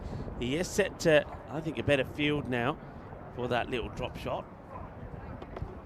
Well bowled, another dot. So definitely a good moment this. It looks like a good moment this for Starry Grad, because though the match may be getting away from them, they're going to get their first point on the board. And sliced away. Watch the spin, and wow, how about this? Is this going to still go for 4? Yes, it is. Talk about getting a hand or palm on the ball. I mean, he's absolutely walloped it, hasn't he? That's Joseph Skull. And, well, I reckon he's hit this as hard as Muhammad Ali hit Sonny Liston many years ago when he became the heavyweight champion of the world. Of course, that was on this day in 1964. Muhammad Ali, then he was Cassius Clay, became the world heavyweight champion. Sonny Liston beating him in 7 rounds. Pretty good effort though. He actually tapped it all the way to fine legs boundary. So 4 to the total, bit streaky there for Clark. Oh, it goes right across his stumps. And what does he get on this? Does he get? Yeah, he gets bat on it. And you can see Djigic, he just turns around. I think he just gesturing to Jones and say, well, what do we do about that? Goes right across his stumps, gets a bit of bat onto it. Keeper had no chance, 4 runs. Yeah, 4 more to the total. Just a matter of time now. Peel and St. John's finding some form with the bat in this game. That'll give them some confidence going into tomorrow, that's for sure. It's in the air, it should be taken and will be taken. And there you go, wonderful open. Well, how about that for a birthday present? Zimonjic takes the catch. A lovely moment.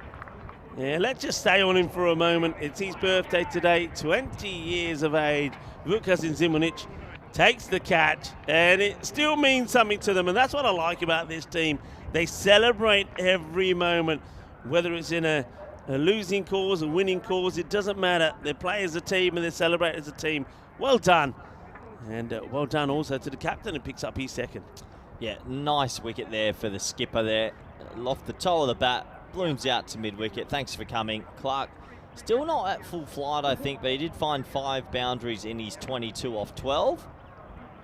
And he's done enough to put his team in a pretty comfortable position. It was probably there to go. He skipped across to the offside. No one was deep on the leg side, but right off the cue end. A new bat comes in, so this is Peter Burgoyne. Let's see how he goes, Peter Davies. We know that he can certainly stick around. He's got some nice shots, but sometimes I think it's the strike rate that was the issue in that last match against Drew, where they really did struggle.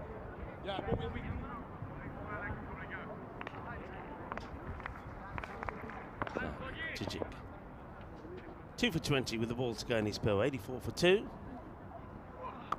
And probably spoils a wide here, does Peter, because I think that looked like it was heading to a big wide, but it's going to be a dot. And it's at the end of 7, it is 84 for 2. Yeah, that confirms a point for Starry Grad, so at least the table will look a little bit more respectful for them, and they've earned that, haven't they, Rico? Yeah, they certainly have. This is the next match coming up, and I think it'll be a good one, because I think ACCB were looking to they'll be looking to come back after not getting a single point against Darmstadt. Only struggled to 93. Darmstadt got there with 18 balls to go. And up against Dreux, undefeated so far. And Dreux just seem to be just getting a little bit better with each match as well. Do you know the news? Oh, no, we haven't done the toss. That's because I'm doing the toss. Oh, I totally forgot. Yeah, because we've got a bit of a delay, delay, don't we? We have a little bit of extra time between the next match and this one. So I'll tell you what, if ACC Bucharest can find their batting boots, you can't. They bowl well. Yeah. I like their bunch, just the batting.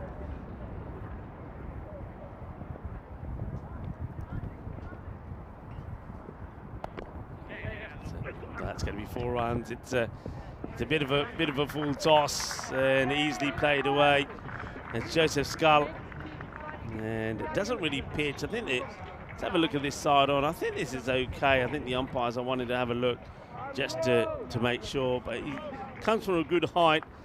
This is it's gone out of the crease, so That's okay. yeah, just okay, but cleverly played away. 4 runs. Joseph Skull needs to get that ball to pitch if he can. We know he's a tall man. I think he bowled a couple of good overs yesterday as well, so I think that's better. He'll do the fielding himself, just a single. One more to the total of Beard, who's on track for maybe a 50. Needs to face a bit more. Burgoyne has had a good tournament with the ball, but hasn't really fired with the bat just yet. He'd be looking for a bit of confidence here. Yeah. Put a bit of pressure on here from the field, put a few bodies a bit closer to him. Yeah, you could. You're only defending a further 12, and oh, that's a good delivery. What a seed this is. It's an absolute jaffa. Well, there's the extra bounce as well that we've spoken about from this end. That ball's gone above the keeper's head, or the shoulder line, sorry, and that's a full delivery. So when you bend your back here, the ball really goes. Burgoyne's still trying to play this little tiki-taka. He's just got to hit it. Yeah, that's a really good delivery. And they're not checking side on this, surely. No. Yeah, I'm not sure. The umpires seem to be. Looks like they were waiting for something, but that just a great delivery. So good shot on the field there, where the fielders are. You see one fielder coming across from the leg side to get into the ring on the off. 2 inside and a sweeper in between them on the boundary. Strays down the leg side there on this occasion, so that one will have to be bowled again.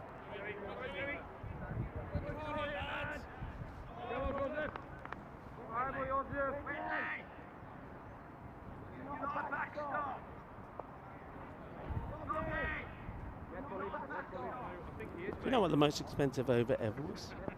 What would you say? Most expensive over ever? You're not going to tell me a story of the ball getting stuck in the tree and No, then running no, to like a no. genuine over? Nah, no, yeah, genuine over. I'll go early 50s, like a 52 or something. Early 50s? Okay. What's the answer? You want it straight away? Yeah, because we might run out of time here, Rico. I'll give you the whole story after this ball. I'll start it. Okay. Oh. And that is crunched. Big 6. Well, we'll have time to talk a little while they find that one. You better hurry up. I'll 4 to hurry go. up. Yeah, so in 1990, the most expensive over ever in Canterbury, trying to encourage Canterbury to go after a stiff target and so lose wickets, Wellington batter Robert Vance bowled a 22 ball over, mainly full tosses delivered from several yards down the pitch, which went for 77. Here comes Skull again, and it gets played away, and that's going to be 4 runs as well. Cuatro carreras más, and that is it. It's done. It's dusted. And Lee Gorman, by the way, finished. And Beard also picks up a 50. Well done to Eddie Beard. Well, he's back. He's back with a bang. 50 for him. So, yeah, it was Lee Gorman finished on 160 not out. The match was drawn with the scores tied. Wellington were docked 4 points, and Vance's over was expunged from the record books, but he did go for 77. That one is done and dusted pretty quickly. And well done to Eddie Beard. A good player, brings up his second 50 in the series. Just finding some signs that batting lineup are figuring it out again in a comprehensive victory. Starragate, good on them for picking up a point, Rico. A long way to go in this tournament, but I think that pretty much tells us that Stari Grad will be the first team eliminated. I don't think mathematically now they can stay in. No, they can't. And Stari Grad, I'm happy the fact they've got a point. Now remember, they will have another match out there, and the thing is, they can go out there later tonight, playing under the lights here at the Karma Oval, with their take on Darmstadt, and they can go out and they can have a good old go at it. Certainly, can't they? But yeah, I think that's them now done. Well done to Peel and St. John. No hiccups from them on this occasion, winning with 12 balls to go. Next up, though, and we will have a slightly longer break, probably a break of about an hour. It will be ACCB versus Dreux. So starting on the hour, so that is going to be 4 o'clock GMT time and 5 o'clock our time here in Europe. And if you are watching by fan code in India, 9:30 your time. So get ready for that match coming up as we get ready for some of the highlights. And on this occasion, there actually were some highlights from the opening batters, as Ollie Webster made 23 before he would go, and well supported by Eddie Baird, who batted all the way through the innings.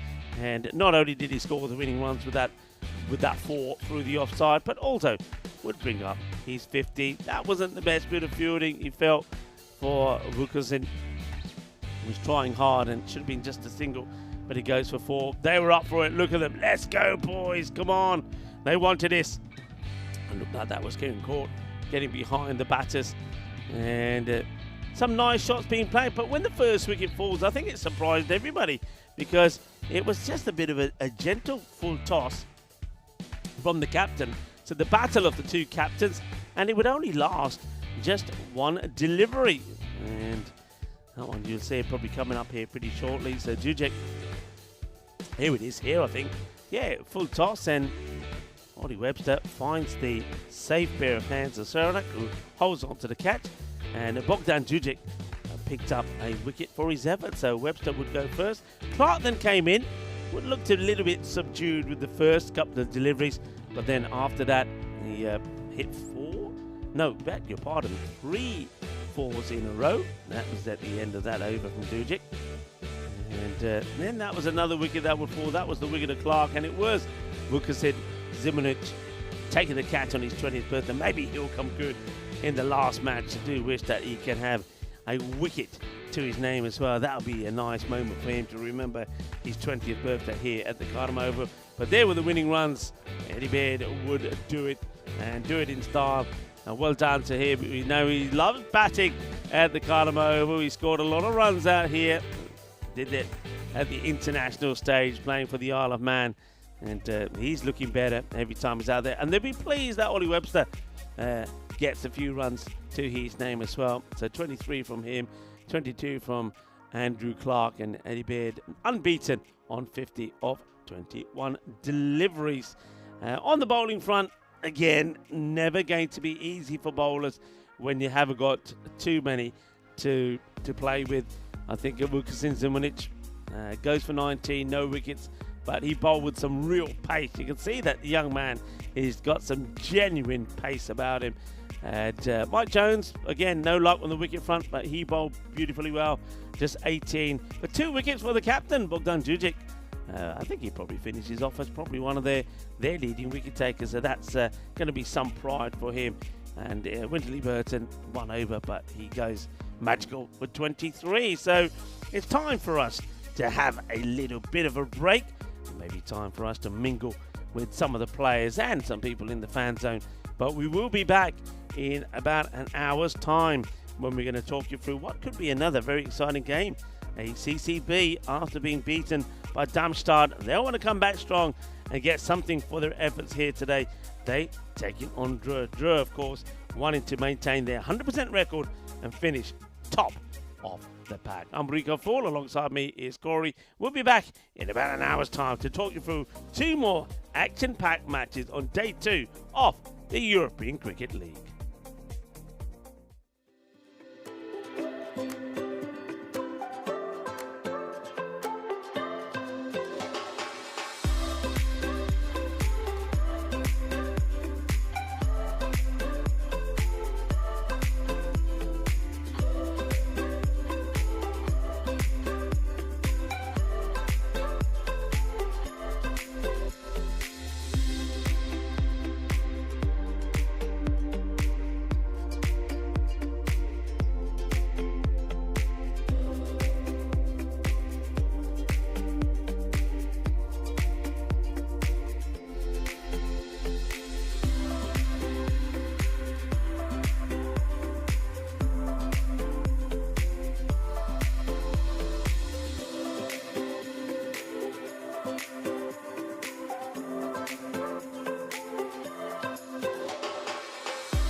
The European Cricket League is proudly brought to you by Dream 11, HCL Software, Rado, La Junta de Andalucía, and Victorinox.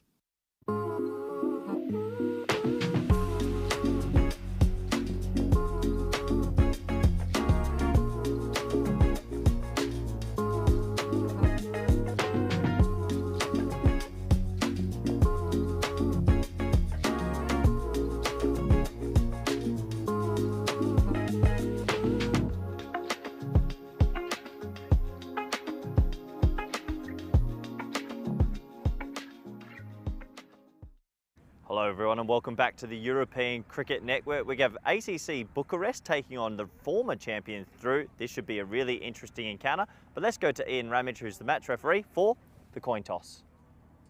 ACCB, you're the home team, you'll toss the coin. Drew, as the away team, you're going to be calling. Here you go. It's been called Dream 11. It's come down to 11, you won the toss. Okay, toss won by Drew, who will bat first. So news from the toss, Drew have won the toss and no surprise there, they're going to have a bat first, and the reason is they have a lot of firepower. Nabi, Niaz, Nisa, Ahmedzai coming out at 5. It is a very powerful team and they love piling on the runs. One man I've been really impressed about is Safi. He'll bat at 6, he hits a long ball, but watch out for his Yorkers a little bit later. The Bucharest side, look, they've been okay so far in this tournament in patches. I think they're bowling really well. The fielding the other night probably wasn't up to the standard, but it's the batting group. If they can get the batting group clicking, they could easily still chase a score of about 120. A little bit about the weather conditions. It is still blustery and blowing straight into the batter's eye. So you should look for a lot of shots maybe behind yourself or hitting a little bit more square, and you should get some good value. It promises to be an interesting encounter. Drew have the double chance, but if Bucharest can upset them, maybe they'll get a double chance for finals day tomorrow as well. For now, let's go to Rico Full. He's waiting up in the commentary box. Thank you very much to Corey. You can see that Corey needs all of that gel in his hair to keep it nice and steady. But yeah, it is pretty windy. I mean, you could just see the flags were blowing behind him pretty brutally actually. So that wind did pick up. I have to say it's probably gone down just slightly in the last sort of 15 minutes or so, but that's certainly going to be a factor. We know that ACCB, they certainly had problems in the field yesterday when it was, well, pretty decent conditions actually, so this could really put them to the test, and I think Drew, that's what they're looking to do. Drew, they're like one or two of the other teams, I think, not all of their batters at the top. I've clicked Nabi, hasn't got going yet, and definitely Mohammed Nisar hasn't found his touch, looks really scratchy. Mohammed, or Hamza Niaz, I should say, he has found his touch. He's started to get a bit better. He's scoring runs quickly, but he needs to stay out there a little bit longer, get them a good start. But we know that somebody's been good for them as being Kaman Ahmedzai. He's been in great form, scored another good half century in that win earlier today. And somebody, once again, like Mohammed Rafa, will probably be pretty key for them. So the news from the middle, as you saw there, thanks very much to Ian Ramage doing a wonderful job as always, is that Drew elected to have a bat first. So they're looking to go big again and get big runs. Nabi, the captain, sticks with himself at the top of the order, and Hamza Niaz also there with him. And, let's see which one takes the first ball. Normally it is Niazi who takes the first, but like I say, I think he's hit the 20s and the 30, and he's done it quickly. He's done it inside the power play, but he needs to stay there longer. I think Drew, one thing that they'll be saying to themselves, they'll be very pleased with the way that they're fielded and the way that they're bowled. But I think one thing they'll be saying, all right, okay, before finals day tomorrow, the one thing that we want to do and we need to do is get our batting to click. And this is the only match that they've got before finals day, so this is going to be a really good practice there for them. And it's umpire Shub who puts the bells on there. Shub out there in the middle. He's got Sulman Saeed as his umpiring partner. Hamza Niaz is going to be facing the first ball, and he's going to be up against a good bowler. I've been very impressed with Vishwa Priya Dashana. See if he can continue his good form, and it's got the wind behind him. Be interesting to see if the batters take on this wind going down the ground as well. Well, up in the air. Well, that'll do nicely because the wind will get hold of this and it will go a long way. I think that's why in that last match, the Serbian batter from Stary Grad, Mike Jones, who's trying to play a lot of these kind of shots with the wind taking the ball further. Just look at, I don't know if you can see those flags in the background just behind where the giant European cricket ball is, but there's a good shot of them there. They're blowing quite heavily. It goes that way again. This is very clever batting, very sensible. Hamza Niaz knows exactly what he's doing here. Look at the way he's stepping across and he's looking to hit in that way. Super clever batting. And I think the bowler has got to cotton onto this and go wide outside the earth to stop him playing that shot. You can see some dark clouds have appeared as well with that wind. They brought them along. Hopefully it's not going to cause us any problems. Vishwa Priyadashana, 2 balls, 2 sixes. This time Hamza Niaz goes over extra cover. That is a big shot. Interesting, isn't it? Because when he hit those 2 sixes, get stuck in the jungle there. When he hit those 2 sixes, he was almost signaling that way. I wonder if he was saying to Nabi, well, my next one, I'm going to hit over there. And he does exactly that. 3 balls, 3 sixes. Hamza Niaz, this is what I talked about. We know he's got it. He's got the X factor. But so far, he's been getting starts, then getting out. Will he go further this time? Some field changes being made here. They're putting somebody back on the 45 for that little clip shot. And well, here he is, and there you go. Can you believe it? Can you believe it? And Vishwa Priyadashana gets his man, and he advertises it. Corey is in stitches next to me as he comes into the commentary box. He's advertised it. It's there. It's in his face saying, hey, this is what I'm doing. I'm moving this man there. I'm going to come round the wicket. I'm going to give you that shot, and you're going to put it straight into the fielder's hands. And that's exactly what Hamza Niaz does. He falls for the trap. He's going for 18 of the 4 balls that he faces. And Vishwa Priyadashana takes the wicket, 1 for 18, as Goham Manan holds on to the cat. Well, you couldn't write some of this stuff, could you? And Niaz, we were saying he was clever with the first 2 shots he played. He wasn't clever and wasn't smart about that one. He'd be happy with a strike rate. 18 he goes for. And, off the 4 balls. And now Mohammed Nisar comes out. He's got plenty of time to bat as Nisar if he can get going. Oh, well, Nisar goes walking down the track, looking to hit this straight down the ground. Well, he ain't deterred again against the wind. Let's have a look at this. He goes for the Hollywood shot, gets it completely wrong, loses his shape completely there, Nisar. Head up in the air. He come back this from Vishwa.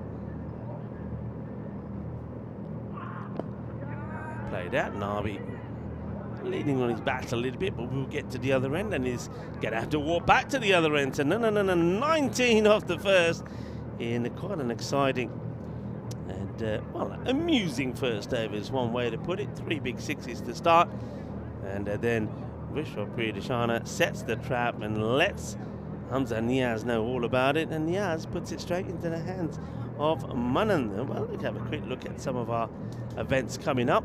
And after a long stray here at the Cardamom Oval, Portugal will be on the agenda. We're going there to Centrum. The Centrum Cricket Ground will be a lovely European Cricket Series, ECIs and T20 internationals there. Spain, Madrid, looking forward to that with some T20 internationals, European Cricket Series, and again more ECIs. Italy will see some women's cricket, European Cricket Series women's as well as the men's there, and then go to France. We will be Indra, looking forward to that. And these guys are wonderful hosts, I can tell you that. And then we go back to Malta for our spring series. Some more international action and a European Cricket Series. They're asking the question, but only the wicketkeeper is excited about that one. That's Vimukti.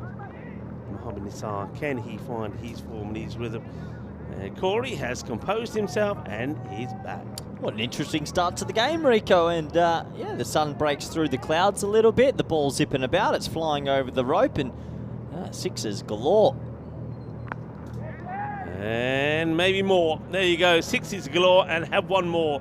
And Nisar, oh, the sun is starting to come out. Or is it just the floodlights? A combination of the two, actually.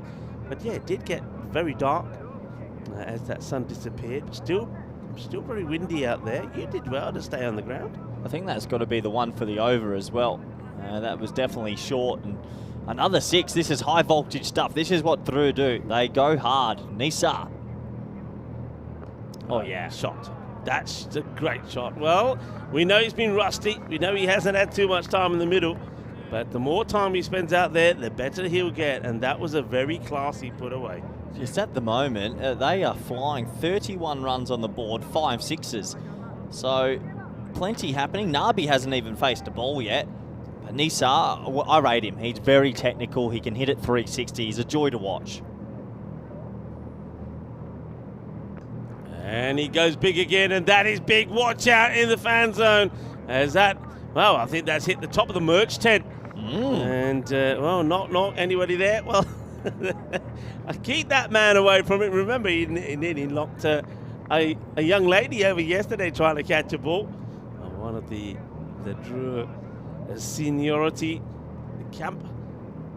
What they're doing well, Rico, is they are going with the wind. A lot of these sixes are behind them and square of the wickets. Clever batting, it really is. Now, I wonder about this one. Let's see side on this. I think it's okay. I don't think the umpires are too deterred, but it did kick up, didn't it? It did kick up, and he's on one for the over. It was one for the over. Let's have a look at the side here if we can get it. Oh, well, that's... no. Keep it going. It gives us an idea. Keep it going. Close. Yeah, that's about shoulder. I think we've got enough of that. Down on the ground. No run, not taking it on. Well, it's going to be 37 on the board, 6 sixes, a wicket, and a couple of dots with one single. This is T10 cricket, Rico. This is T10, and we're watching Drew. We know the way they like to play.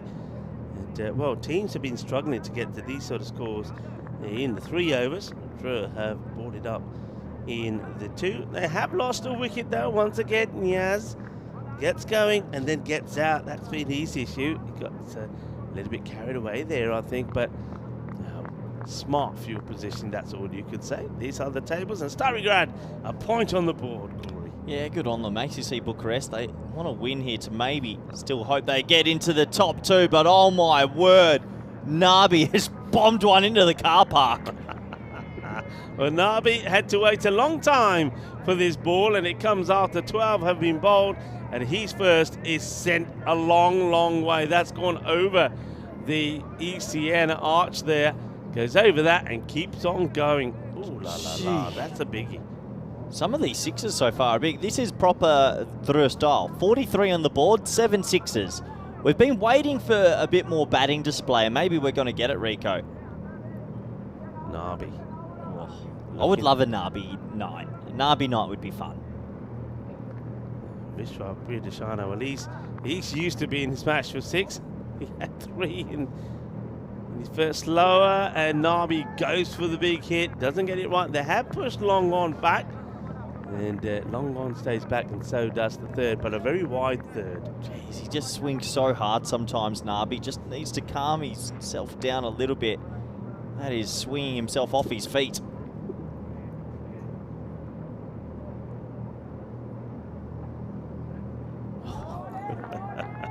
Hey, look. You had him in the in the Western Shield last year. He came up. I mean, what's he like to? I mean, can you get through to him? Uncomplicated character, but he doesn't listen. He came up to me an hour ago and said, "Coach, what am I doing wrong?" I said, "You're just swinging so hard." Well, it looks like he's not taking any advice. He's a good player, Nabi, but when he over swings, it looks a bit ugly. Yeah, I mean that ball. You know, a good player would be playing that on the offside. Nabi's still trying to hoik it. And that's the thing. I think he just gets carried away sometimes. All right, here we go. Now that should be the end of him. Wind will play a factor. They're all queuing up for it and then drop it. Can you believe it? It could have been any one of 3. Straight in, straight out. We've seen a bit of this from the ACCB side. They're not the best of catches. And, well, that's in and out. And Nabi gets a big let off. And Nabi should be back in the sheds, and ACC Bucharest have had a complicated few days, you'd have to say. Not much going their way. Full toss and easy hit. It's a slower delivery that's been tried here by Vishwa, but he gets it completely wrong. See the difference with Nisa? He gets a big fully there and he just chips it over the top, and sometimes it's 6, sometimes it's 4. Nabi tries to hit it just a little bit too far. Yeah. It's a 50-metre boundary, but Nisa's looking good. That's a bit of a freebie, and that's the first 4 of the innings. Yeah, 4 runs. Nabi at the other end. I wonder if with that drop, he's probably thinking, now look, I know what I'm doing wrong. Stop doing that. Stop trying to give my wicket away. So Vishwa will finish with a decent delivery there, but he's gone for a few, hasn't he? And the score at the end of that over the power play, 48. And Vishwa Priyadashana, probably one of the better bowlers of the ACC Bucharest side, goes for 30. Does pick up that 1 wicket though. Yeah, so good power play, 48 on the board. Chance given to Nabi. It was Niaz with a crazy start, 6 out, 18 off 4 for him, and yeah, proper Drew style this, chaos.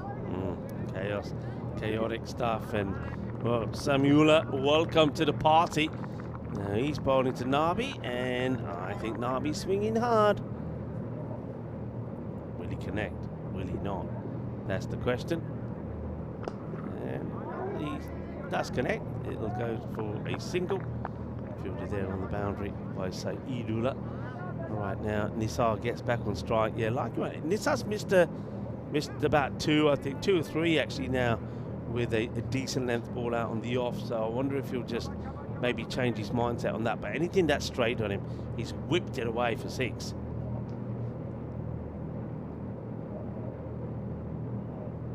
Shot. That's the shot of a classy player. And Costa del Sol, well, the sun might have disappeared for a moment, but we still got time for a bit of sexy cricket as that one bounces just before the rope. Look how quickly gets him into position. We've seen this attempted by several players today, but Nisar, he nails it. Well, last week it was Tromp and it was Smale who were doing it. I reckon that's 6 as well, being given 4. Maybe the umpires will spot it in time, but that looked like 6 to me. It's given 4. I reckon that carried the rope. That's a mistake. Oh. Now that one's been called a wide. Did that carry the rope? Rico, in your eyes, it looked very close indeed. I think this is, well, this one, here we go. Where's that one? Let's have a look. It's a close one, isn't Wow, it? it doesn't matter. Close one. I suppose there's a few people down that side who probably would have get a good look at it. Back to the live action. And yeah, that's the ball he's struggling with. That's about the 4th or 5th delivery now that Mohamed Nizar's got that in that area, and he's not been able to pay it away. So yeah, keep it there until he gets going. What was a tight wide call there also from umpire Shub? But the umpires have been pretty consistent with that. I think all of them have called those pretty well. And that is straighter and out of here. That's the difference, and that's why I said stick with where he's missing. If you're going at the stumps, he's going to put it away, and that's another big solid strike. 6 more. And Mohamed Nisar starting to find his rhythm, starting to find his form. And you can see people going, yeah, well, if Nisar gets going, Niaz sticks around, and if Nabi finds his form, that's why sometimes the others never get a chance. And there you go. It was always going to come sooner or later. Arriba, kinna sona, shakka lagya, manos arriba, arbitro. Porque eso was 6 carreras. Well, he's played and missed, but this time he says, now I know what to do. And in fact, that's a cracking shot, because he hardly has any room to work with, Corey. Yeah, he's created the room himself. It wasn't the worst ball. No 3rd in place, and he gets 6 for his trouble. Nisar's really ticking here, and so are Drew. That 66 already off 3.5. This is Western Shield pace, Rico. And now he's going to launch one over extra cover. Delightful shot. Almost catches up with the scoreboard. 6 more. And this is the Drew we all know about. This is the Drew that a lot of people want to see and a lot of people want to avoid as they get into the 70s. 72 at the end of 4 overs. That one goes big. It goes for 24. Well, it's 72 off 4 overs, but it's 10 sixes, which is a huge number already. So they are ticking here, and Nisar's looking really, really good. Samuela's over. Magical, first magical. But well, if they don't get Nisar quickly, may not be the last. All right, back to Nabi time. He's still there. And he's going to have to deal with Pravin Kumar.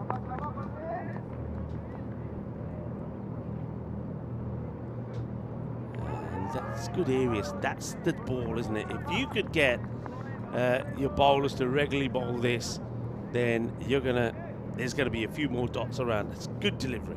Yeah, Nabi's still trying to find his form, isn't he? He just looks rusty.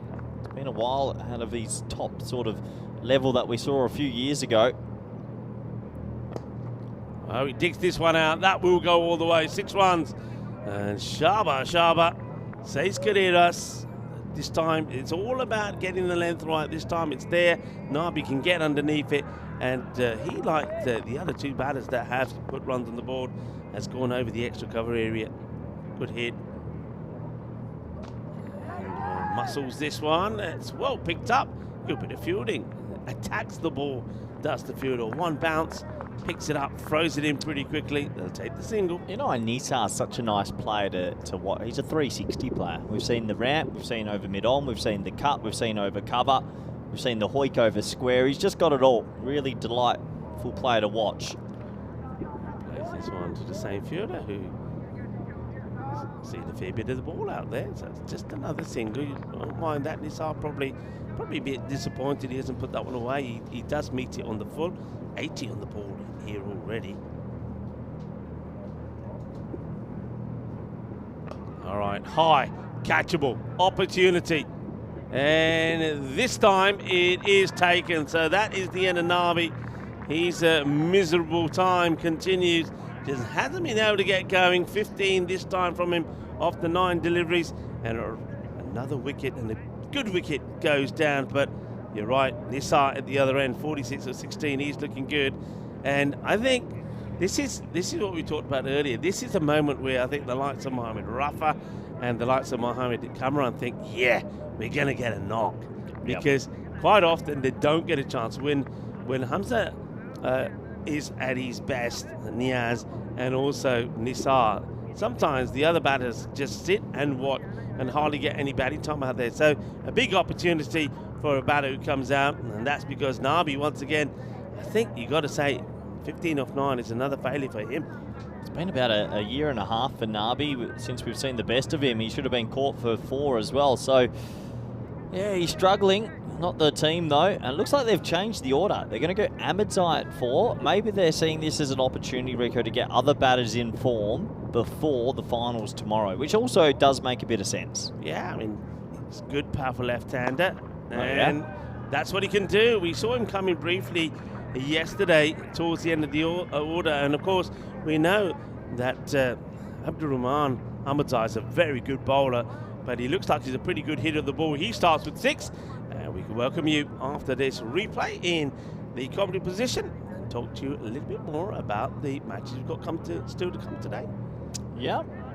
Yeah. Who's that, Rico? Well, Darmstadt, I think they're going to be in action again and taking on Starigard. And Starigard do pick up their first point. And I just think, look, from Serbia, you wouldn't ever associate Serbia with cricket. Some nice young players.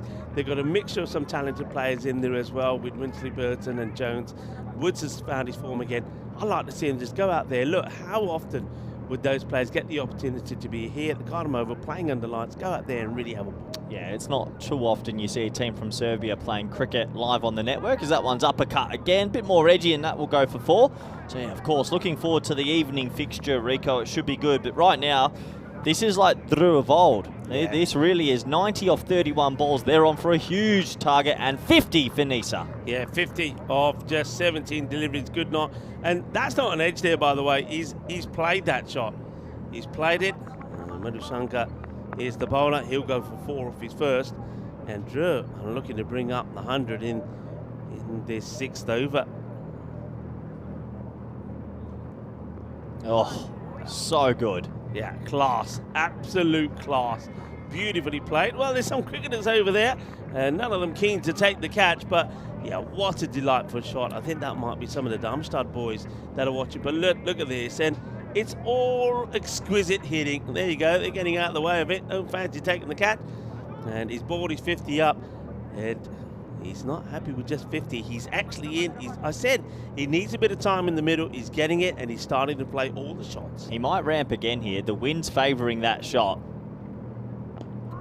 Oh, he goes down the ground. It doesn't favour this shot. And good catch. Very good catch. And that's Sahidullah running in from the boundary. Never really is going to get into a position where he can get a solid base. So, well, he was doing well with the wind behind him with Mohamed Nisar, but when he tried to take the wind on, it slows up. And you saw Sahidullah come in, snatch it beautifully. They get a dangerous bat out, 96 for 3. Yeah, the fun has to end. Nisar decides to try and pop one straight, but skews it straight in the air. And, well, it ends a very classy sort of innings, 56 off 19, 7 sixes and 3 fours in the innings. So out of his 19 balls, 10 of them went over the boundary rope. He's done his job, but it's up to the middle order now. Yeah, and I think the middle order, what a nice time to be coming out to have a bat. It's you know, the sun's come back out again. You've got plenty of runs on the board. You've got a good foundation. You still got almost half the innings still to bat. So go out there and have some fun. And Nisar, he'll be happy with that. And they are changing it even more as that is played beautifully. Well, we got these two are known for charging in and troubling you with the ball, and they're being given the chance to have a bat. And Tassanullah Safi, he, the same as Abdurrahman Ahmadzai, will start with 6. I think that's 5. All 5 batsmen hit a 6 first ball, Rico. Wow. I'm pretty certain it is. Niaz did it, Nabi did it, Nisa did it, Ahmadzai's done it, and Safi's done it. So that's T10 for you. And I like that they're changing the order because you do have to get batters in the flow before finals start. Goes for a big swing this time. It's a swing and a miss as Dinesh Madusanka gets a dot ball in, but he's gone for 16. He's trying to stop himself. Again, magical. Madusanka back to his mark. And wow. That 6 ball. Well, what a pickup this is. That's an outstanding. Well, what's that gone into? That's hit something over there. Well, it's hit something and come back. That thumps into something. Let's have a look. I think that might be the little office that's kept there for some of the blue crew. Oh, watch out. And bang. I think it might have, in fact, I think it catches the edge of the scorer's box there. So 6 to finish. It will go magical. 22 from it, but there was the wicket though as well. Yeah, and the runs are just flying, aren't they? A lot of boundaries at the moment. That's 15 sixes in the innings out of 36 legal deliveries. So they are motoring along. And right now, ACC Bucharest just can't get anything going. Bit of spin and short. He's going to be a tough one. Will he get there? It's a very good effort from the fielder. It's a good effort. It was dying on him. And Naveen Kunta throws himself forward. It would have been a top catch if he held on to this. Yeah, he made good ground, actually. Just maybe the wind held it up a little bit. And in the end, he got his hands to it, just burst through. A bit of a scorpion there with the body. Opportunity, though, and they need to take these chances if they're going to stem this run rate.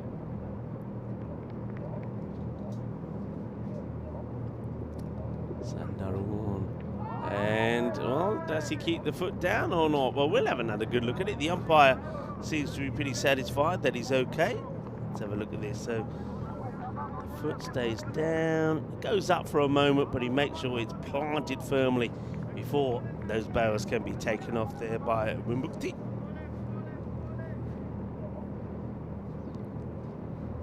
Stumps gets put back. And, well, this is Thrinadu Sundarawun. He didn't have the best of times when he bowled earlier against Darmstadt. They really did target him.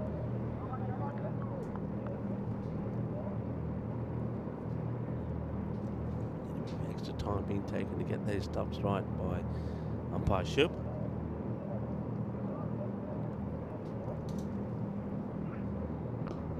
It's catch it, they say. Fielder comes across and will catch it. So another wicket will go. That's going to be the Sinula Safi. He plays a couple of shots, couple of boundaries. He's had a hit. It's time for him to have a go. So let's see who comes out now. Will they change it even some more? Will we go back to some of the regular hitters? So 109. And the fourth wicket goes down. Safi goes for 12 or 5. Yeah, just the change of pace doing the trick there, and he clothed it straight to deep sort of square, and another wicket will go. Actually got a little bit of purchase on that delivery as well, just a tad of spin, and a nice safe catch in the end.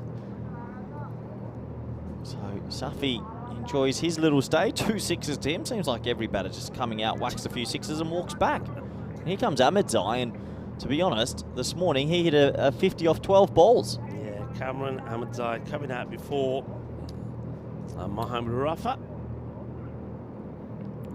He's going to get a bit of a wide here. He has a bit of a slash at. So I'm not too sure we'll see much of Rafa. In the break, I happened to see him in the medics tent, and just with his elbow, and he's had a history with elbow stuff, so they might be putting him on ice because it's a big day tomorrow, Rico. Yeah, you sort of noticed that when he finished his bowling spell. Yeah, he just started feeling it, and then when I went for a quick little lunch break, he was in the medics tent getting something on it, so I think they might be sort of saying, look, on ice, we'll see you tomorrow. Yeah.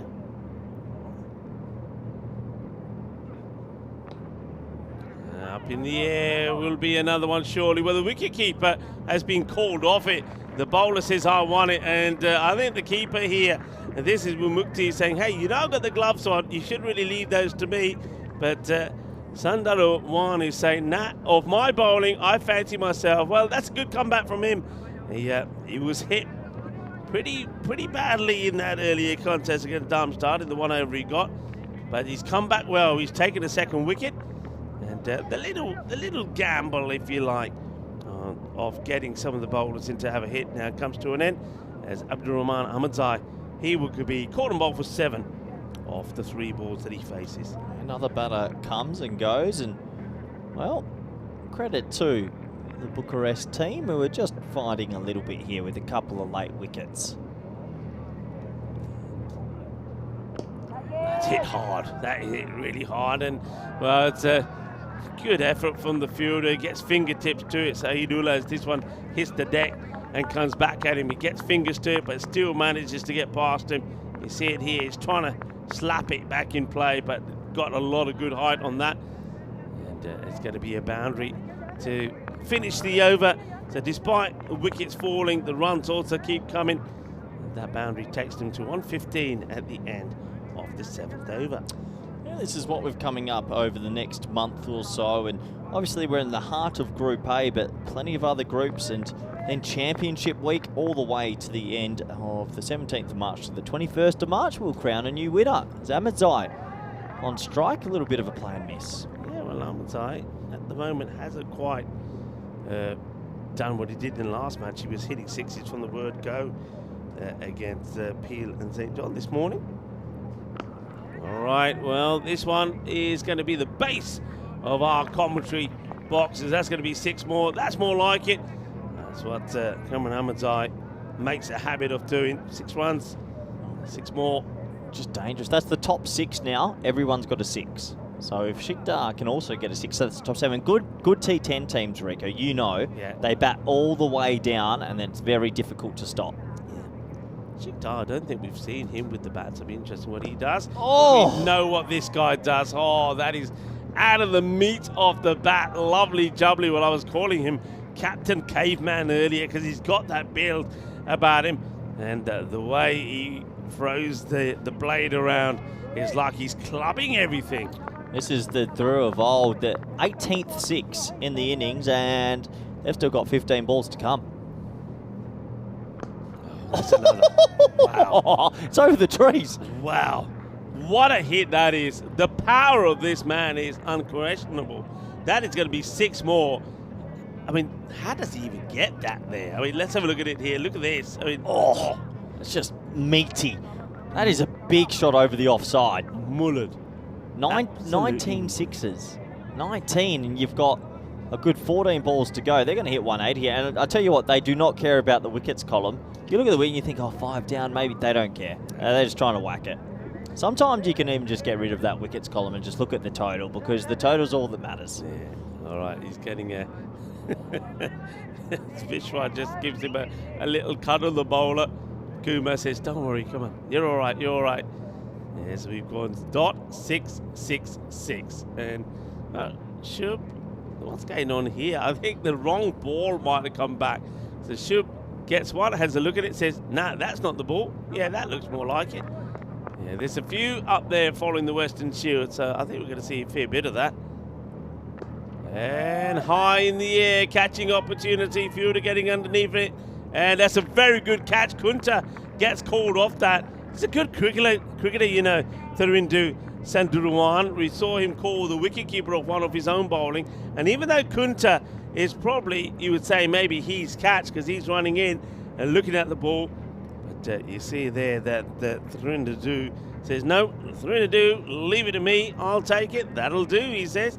Takes another catch, and that will be the end of Karan Ahmadzai. A 19 of 6 for him this time. It's another good T10 innings, another strike rate of 316, and this is just a brutal display. Despite the wickets column, they keep on trucking.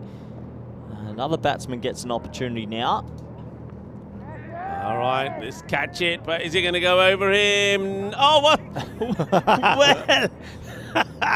And we're going to have a look at this. Does he lay over the rope, or does he feel he's going to fall over the rope and throws it back in? Let's have a look.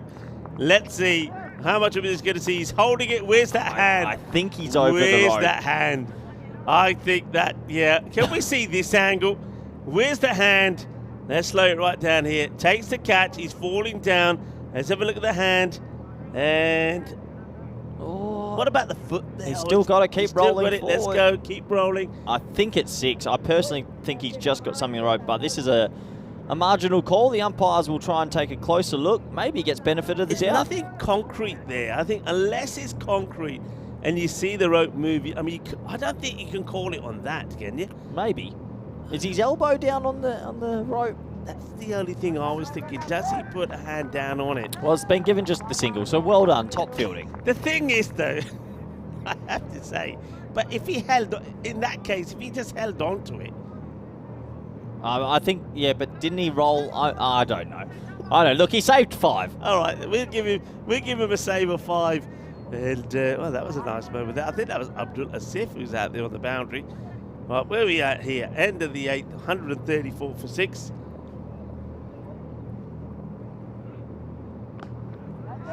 High, in the air. Kunta this time. And he will hold it. So another one will go as, well, Mohammad Rafa does come out. And he has a swing at it, hits it, but he hasn't been able to hit a 6. So that's the first red cross for one of the batters. And he's one that you would expect to get it. And well done to Therindu Sandurawan, because he has now taken his 3rd wicket. So let's see if he's, I think he's on here. He's feeling it. Batters are coming out and taking him on, but he's just getting it right. How's he caught that? Did you see his hands then? One hand pointed up and the other hand pointed down. In the end, he holds on to it. Another wicket goes, and it's just a chaos T10 innings. Wickets, 6s galore, and this is typical from the French side. Well, Rafa just goes for the one. Good catch from Kunta. Well, he was caught off the one before by Sandurawan, but he has no problems catching.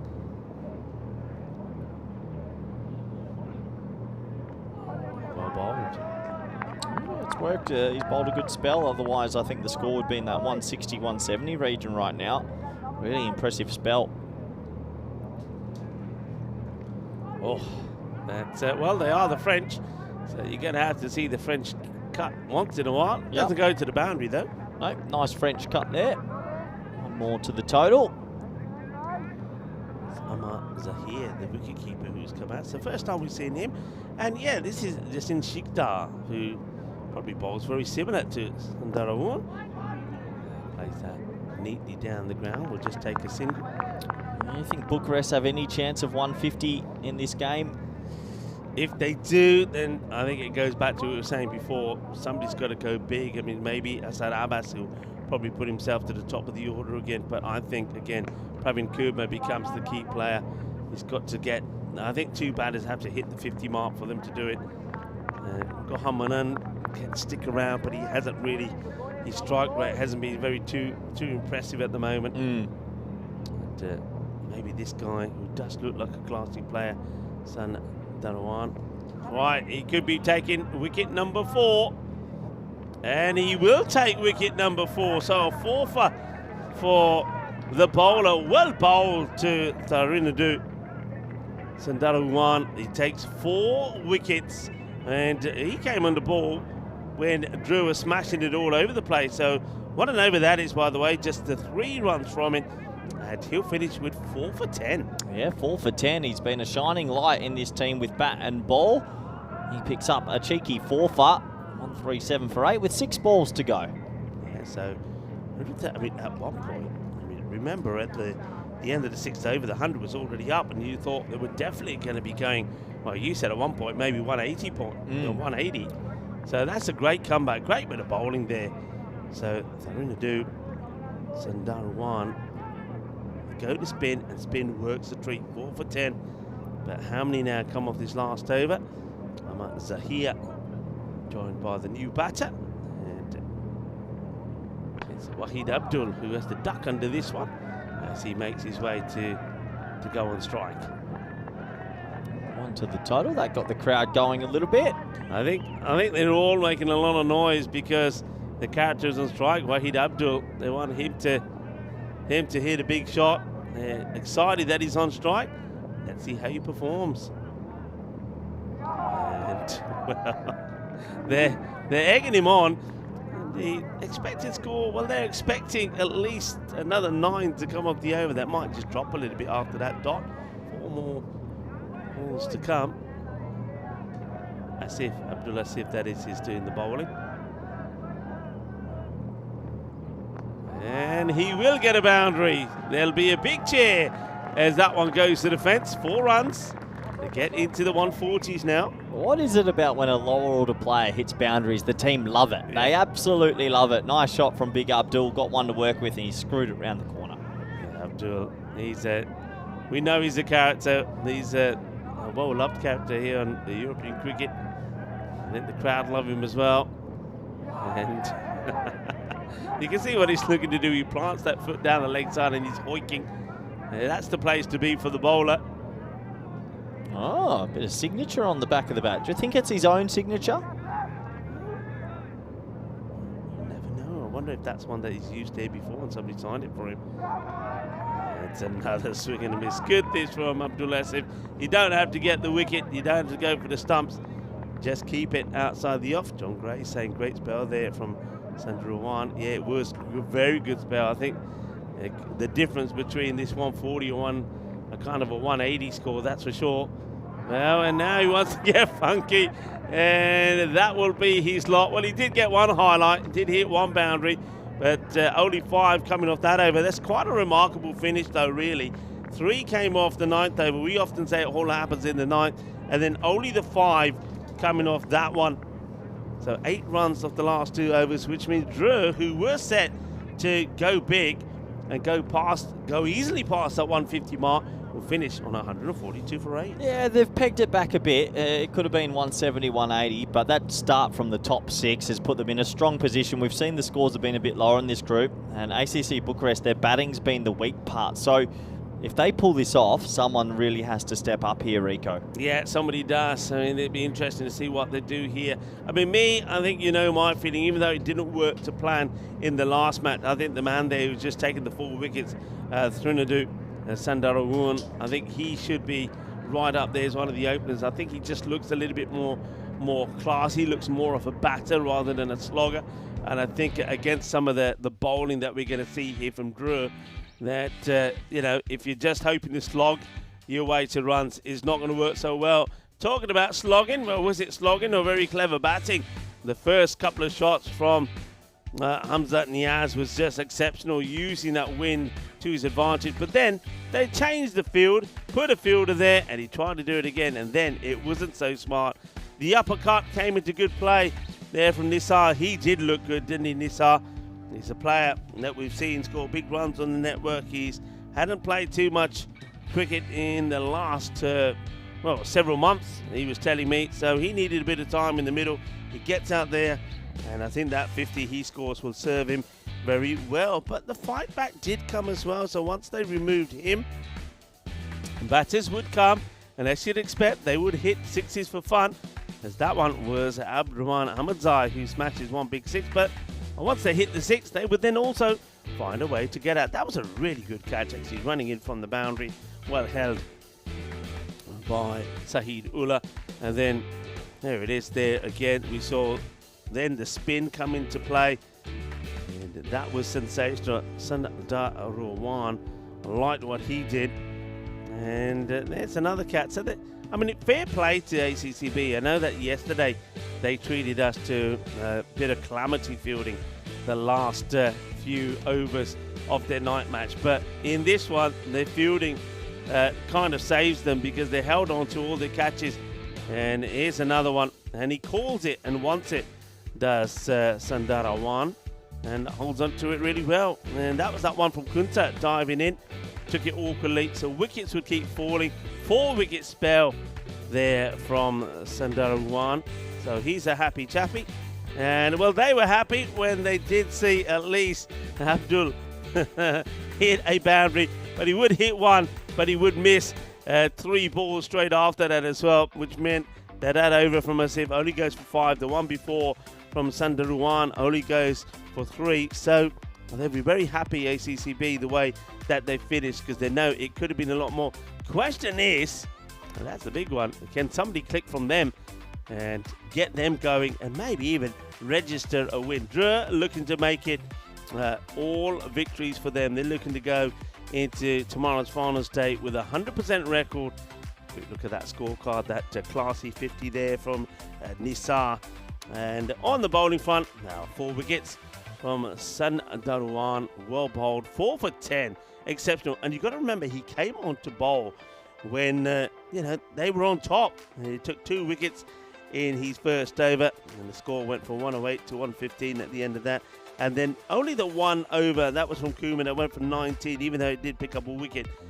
But all the others were quite over. So if you have a look after Sundar Rawan came on to bowl, it went 7, 19, 3 and 5. So good finish from ACCB. But of course, it will only matter if they can go out there and knock off the 143 for victory. We'll take a short break. We'll be right back with the reply from the champions of Romania. ACC Bucharest will be up next to try and see if they can cause a bit of an upset, if they can get to 143. Join myself, Rico Fuller, Corey Rockers, when we return in about 10 minutes' time.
The European Cricket League is proudly brought to you by Dream 11, HCL Software, Rado, La Junta de Andalucía, and Victorinox.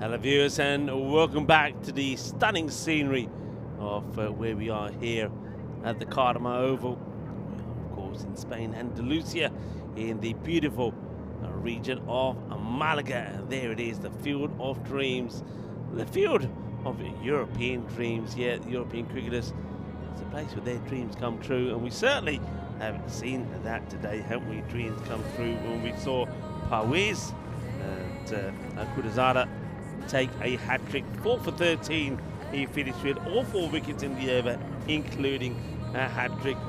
The wonderful scenes there from the Darmstadt bowler. It's a memory that will stay with him forever as we turn our attention to this match. Match number 9. Drew having a bat. It got to 142.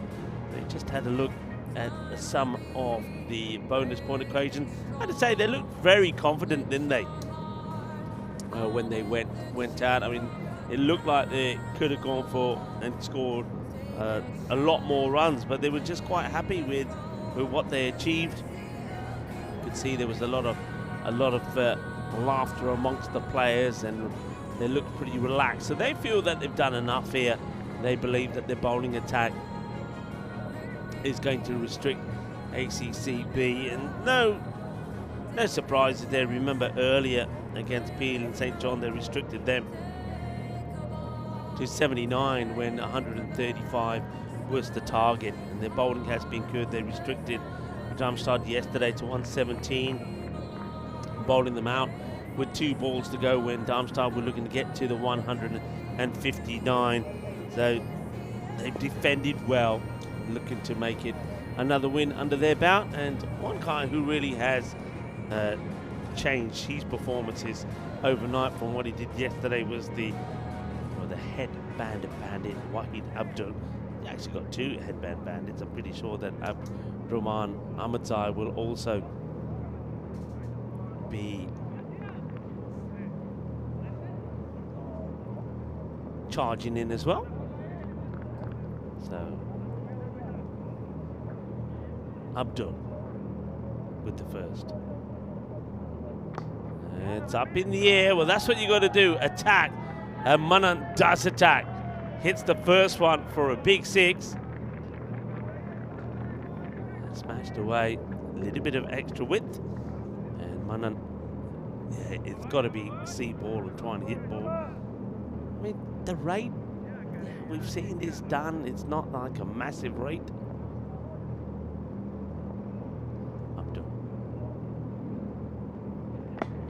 It's up in the air, catching opportunity, but oh well. And it's been a wipeout. Kaman Ahmadzai slipping and sliding all over the place. Well, how many hats do you need?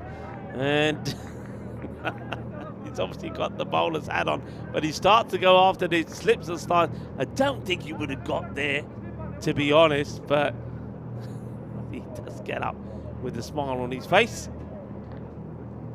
Wahid Abdul back to his mark. They left the bowl to Mukti, who gets it promoted up to the order, and he plays that away beautifully. That's actually a very nice shot. Clever cricket. So just guides this into that spot of the wide third, and I think straight away you can see that Abdul is saying, okay, can we move him a bit wider for that? But yeah, that's clever. Yeah, it just goes to show, you know, you don't always have to be swinging hard. Sometimes you can use a little bit of finesse. You can also caress the ball to the boundary.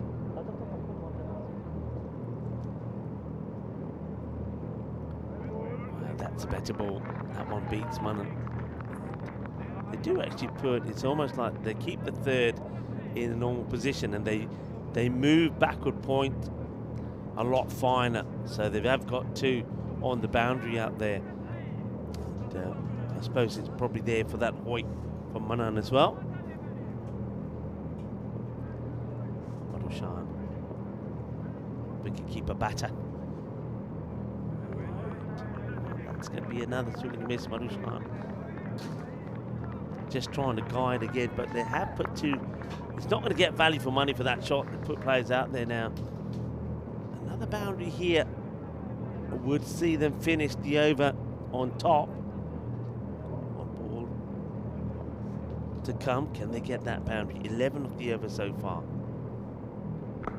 And could be a wicket, should be a wicket. And oh, I can't believe he's put that down. I cannot believe he's put that down. We've seen some catches go down here today. Sees the funny side of it. I don't know if his teammates are seeing the funny side of that at all. That's a real clanger. And you can see he's finding something to laugh about there. I'm not sure who that, I think that looks like Afridi Abdul Wahid who puts it down. 5 matches since the golden ball. And a little bit of luck there for the batter as Wimukti gets dropped on 4. Only the 11, so they don't run there either, just the 11 off that first over. So it's a narrow one, but it is a win. And well, he's lost his headband as Abdul Rahman Ahmadzai. No, he hasn't. He's taken it out of there. It is. You see, fetches it out of his pocket, puts it on. Abdul Rahman Ahmadzai. So many times he's come on and he's taken a wicket of his first. Not this time, but you can see he gets the ball in the right area. And this is going to be a good test now here for me. Madushan, who's been given the opportunity to be at the top of the order. Let's see how he deals with that left arm over, that Yorker coming straight into him.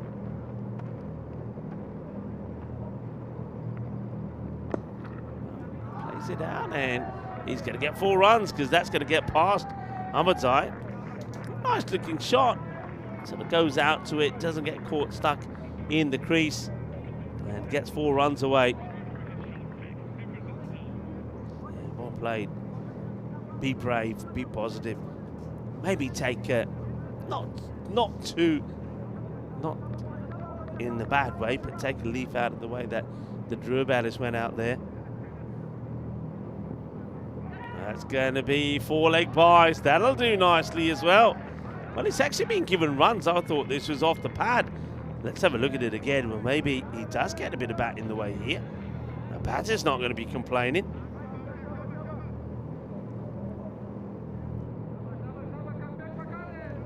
Well, there you go. Well, he's been credited with the runs there. So, 4 runs.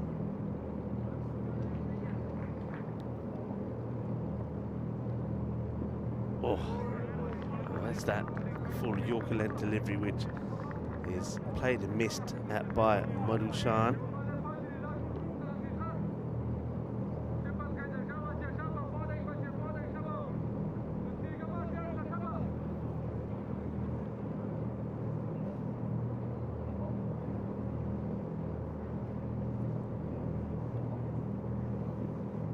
Straight through him again. It's a good comeback.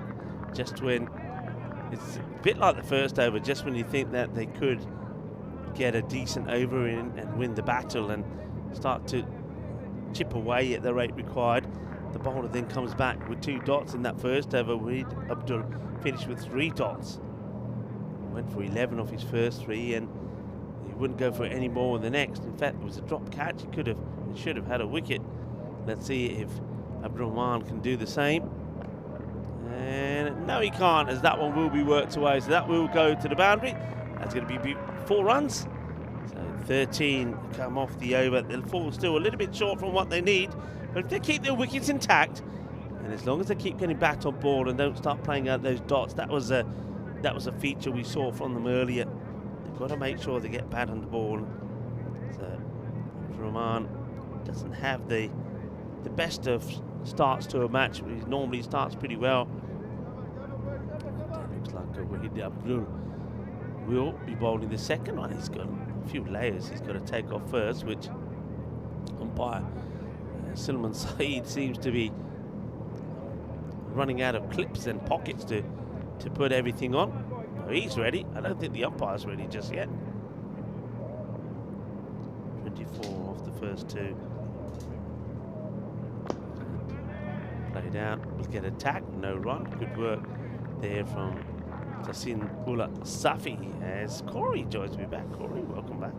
It's good to be back, Rico, and maybe there's a glimmer of hope here. Decent-ish start, but they need to capitalise on this third power play over, don't they? Definitely do need it to be a good one. They've got that's the thing they have. Here we go again. So they have been hitting boundaries. So we've seen them hitting 3 boundaries, and but they're missing that one more. They're just not winning the over. So a bit of width on offer. Swings hard, hits it well, gets it away, gets 6 runs. But any bat's a good bat. If you just, as long as you don't play and miss the whole time, get some Yeah. bat on it, you've got a good chance. Shan. Good start from him. That one, asking the question, but I get the feeling that's probably, there's definitely some deviation for me, but I think that must have caught maybe a bit of the thigh pad. It's very high. I think it's just a bit of the body here. Let's have a look at this again here. So yeah, as you see that wraps it. In fact, it's off the cool-off. Right on the, well, it's a cheeky one, let's put it that way. Yeah, it's going over the top. No bat. Good umpiring. Didn't get fooled there by the timid appeal. That's even closer. So this is the thing. This is what I was talking about. So they'll get a couple of boundaries. We've seen that, but then they need to finish it off, and that's what they've struggled to do. So once again here after that 6, we've seen a couple of dots. Just all of a sudden, yeah, those dots just pull it right back, and that 6, all of it really sort of feels like it's obsolete. Got to get on a consistent run of hitting. That's well played, and that's going to squeeze through. Coming Ahmed Zai is chasing it hard, but he's not going to get there. That's 4 more runs. So, all right, now it goes down to this final delivery. That's the 10 of the over. So to stay up with more or less where they need to be, got to be looking for another boundary here. Yeah, they really do. So 10 off the over. If he can just stay still, keep that sort of bat swing a little bit more agriculture, get something on it at least. Well, he gets plenty on it. Bowl, goodness on it. That is right out of the middle of the bat. That is sweet. Sweeter than a bowl of glove jumbo. What a hit, what a shot. And that's 16 off it, so they win the over. So they're staying in touch here. Oh boy, that is stand and deliver. That went a long, long way here at Cardimer Oval. The net didn't have a chance of saving that one. As we have a look at the comparative sort of Manhattan graph, and it's a decent start this time by Bucharest. It is, and they're going the right way. They're going upwards, and one thing we said about them is they had to eliminate the number of dot balls. There's still a few in there. We can see that. Even in that over, 3 of those balls were dots. The over before from Abdurrahman Ahmadzai, 2 dots and a single, but plenty of boundaries as well. It's better. Here he is again. He'll bowl himself out as well. And let's see if he too will go wicketless in his spell. It's a good area. Once again, just played this shot. Marushan, that's how he got his first boundary, just trying to guide this ball away. They have moved the backward point that was put on the boundary wave. It looks like he's been put back in that area after he attempted to play this shot. So Wahid Abdul looks like he's going to go back on the boundary. And I think he needs to show just a bit more intent when he's playing at that ball.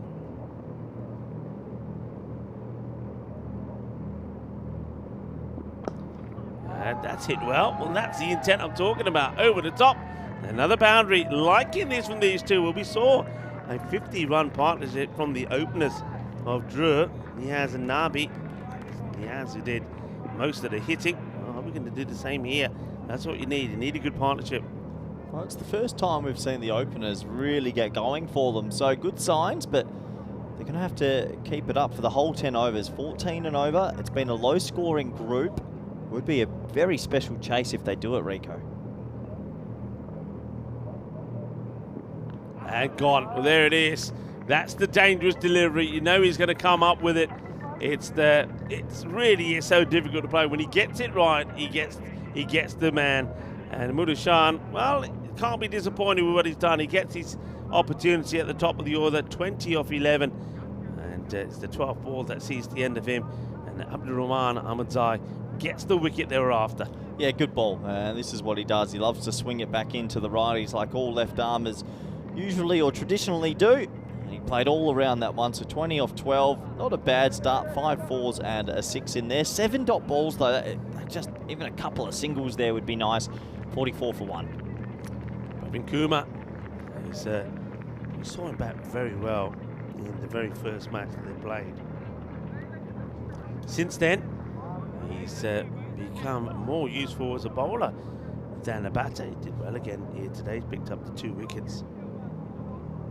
2 for 33, but they're needing to perform with the bat. He knows what's coming. Yorker, this ball will be jammed in around about these pads. Is he going to be able to deal with it? Abdurrahman Ahmadzai, in he comes. That's that Yorker, and he does deal with it. Dug out quite nicely. I like that first ball to a new batter, attacks the stumps, gets the Yorker in. Yeah, he's a crafty bowler. I also like that off-cutter he bowls across.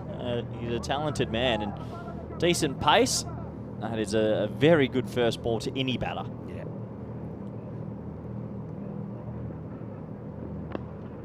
All swing, they'll take the single.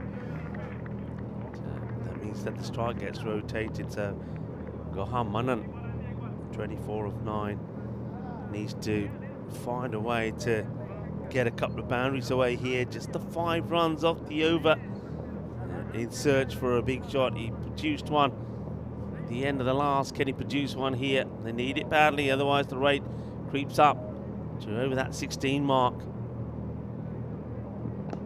And he will find the boundary fence. It's a fortunate one. It gets over the point and goes for 4. So gets him to 9 off that over. Still a good over from Ahmadzai. Just 2 boundaries in it and a single, but he gets the wicket. He breaks the opening partnership, and at the end of 4 overs, ACCB, they are 49 for 1 at the end of 4. Yeah, another good over though from Ahmadzai, and a good spell from him, Rico, as the sun starts to set on yet another magnificent day at Cartermore Oval. Yeah, it's been a beautiful day. Not a high scoring day, but we've had plenty of action. Wickets falling, runs being scored, some half centuries, and of course right after this one we'll have one more match for you, the one that will finish under the lights. And Shikdar to come on to bowl a little bit earlier. Be interesting if they do. Oh, that's a lovely shot. That is delightful. That is crisp and clean out of the middle from Pravin Kumar. What a shot that is. I mean, that's right up there as one of the shots of the day. It's, well, I like to call this the Victoria not precision strike. Have a look at this. Beautiful. Yeah, in the wheelhouse, and he just chipped it for 6, didn't he? And well, they're staying up there with the rate. For the first time, their batting group's really starting to click. They're going to have to keep it consistent hitting for a while. And that's another one. It's a short one, not the good reply from the bowler. So 2 balls, 2 sixes. And the team that makes all the noise, and they've got some good supporters here as well, have the champions of Romania, ACC Bucharesti. And 2 balls, 2 sixes. Pravin Kumar.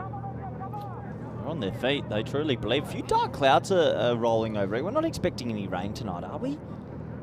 I think it's this part of the world, you never know with the mountains around. Sometimes they save us, sometimes the rain could come, but not expecting any.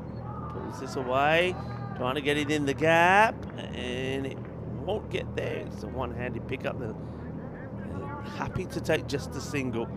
I suppose it's not the quickest in between the wickets. Good start from Pravin. And Drew looked very confident going in at the break. They don't look so confident now, has to be said. And well, with this one going for 6 as well, I think they'll start to panic. It's the 3rd 6 in the over. Inna Sona Shikta Lagya and Shikta has gone for 19 or 4 deliveries. Tell you what, Drew missed Barty. They missed the left arm off spinner. They're bowler short this year, and well, it's costing them a little bit. This man is under the pump. Just plays this one down leg side, and very good backing up as well from Kuma. It says, come on, let's double it up. 2 wides. And this over has gone magical. Just look at them, they're looking very dashing as well in their tracksuit tops. ACCB.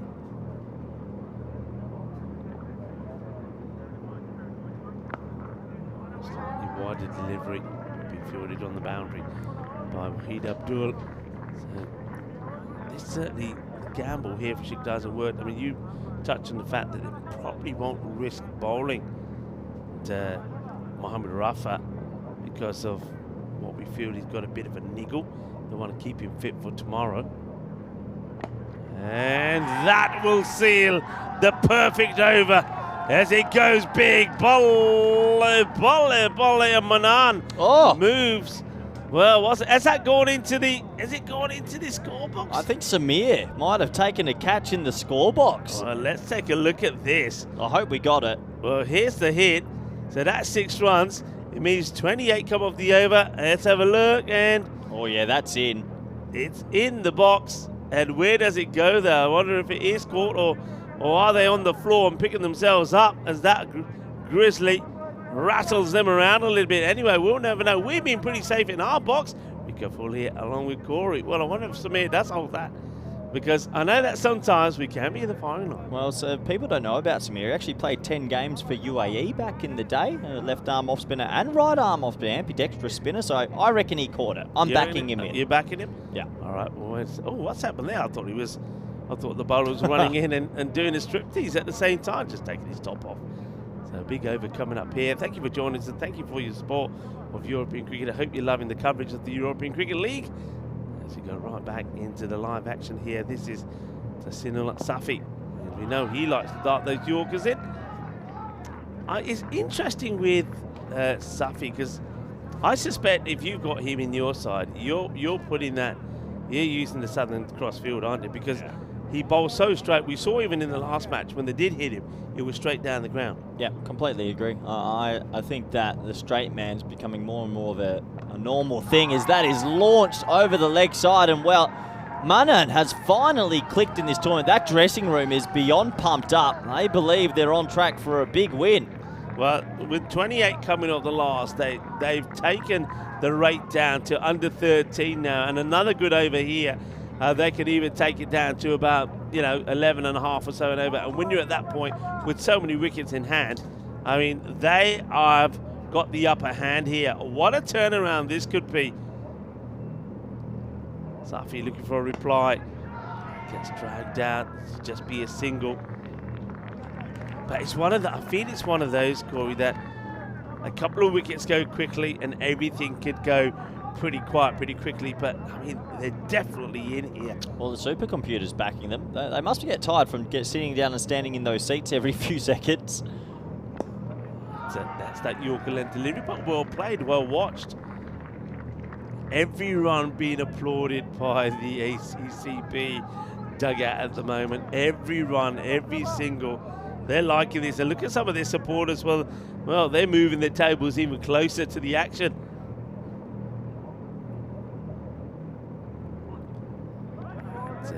That's good ball. That's good areas. Someone's getting missed out there by Manan. Manan likes room. He's moved to 47, by the way. 47 of 14. Well, realistically, from here, on paper, 57 off 25 with 9 wickets, and they're 86 off 5. They should win it. But we've sort of seen, at times, batting units going missing so far in the ECL. Tahsinul Safi. And that's not the ball to bowl to this guy. If you bowl it short, he's going to muller it away. It's going to be 50 to Gohar Manan, and they love it. They love it.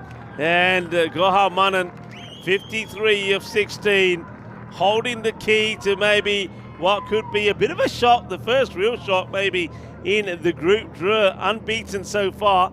Could be going down here to the team that was skittled with ease. Remember earlier, 93 for 7, and Darmstadt took all the points away from them.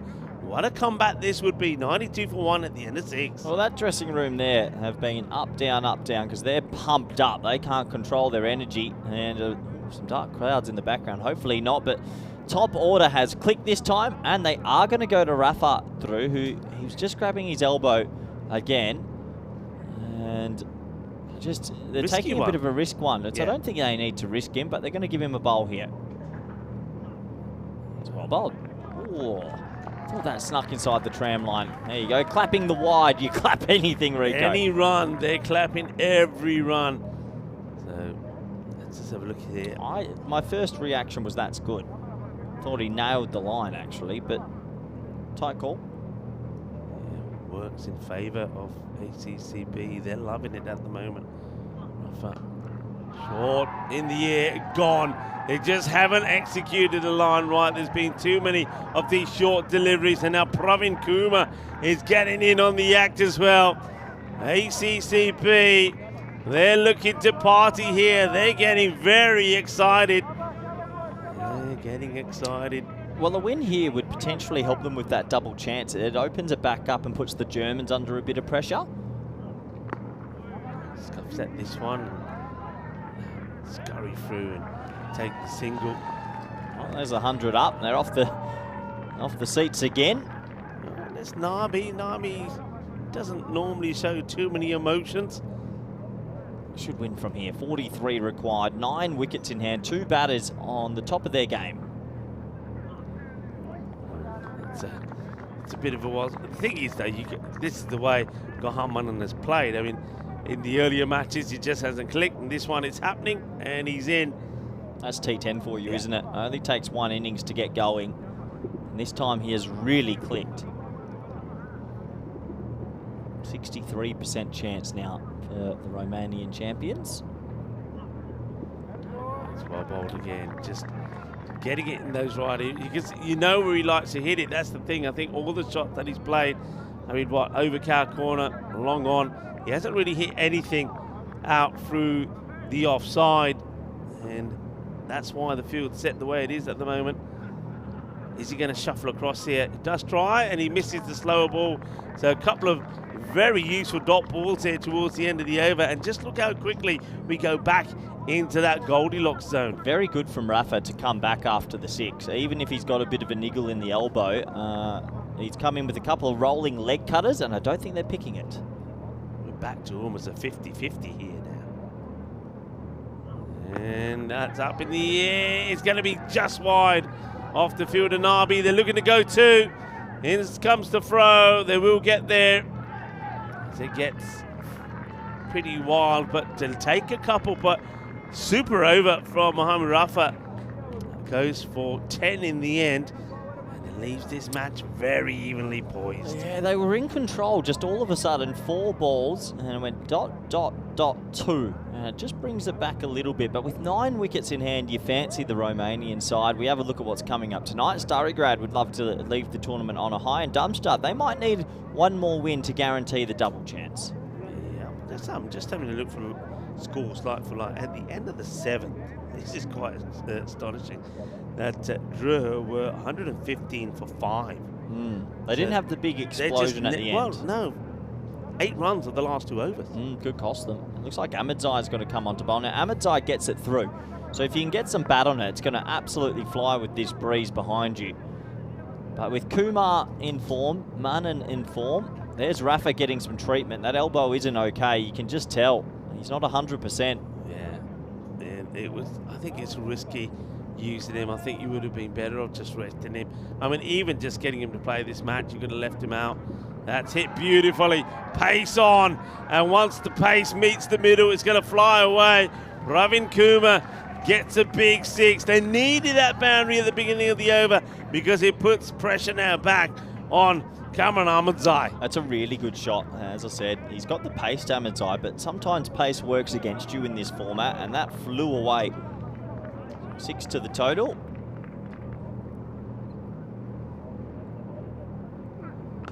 High, But the Six. wind will take this, I feel. Rafa is searching for it. And, well, how about this? Rafa throws himself and keeps the ball in play. We'll have a look at this again.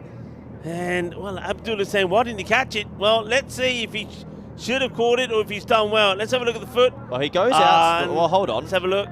That's 6, I think. That's 6 runs because he's already, he didn't take off from inside. As soon as he steps outside there, it's 6. He can't do that. He's got to take off from inside. A 10 out of 10 for effort, though. But yeah, once you step outside the rope, unfortunately, the rules state that you can't really touch the ball. You've got to jump from inside the field of play. So 6 and a 6. And make that another 6, you know. I think this goes all the way. It does. 3 in a row. And ACCB are looking to really shock Drew. Remember at the halfway point, Drew, even though they finished badly, they looked so content. They looked so happy. They thought they'd done enough. ACCB have come out there and basically said you never take anything for granted. Maybe they underestimated their opponents. They're being made to pay for that. That's going to be a wide, surely. And it's going to be called a no ball here because that must be the second one that's over the shoulder. Yeah, I think it is. And it's the second one over shoulder, so it's been called on field. And, well, I think it was always going to be an extra. If not a no ball, it was going to be a wide. So, yeah, that's short. That's fair. Good umpiring. Free hit. And launches at it. Rafa underneath it. And catch doesn't matter. It wouldn't have been out. At least it doesn't go to the boundary. Tell you what, he's running a big risk, Ahmedzai, by banging it in short here with the breeze going that way because they're just getting some bat on it. Yeah. Rafa learns the rules this time, saves the boundary. Well done. But I think he's actually got to go stump hunting here. I don't often say that, but because it's short, anything that touches the bat is just flying, Rico. Doesn't. He's still trying. Oh, now this is going to be a wide. He hasn't been able to change this up, and it's coming Ahmedzai. Hasn't been able to get the Yorker in. Drew going down here. They had a 100% record, didn't they? It's going to go down, and ACCB, what a little comeback for them. This will boost them so much going into the matches tomorrow. It really will. And last match today will be Darmstadt taking on Starigrad, and then we'll be able to have a good look at the way those tables are looking at the moment. It's got to go Yorker here, Ahmedzai. He's just been a little bit short this over. Firing a Yorker, try get a new batsman to the crease, and anything can happen. There we go. Pretty well bowled. It's going to be a single though. It's a very good over for Bucharest, Rico. We're going to go down to the last 2 overs. 19 required. It's 124 for 1. Yeah, I'm just having a look at those tables. So the way they stand now, Drew, with 100% record, they were on 11 points. Darmstadt was second with 8, but remember, they will play one more match, and that will be later tonight against Starigrad. But ACCB, where they are now, they were 4th spot, so a win here, they'll take 3 points. So that'll take them there to 8. They'll be level with Darmstadt, but Drew will pick up another point. So in terms of finishing top, I think Darmstadt and Drew will be the 2 teams that finish 1st and 2nd. What it will do is just give them a lot of confidence. Yeah, if they chase it down, it just gives them the confidence for tomorrow that they can chase down anything because their batting hasn't clicked until now. So it's good to see for them. But they've got to get the job done, and they should do it. 2 set batters, but you never know. Rafa, he'll come back and bowl his 2nd. I still think it's very risky, you know, Rafa. If he gets worse overnight, it could make a big difference. I mean, win or lose this match. I mean, okay, you don't want to lose. You don't want to go into a finals day with a loss behind you, but I don't think it's worth the risk of injuring someone like this guy. I think Rafa, at the moment, these little leg cutters seem to be just getting a little bit of movement, and Mannon's lost a little bit of flow. I think that's 5 or 6 in a row he's missed, and cricket is about rhythm. 19 off 10 now. You just see he's getting a tad of purchase off the deck. He's actually getting it to spin a little bit. Yeah, Manan is sticking to the shot that's worked for him, but he just managed to get that ball to pitch just outside of that swing that he's got. And now this one probably gets. Does it get a little bit of bat on this? Yeah. I suspect it does. Otherwise, I think everybody will be going up. Yeah, so no appeal. That's not a bad thing to get Manan at the other end, because you're right. He's been struggling. Maybe it could be Pravin Kumar that gets hold of him. Kumar, by the way, 43 of 15. Yeah, Manon's lost his flow, but Kumar's ticking, so maybe that's a good one. If I'm through here, though, a wicket here, and you bring a new man to the crease, game's back open, because it's a lot of pressure to come out and get going. So this is interesting. They're going to put fine leg back and bring third up. Not sure. The ball's been sailing down to third man. Yeah, not sure. I mean, he's certainly not going to bang it in, is he? Well, he does try, and, well, it's going to go straight behind him for 4. Well, I said certainly not going to bang it in, is he? Well, injury or no injury, he does bang it in. I don't think that was the go-to, Paul. It's going to be 4 runs. Thank you very much. It was high risk and low reward, really. He'd been bowling the leg cutter so well, and he goes for the bumper, but the wind is going that way. It just has to touch the bat, and it is flying behind them. So I think that's a misstep from Rafa. Yeah, I think so. I'm with you there. They go back now to the original field. It's almost like they thought, let's try it. The thing is, though, they advertise it, but I'm not saying that doesn't work, because remember, when Hamza Niaz was out there, they advertised what they were going to do to him, and he fell for the trap and got caught. Look at the supporters there in the background. They don't know whether to look or what to do at the moment. It's a fair bit of Romanian support here. And he gets hold of this. This is going, gone. 6 runs. Gilwa, Genial. Pravin Kumar smashes a biggie. He brings up his 50. 53 of 17. And Drew, they're going down here. Sounds like they're going down here. Big hit, ACCB. I don't think anybody expected this. Drew, they've been given a bit of a lesson here. 3% shot through it. 2 more hits and that's game over. It's well bowled against dugout. Just to be a single. So we are going to go into the last. 7 required for victory. And the question is, who bowls it? Well, I can tell you who's going to bowl it. Tasinullah Safi, the man who bowls the Yorkers. So what a match, what a finish this could be. So 6 runs off the last over. Yeah, 6 runs off the last over. And Safi to bowl, it's good bowler to come on now, but defending 6 against 2 set players would be unheard of. It only takes 1 out the middle to end this game. Even an edge flying would end this game. So you imagine that Bucharest will take a confidence-building win into tomorrow, or we see one of the craziest endings ever. Yeah, well, let's see. I mean, Safi bowling to Pravin Kumar, who I think is the man who switched on. I think Manan's just gone off the boil a bit. Yeah, Kumar's going to try finish at this ball. Gets 1 out the screws, it's basically over. Here we go. And that's 4. Strays onto the pads and gets a big chunk of the bat on this. Pravin Kumar, that's 4. They're almost there. 3 required, and Drew, they're going to go down. I have to say, Corey, don't know if you sensed it, Drew, the way they finished. All right, they made some changes. I think I understood those changes, but they were very casual. And I think they felt they had enough runs on the board. There were smiles. They were joking with each other. I think they just got a big lesson here. That's not the way you play this game. And that's hit away. Will be fielded. They'll get just the 1 as it gets bowled back in to the gloves of the keeper. So 2 or 4. I think they just experimented, and I sort of get it. It is finals day tomorrow, but Bucharest have gone 100%, and they're going to get a pretty well-deserved win. And you can take that confidence, ride the highs, and then come back tomorrow and maybe cause a big upset tomorrow in the finals day. It's 2 to go.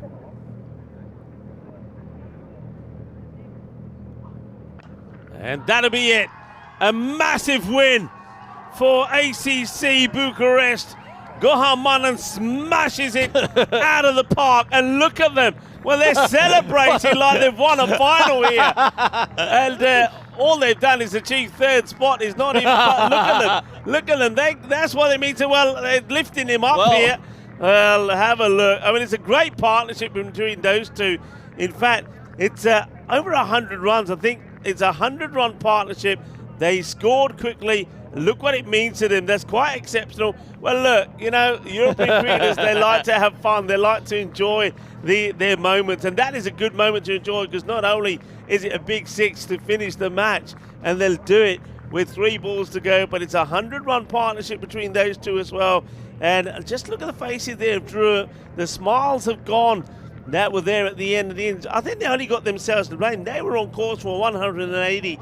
And they were just throwing their wickets away. It was almost like they wanted to hit 6s rather than try and even get singles and 2s. And ACCB, they are loving it at the moment. They're happy. And he's calling his boys to come back. He says, come back. We've got to be here in the line to shake their hands. What a match. And this, Corey, is what the European League is all about. Well, top partnership from those two to put on a plus 100-run partnership. And they took through down who were a little bit below their best. And credit to them because they'll take some momentum into tomorrow. It means a lot to them. They probably need to just take a deep breath and still, because tomorrow's a big day, and I think Drew will come back hard tomorrow if they come up against each other again. Yeah, I mean, some people will say, you know, if you're going to lose a match, then lose it when it really doesn't have any bearing on what happens and the outcome of the tournament. And maybe that's something there for Drew. But certainly, they will feel the fact that they've been beaten here and they come into tomorrow, final day, with a loss under their belt. Having said that, they still pick up a point and they should and will still finish in the top 2. So the double chance will always be there. But what about ACCB? I think a win like that will certainly give them a lot of hope and a lot of belief. We've said all the way, though, haven't we, Corey, that every one of these teams, I think, have got 2, if not 3 batters. If they click, then this can happen. Yeah, absolutely. And the 2 of the top 3 did click. Manan with 63, Kumar with 59, and a confidence-building win because their batting so far in the tournament had been below par for their standard, but they used the pace well, I think.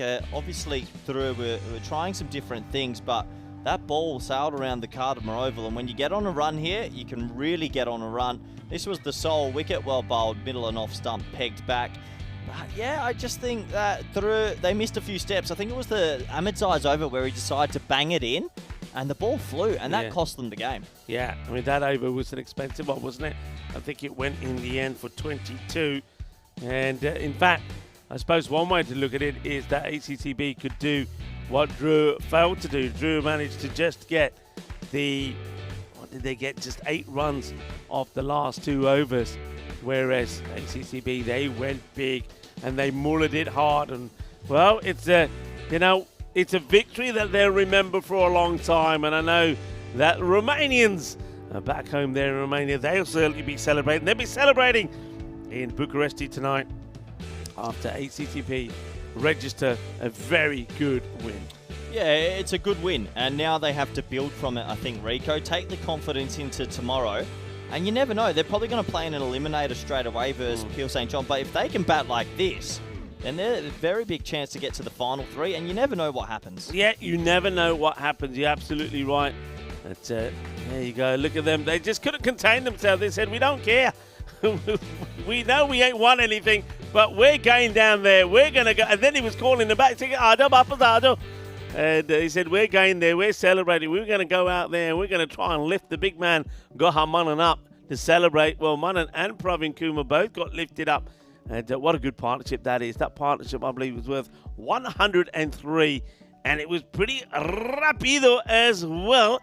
Well, a first taste of a bit of an upset on the European Cricket League. Let's have a look at that scorecard one more time. Goha Manan, well, 63 of 26. When he got going, there was no stopping him. And Pravin Kumar, I've been talking about Pravin a lot, haven't I? I like him as a player. I think he's very, very talented, multi-talented.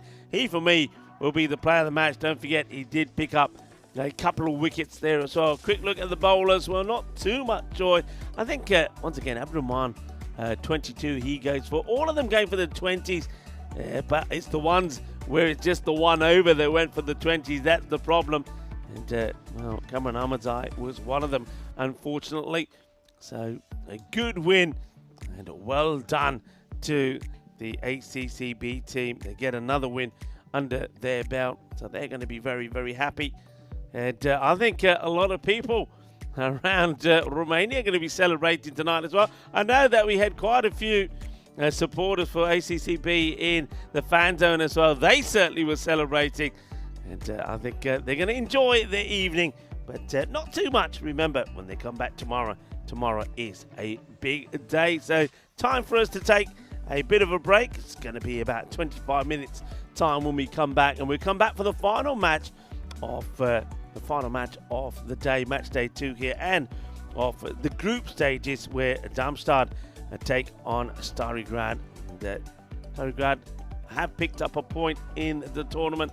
That was in a loss, but hey, they would love if they could to finish with a win.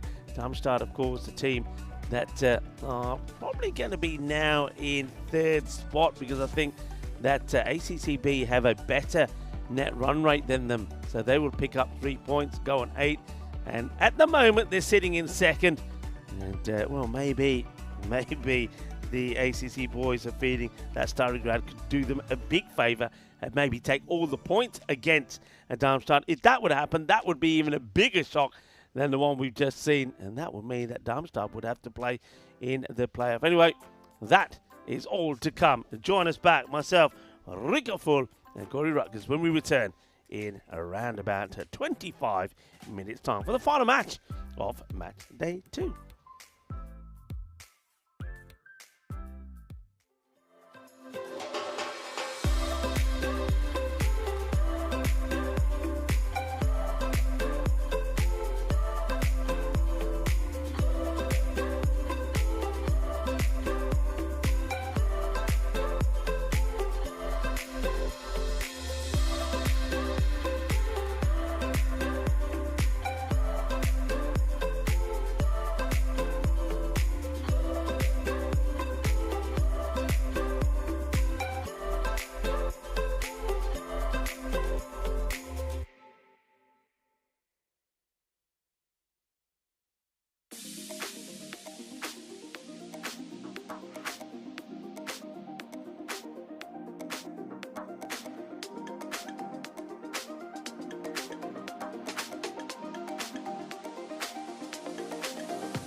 The European Cricket League is proudly brought to you by Dream 11, HCL Software, Rado, La Junta de Andalucía, and Victorinox.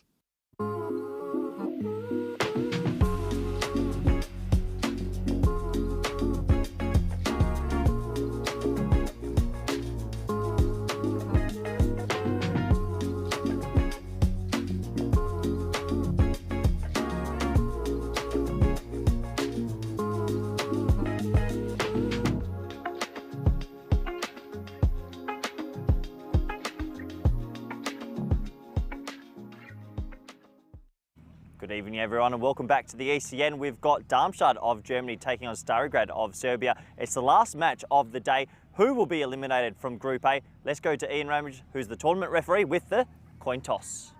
Darmstadt, you're the home team, you'll toss the coin. Starigrad is the away team, you're going to call.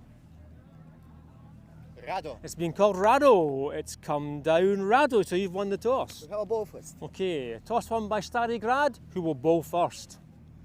News from the toss. Starigrad have won the toss. They're going to have a bowl first. I like that decision under lights. The ball can definitely zip around a little bit more. And if they can take some early wickets, maybe, just maybe, they can pull off a really big upset. They're going to have to rely heavily probably on Luca Woods to make some runs, and Jones with his right arm off spin. That usually goes away just a little bit in the air. And if he can make some runs, maybe they can chase something under lights. Darmstadt, the German champions, they're improving bit by bit by bit. They definitely want to confirm that double chance and come up against the French champions through in the first qualifier tomorrow. When the lights are on, crazy things happen here on the ECN network. So can Starigrad pull off a massive upset? I can't wait to find out. But let's go to Rico Full, who's waiting for me in the commentary box. Thank you very much to Corey, and he's absolutely right. When those lights come on and the natural light starts to fade, crazy things do happen at the Cardamar Oval. Or maybe we're going to see a crazy thing happen here. We just saw ACCB beat True. Not too many people thought that was on the cards. I don't think too many think that Starigrad getting a win here against Darmstadt is on the cards either. Darmstadt, no, just a point here. We'll see them finish in the top two. At the moment, they've been pipped to that by ACCB on net run rate. So they know what they've got to do here. So they've got a bit of pressure on them. Starigrad, no pressure. Just go out there and play and have some fun. Reece Hartley comes back into the side, and Robin Vitas will have a first look at him. Some changes also from Darmstadt. Adnan Nazir comes into the side, Waka Muzamil, and also Sheikh Habib. So some changes there. Maybe, again, perhaps just resting a few players. 80% to 20 is what the win predictor is thinking here. No surprises there, but surprises don't happen on paper. Surprises happen out in the middle, or maybe we're going to see another one. You can hear the anthem starting to play, the European Cricket League anthem. It's a lovely moment, I think, for the players as they stand there. They hear the anthem, and the umpires start to lead them on to the field of play. You all get ready for what could be a very exciting day. Low scores can happen, and back in 1993, it was Pakistan who were all out for 43. It wasn't a good day for Pakistan, who cobbled together what was the lowest one-day total at the time. The pitch, Cape Town, was a bit of a shocker, over grass and uneven, and only Zahid Faizo, 21, and extras 10 made double figures. Courtney Walsh, 4 for 16, was the main destroyer, and there were a record 6 ducks, and it was West Indies only needed 12.3 overs to reach that score, 45 for 3. On this day, 1993, Pakistan all out for that measly total of 43. So it can happen to the best of teams, and that's, I think, what is the hope here for Starigrad, that they can restrict a Darmstadt side to a low score and then go on and pip the runs off. Darmstadt, look, they haven't, as we know, like all the teams, it has to be fair to say, the openers haven't really clicked. Azman Ali, he's looked dangerous, but has found ways to get out. Mahoud Umar, though, in the last match, he certainly showed what a good all-rounder he is. Batted well, scored big runs. Remember, he's also the man who bowled brilliantly in that golden ball victory as well. He scored 30 in the last match, and Quadratullah Olafat, who came out, also hit the ball pretty well. 21 of 8. But the top order yet to really make any inroads. This boy, it's his birthday. Vukasin Zimonjic. Let's see how he starts. Oh, good Yorker delivery. Right in the block hole. Well, you got to be ready for those. And Azmat Ali, the captain, was well dug out. Good start for Stary Grad. Can they finish well? Can they get a victory under their belt? They picked up a point in the last, so they're going in the right direction after 2 losses. Welcome back to everybody that's tuning in around the world. The slower delivery gets that little bit wrong, so that's a wide. It has to be bowled again. Very good evening, I should say now, to tune in. Dawson, Paul Kempin, Steve Creed, Tim Harmer, that are all joining in. A lot of German support in there as well. Hello to Kishk, I think. I hope I'm pronouncing that right.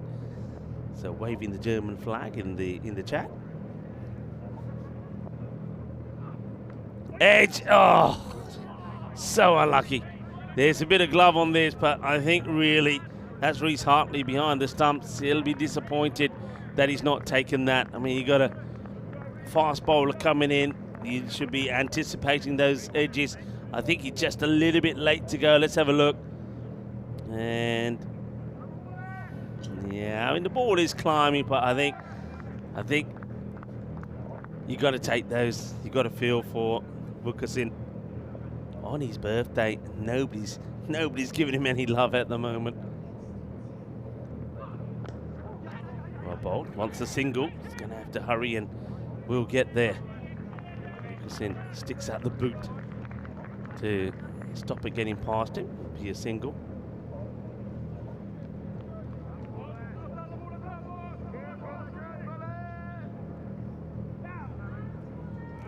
Beautiful time of night as well as the natural light does start to go. Look, I think the sky is going to turn into a beautiful colour of sort of reds, purples, burgundies, a bit of pink in there as well. I think even the sky might look the same colours as the European cricket, vibrant colours of the blues and the purples. And then, of course, as that natural light fades away, the floodlights take over. And it's the Fiesta de Noche, party in the night. Right, come on, give him some love. He wants a birthday oh, no. And this is the captain. Even the captain can't give him any love.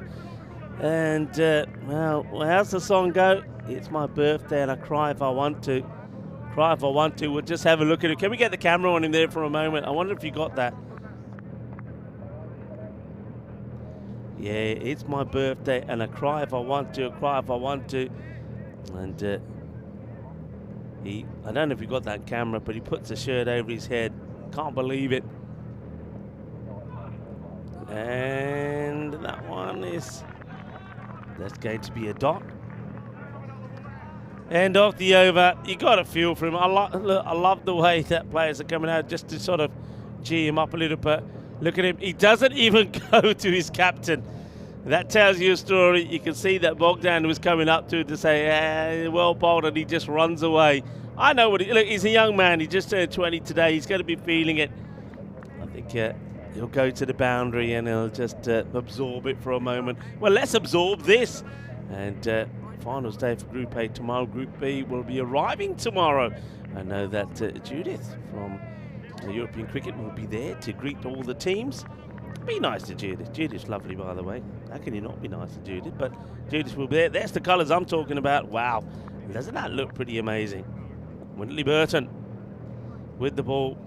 Just the 5 came off that first. 5 for none, but it should have been 5 for a couple. That's a big wide from Wintley.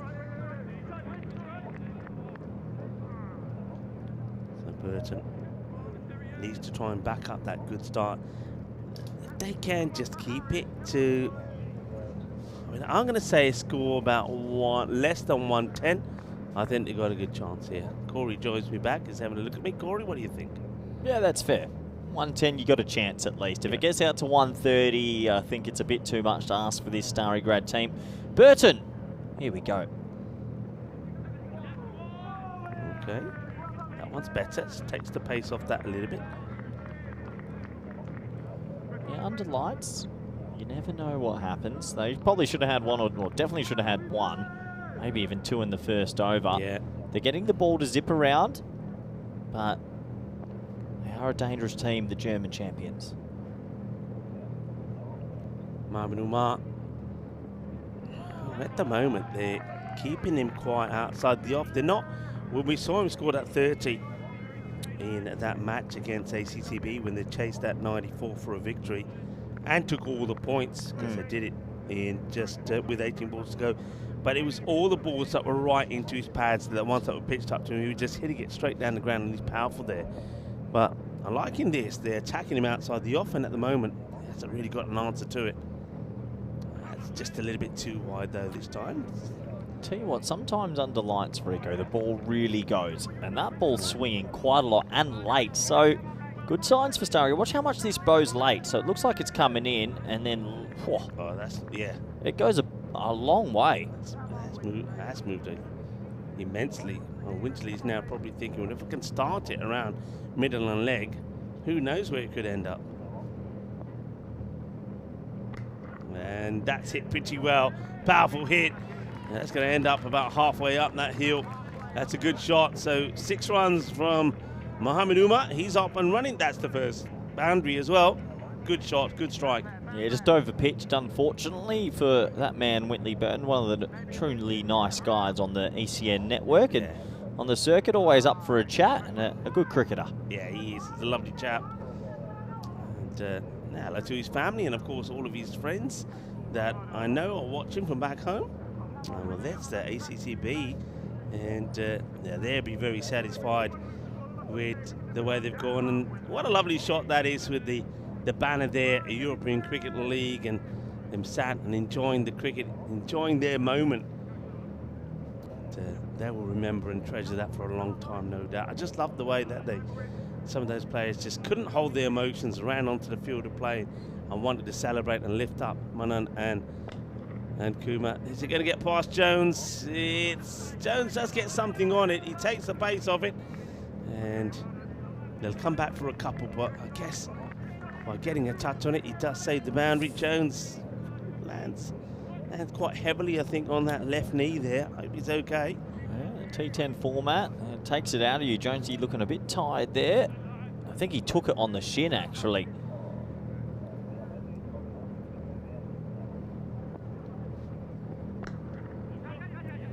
Should just be a single as captain. Oh, wow, it's a good throw right at the stumps. Well, there's is that time of night where we got the old zinger bells on. The dancing, I call them the disco bells, dancing around, flashing around. He just put his bat down in time, keeping him honest. Good over this as well. If Wintley can get out of this over with no more boundaries, last ball, it's a good start from Starograd. It's going to be another wide, and I'm not going to repeat what he thought about it. Oh, fiddlesticks, he says, as it goes down the leg side. He didn't get the shape he would have liked on that one. So still 1 ball to go. A win tonight for Darmstadt, and they will confirm their double chance. Yeah, even a point, Corey. A point will do it, even if they don't. That's worth an appeal, and he's gone. Gets his wicket. It's full. It's straight. And Azman Ali has got no reply to it. Hits him right in front. And I reckon Azman Ali, his least favourite fruit has got to be plum, because that was. So they get the breakthrough, and they've deserved that wicket, Corey. And they're pumped up. I mean, this little team, they truly believe they can cause an upset.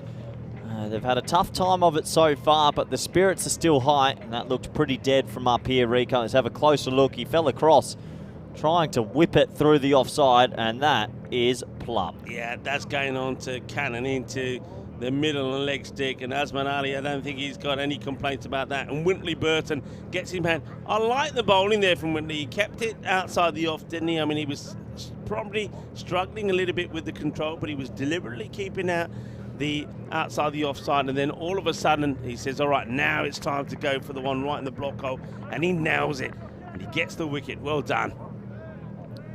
So First wicket down. New man comes to the crease. There's the wicket taker, Wintley Burden. He'll be feeling pretty good about himself.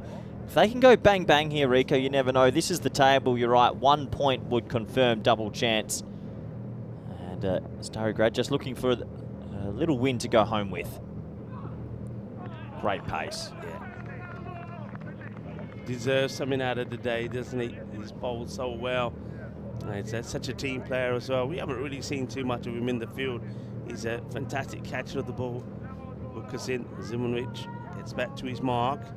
Umar has got one away. He's been joined out there now by Abdul Shakur.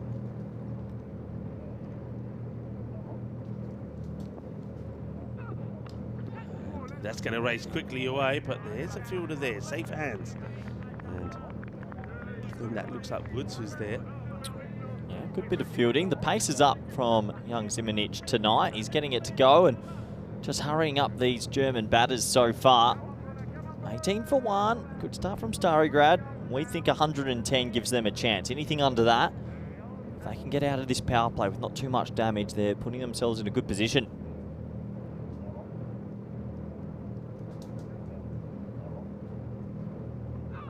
Oh, what a delivery. Bring it on. Turn up the heat. Crank it up just a little bit. That was a super delivery.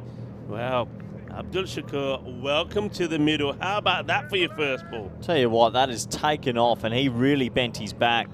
That's got some pace and he's enjoying that. That's giving him a big smile and you can understand why. Come on, birthday boy. It's time for a wicket. We're all behind you here. Sorry, Abdul.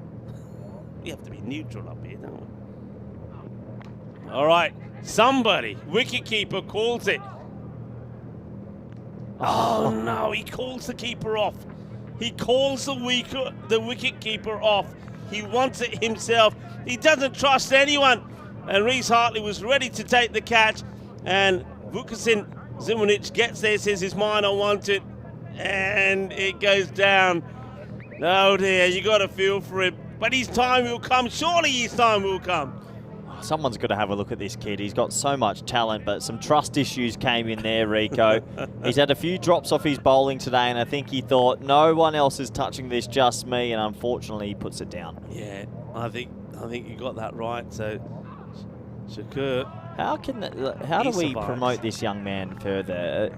To come from Serbia and bowl the way he bowls, I know his mother's in the chat. Great to have her with us. But is he getting a look in UK cricket or anywhere else? Because he needs to play somewhere. Yeah, I think, I'm not 100% sure. I do believe that maybe he has played outside of Serbia as well. Great spell. And Mum will tell us.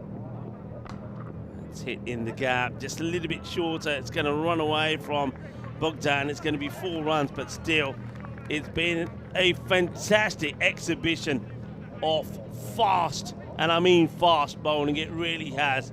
And he's tormented some of the batters. All right, that one's got away from the boundary, but the figures don't lie. I mean, he may not have picked up a wicket. We know he should have had at least a couple, but how well he's bowled. Just 11 come from his 2 overs, and it's 23 for 1. So 23 for 1.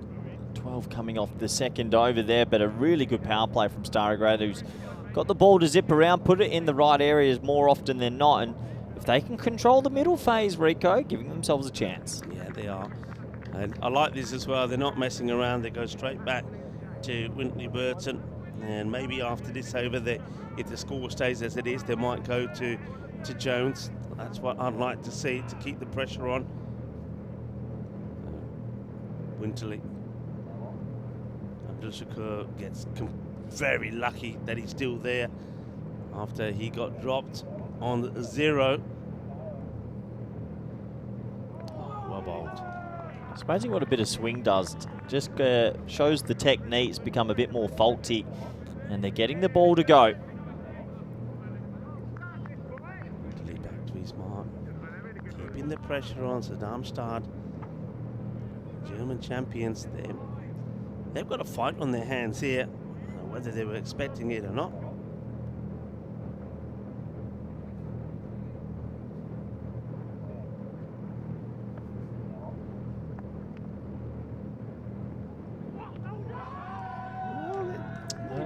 touches a bit of the pad. There was a sound. A little bit of pad, so it's another free dot ball. They'll like that. Got away with that though, Burton, just starting it down the long right. You got Jacob Lambert in the chat saying keeper needs to be changed, calling that. I think the keeper wanted it, Jacob, but the young man, Vukasin, called the keeper off it. You could see he said, it's mine, get away, I want it. And the batter wants this as well. That's well struck. Gets it out of the middle, so Abdul Shakur gets his first boundary. So after being lucky to get off the mark, and of course what Jacob's talking about, it was the one that Vukasin, when Abdul's kind it up in the air, says, I want it, and he puts it down. It went a long way up. Keeper would have been the best bet. There's a confidence building shot, that. Nice. Over cover, gave himself a little bit of room. Plays the pull shot beautifully as well. That also will go to the boundary. So back-to-back boundaries, and maybe these two are just looking to start to get moving. Abdul Shakur probably needed a little wake-up call after he gets dropped, and now he's probably thinking, well, you know what? I might as well make the most of my second life.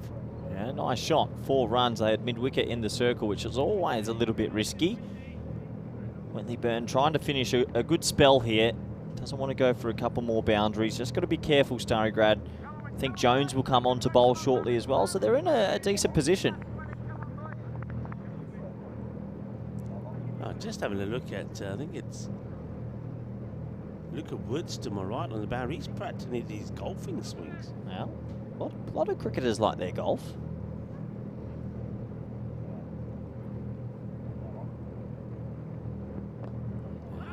Places away, no run, that's well bowled. Oh, there's my man. He's in for a game. I love this man. He's on the field. Robin Vitas, he'll bat at 11. He won't bob up. Boy, is he good looking. He's the spiritual leader of this side. I'm glad they've given him a run.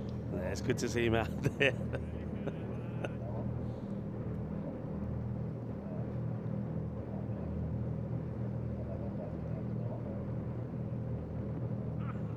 A little bit too wide here, but that's the one issue that he's had a little bit in this spell. I mean, in this over it's been better. That's the first wide, but I'll always say that I don't really mind it. I don't mind it if you're trying to sneak that ball in inside that wide line and you only miss it by a bit, then it's no big deal. So, and who knows, maybe that extra ball, like it did in his first over, could get him a big wicket. Vitas just holding his back there. Yeah, he pulled his back out. And it's going to be another wide, and Winterley, I think he's okay, just realises his lace has come undone there. That's umpire Sulaiman Saheed. Oh, didn't he get a close one in the Western Shield? Yeah, that was ridiculously close. It wouldn't surprise me soon enough if the umpires go with the helmet and the take the grill off. I know that there's an umpire in the Big Bash that does it. The way the ball struck, I mean, safety first. I could vouch to that, having umpired many times in my life. There's been many close calls. Oh no. That's gone terribly wrong. Good keeping. He did very well to make sure that hit his pads and didn't fly. And Whitley Byrne's just losing it a bit here. Just calm down and says sorry. Just needs to put a ball in a good spot here. Yeah, I suppose he gets lucky in the sense that Shakur doesn't get any bat onto it. And he's trying, but he just can't get anything on it. Look how high that was. So, well, I said, well, maybe by bowling the extra ball, he might get a wicket. Well, he's going to have to bowl another one now. 2 wides and a no ball. Now, this is the free hit, so he's not probably going to get lucky once out of it. And that will be the boundary. That also was down the leg side. So that's such a pity because the over was going okay from Winterley. But with those 2 wides, the no ball, the free hit gets put for 4. The over comes to an end. 17 will come from it. And the score now moves to 40 off the 4 overs. Now we get into that crucial middle stage where they just got to keep up the good work from the opening bowlers, really. 40 on 4 isn't too many. Beautiful evening out here at Cardamar. The weather's clear. There were some dark clouds before. A little bit sketchy later in the week. It does look like there might be some rain around the corner, Rika. That would be terrible for some of these teams. That would be terrible. Look at that. It looks like a work of art. It looks like a perfect oil painting. What a I told you it'd be pretty spectacular up there at the moment, and it is. And they're going in the right direction. Darmstadt, it's a slow start, but now just starting to pick things up. They're not going to go spin straight away. Well, I think it's okay. And well, a bit of well, Winterley puts a foot on it, and the fielder who's patrolling the boundary, I think that is Zimonjic. He starts sliding, thinking that he would have to start and stop it. You're not going to see that on the camera, but it was pretty funny. Yeah, it's a big full toss, but there's Big Wintley with the old right Duke. All right, high in the air. Can anybody get there? They're charging in. Look at Woods. And he holds on to a great catch. That is fantastic. That is all about anticipation. And I reckon this boy can probably do the 50-meter dash pretty quickly, because he got there fast. He really did. He picks it early, gets there. And Abdul Shakur, who was dropped on 0, remember, only adds a further 15 to the tally, and he will go. Good catch, good time to get a wicket. Yeah, very good catch, because he goes for the whip through the leg side, but gets a long leading edge. And sometimes as a fielder, especially when you're fielding straight, you don't pick it up straight away when it's a leading edge like that. So he made good ground. It's a good catch. And Starigrad making a game of this. Shakur goes 15 off 10. Not a great strike rate, only striking at 150. Yeah, and how about that? What about the captain here? Picking up another wicket. And He's had the old golden arm. yeah, he certainly has.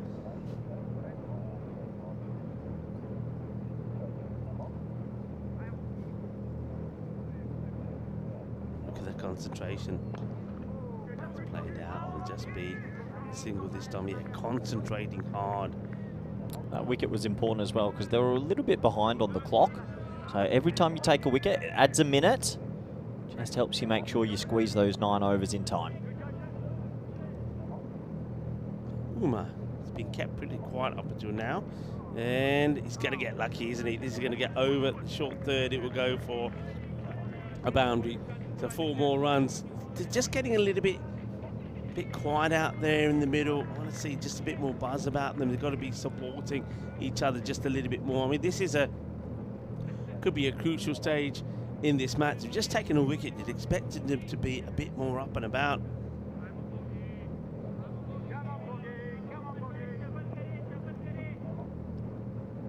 Two balls left in the over for Dukic.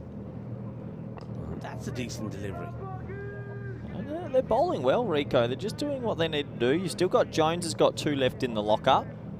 As you mentioned, anything under 110, if one batsman can get going, could be a huge upset.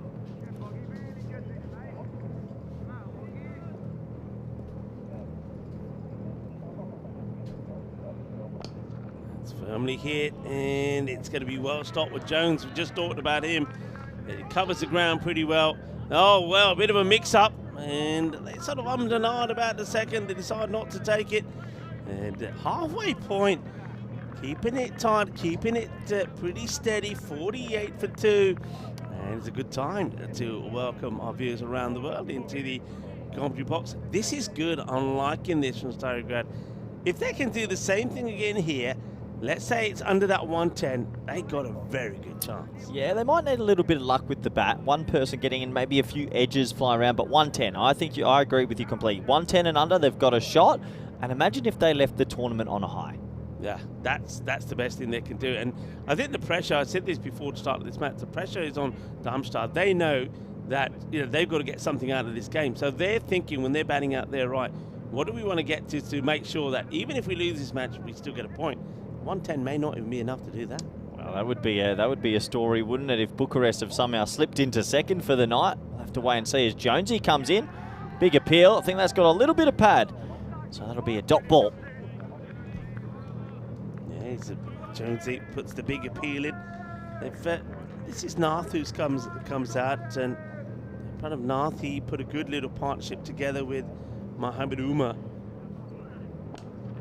That's launched into, it gets right under this. It's a biggie. It's a monster strike. It's brutal. 6 runs. And adios Bolota. And that's what he can do, Nath. We saw him finish pretty well with Mohamed Umar in that match.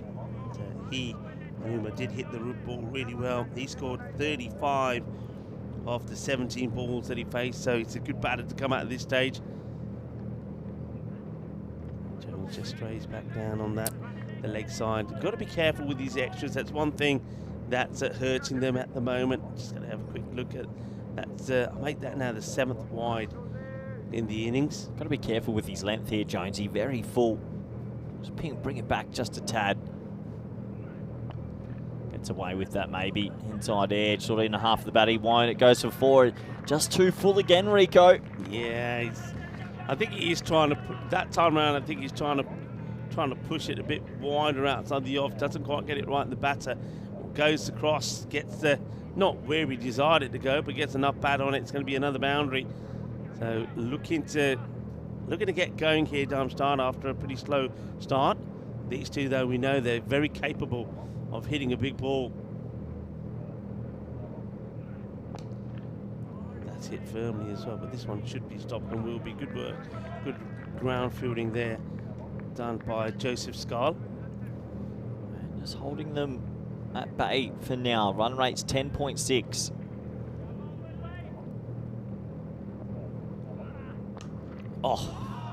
Problem I find here, Corey, is the angle that he's coming in at and what he's trying to do. The batters are they're liking it. Yeah. The batters are just waiting and getting underneath it and hitting it straight back past him. I don't know if coming round the wicket and trying to angle it across these type of batters is going to work in his favour. For me, it's still that length. That's another half volley. I reckon he's bowled 5 half volleys in a row, and a step hit, players at this level ain't going to miss out. That has been bombed in the night sky. You've got to make them try cut it or sort of that cross bat pull, because they're the ones that you can slip through.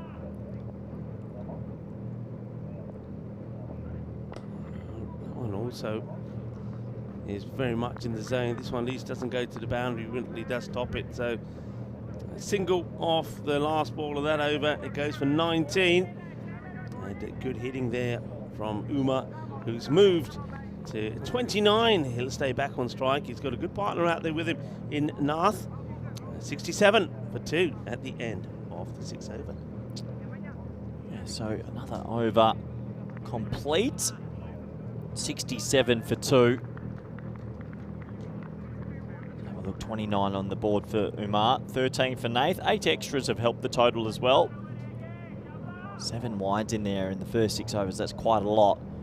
Looks like another bowling change now. It's going to be Joseph Skull, who's going to get his opportunity. 24 balls remaining in this innings. Skull, he said a bit like most of the bowlers, I suppose you'd have to say here, was Stargad. Mixed. When he gets it right, when he gets the Yorker in, he can be useful. But sometimes he has strayed a little bit short and down the leg side, and that's when batters have got hold of him. I think he's one that he can certainly use his height to good advantage.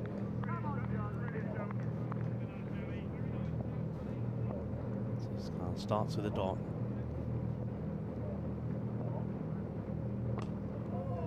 Pitched up, good delivery. Yeah, it's a good start for him. He's banged one in. He's nailed the Yorker. Really important stage of this game for Starry Grad. He could easily get away from them here, and they chase 130. If they can be disciplined and put it in the right areas, maybe pick up the odd wicket, get a new man out there, they'll go into the halfway stage pretty confident. And doesn't get it out the middle, but two fielders do come together and keep it just to the one. Bit of a miscue there, that occasion from Pranav Nath. Good length. He's banging it in. He's using his height. Talking to the deep mid on and deep mid off fielders about what he should bowl next.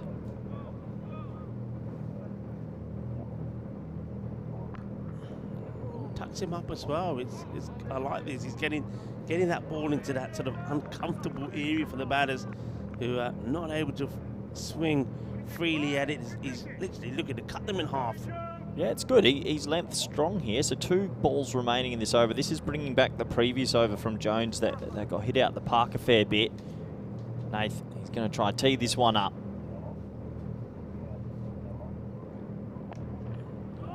Wrist involved, high and over the fielder. It's going to be 6 runs. Good effort, but that's a nice looking shot. And once again, this is just using the pace of Skull, but just goes into the pads a little bit too much and just clipped away 6 runs. Just goes to show you miss your length just a little bit and it goes for 6. Nice shot from Nath. He caught up with it. That man on your screen almost pulled it back in, but it had 51 metres on it. Yeah, you can see there, he does try. That's the birthday boy. 6 runs. Oh, it's totally miscued this. He'll get a single. That's about it. Oh, they're going. Oh, it's a sacrificial run out. Oh, he's dropped it. Oh, I can't believe it. I can't believe they got 2 there. I mean, I don't even understand why they've gone for the 2. Why would you go for the 2 at this stage? It's coming to the end of the 7th over. What is that about? Well, there was never 2 on there, ever. No. And the throw was good. It was next to the stumps, but I don't think the keeper was too alert as to what was going on. No, I mean, the throw, Wood sees the danger, throws it in. There's the throw. Where's the keeper? Not at the stumps, and they poached an extra run. 11, then come off that one from Scarlett. That's what's coming up tomorrow. The eliminator to start, qualifier 1, qualifier 2, and then we'll get the final under lights. Finny Sandhu's back tomorrow with myself. A day off for Rico. Yeah. Anything planned for your day off, Rico? Not a lot. Not a lot. I think catch up on a little bit of sleep, a bit of housekeeping. Oh, that something sounds nice, so good. Something nice to eat. And then also, of course, it's the first finals day of the European Cricket League, so I'll be keeping an eye on how the matches go. That's the short, slow delivery outside the off. It's a bit of a hit-me ball, really. Mohamed Uma, who's probably got his eye nicely in now, just rocks back and helps it along the way. That's big 6. Yeah, that was a bit of a half-tracker, wasn't it? And this score starting to get pretty dangerous for Starry Grad. Half-tracker, had to catch up with it, did exactly what he needed to do. 6 more to the total. Yeah, this is Nemanja Zimovic is coming on to bowl now. The brother, of course, of Vukasin. Oh, that's smashed. That's smashed. Shaba, kinna sona shakka lag gaya. And you just get the feeling here towards the end of the innings, Starry Grad, a lot of the good work that they put in, a lot of the effort put in early on could be lost here. This could be the over that Darmstadt are looking to really go big here.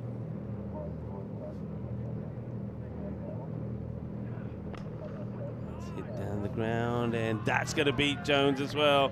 It's going to be 1 bounce 4.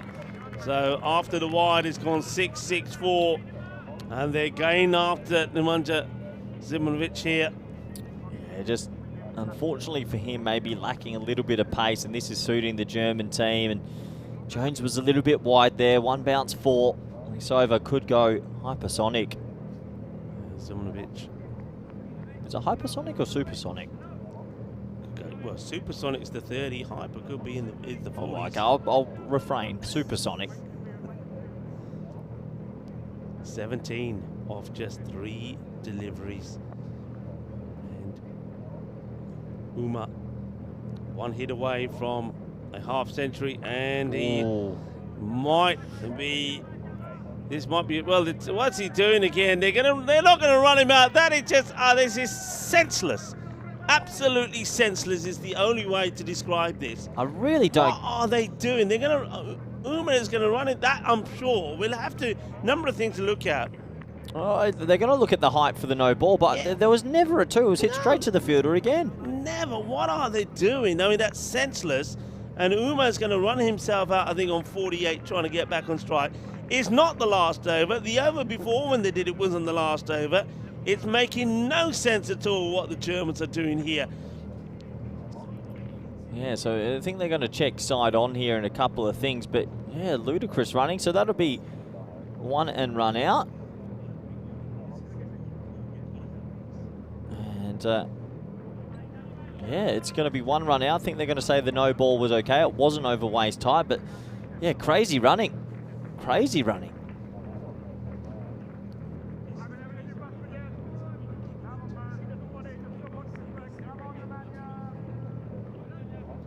So I think they're going to get away with the free hit, but the running there, I don't understand it at all. It just makes no sense. Yeah, a bit hyperactive maybe. Anyway, 2 balls to go. Up in the air and... Oh! Madre mia. You've got to move him from that position because he's dropped 2 absolute goobers. Madre mia. Wow. Naseri gets dropped. First ball. And it's a dolly, really. It is a dolly. And oh, no. it's the captain again, Tujik.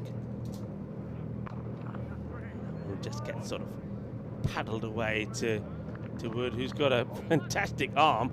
The problem is, a lot of the times, that Reece Hartley hasn't been able to deal with it.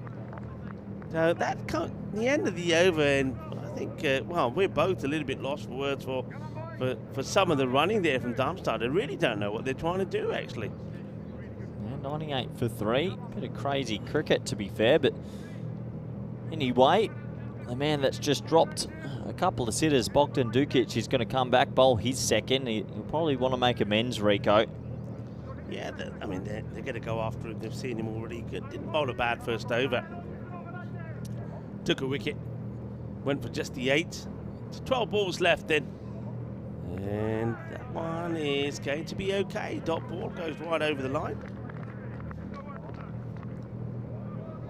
Gets back to his mark pretty quickly. We'll have a look at that again. Yeah, perfect. Perfect delivery. Oh, that one's not. And they're running here as well, and they will make it home. Clever running. And you can see the evasive action being taken there by Nath. Probably saw that really late. That was right at him. No ball called. And yeah, that is not a good delivery at all. And then Reece Hartley, he couldn't take it clean. He can't blame him. So it's well bowled. Oh, look at the spin on that. A bit of side spin. Good comeback for the free hit. Just one more run. Yeah, Starograd had done so well, Rico. Just a few little errors at this back half. Yeah, that over from... No, mind you, did go for 20, but at one point it looked like it was going to go even bigger than that. But let's see how Bogdan replies here. Oh, gets under that beautifully. And that's a big hit, Nath. I was quite surprised, actually, that with that no ball, that Naseri did make Nath run to the other end and take the single. I think it would be far better if he stays on strike from here on in and tries to club as many big hits as he can. He looks like he's built to hit a big ball, doesn't he? In front of Nath. He's got very quick hands and a good snap of the wrist at the point of contact. That's going to be just worked away to the boundary. 4 more runs. Is that attempted slower delivery down the leg side, and that's what I like about Pranav Nath. He's not deciding before the ball's ball that he's just going to swing wild at it. He has a look, he sees where it is, he knows he just needs to get a little paddle on it, and that'll help it along the way. So 4 more. Yeah, nice batting, just clips it around the corner. So 4 more to the total, 111 on the board now. We were saying 110 or under, but they've got 8 balls here to really explode this score, Rico. And that up in the air. It'll be a good catch if it's taken, and it doesn't get taken. It's never easy this time of night. The batters will come back for a couple. It looked like Tom Fleming. He does most things right, calls it, and he's left to it by Wilkinson, but he just can't hold on to it. It's another one that goes down. I think the fielding standards have been the talking point for Starograd, really. That's going to be 4 more. Another full toss. Dukic hasn't had a good 10 minutes. Either of Starograd. They've shelled some peas, and, well, 9 overs complete. Feel like this one's racing away from them. 117 for 3. Yeah, 117 for 3. We were saying that 110 would make this pretty interesting, but they'll be looking to get to about I reckon, trying to get to that 130 here. Let's see who's going to bowl the last over as well. Still, look, you know, until you get to that 150 plus mark, 150, 160, the door's still open. We've seen that here to Karma over. We've seen a lot of hard run chases, but I just think looking at what they've got, looking at their own abilities, they're going to have to be at their best, 100%, if they're going to pull this off. And you can see 2 men there in the bottom of your screen if they are going to do it. Well, I think Jones and Woods are the key. They're probably already thinking about how the way they're going to go about this. But we go into the last over here. I wonder if, wonder how much time was left actually. I don't know if you managed to have a look at that, because it would have been close to the time as well, because they have only lost 3 wickets. So must have been, yeah, nothing coming on. They must have made it, but only just about. And that's nice from Scully. Started his first over with a dot, and he starts this one with a dot as well. Let's see if he can get a good finish in here. Went for 11 off his first. Yeah, I thought he bowled a really good first over as well, Rico. If he can finish well, maybe 125 and good power play in the second half, you never know. Oh, there's that heavy ball again. And it's sometimes I just feel, you know, Majid Naseri, he backs himself and he reckons himself to be a good hitter, the way he stole the strike. And I'm going to say stole the strike with the no ball to get Nath away from it. But he's on 2 or 4. He's got Nath out there 39 to 16. Play the smart game. Get him back on strike. And eventually he will do just that after spoiling 2 balls. Yeah, so Nath will get the last 3. 11 for his individual 50. Wouldn't put it past him. You feel like the Germans have probably got themselves something to safety here. Oh, that's probably a wide, I'm guessing. I think they want to see this side on. They're just going to check the height. I'm pretty sure that will be the one for the over at least. I think that's too... Or maybe too high. Too high, yeah. That's too high. I think the umpires in this night fixture will always check it because of the light. And I think they've given it one for the over. I'm surprised. I thought that went over his head. Yeah, so one for the over and a wide. Oh, they have called the wide. And the wide, yeah. Right, well, that one will go all the way.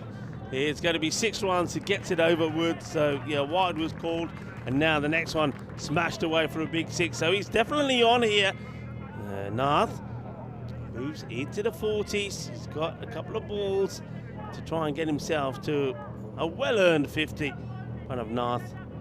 And Darmstadt now looking to get into the 130s. Oh, he's hit it hard. Fielder out there. And, oh, it goes down. It's just been one of those nights. There should be, yeah. He's saying stay there. Well, what is this? What is this? What is this? I don't know how to describe this anymore. It's just a comedy of errors. And Nath, well, I don't know what is going on there. Why would you start to run when the ball's almost in the keeper's hands and you can see it? Can somebody explain to me what is going on? Well, I tell you what, the only good news about that, if Vukasid Zimanovic, who puts the catch down, gets the throw in, and at least he will get some fantasy points for his birthday for that run out. It's just crazy, and that's the nicest words I can say about it, because the others I'm not allowed to say on air. I really don't understand what they're doing. It's shocking, it really is. And if I'm the coach of Germany, I'm telling you that, I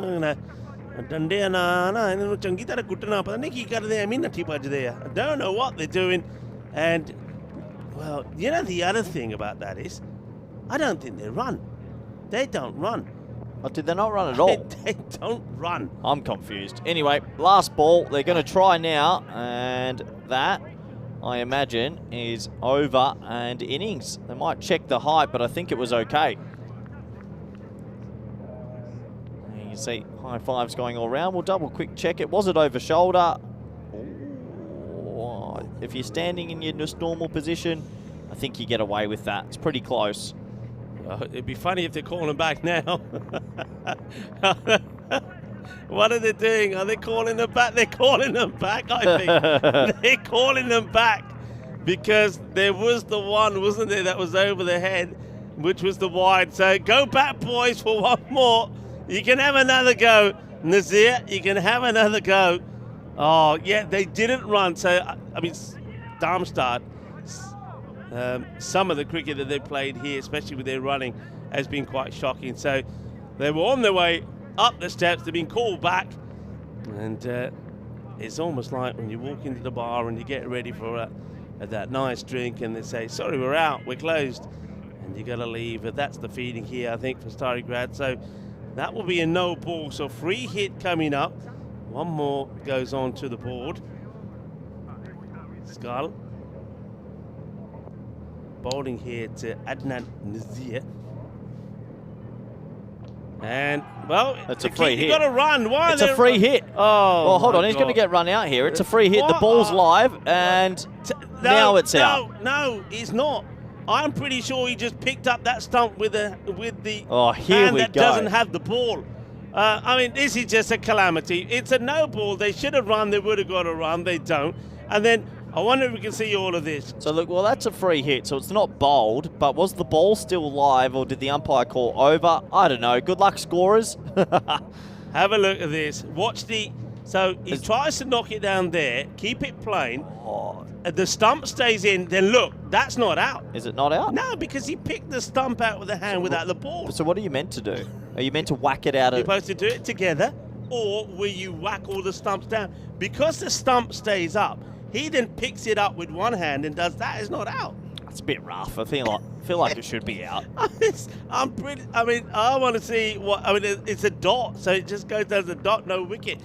So, oh well, we've just seen some crazy moments of cricket. I mean, Darmstadt.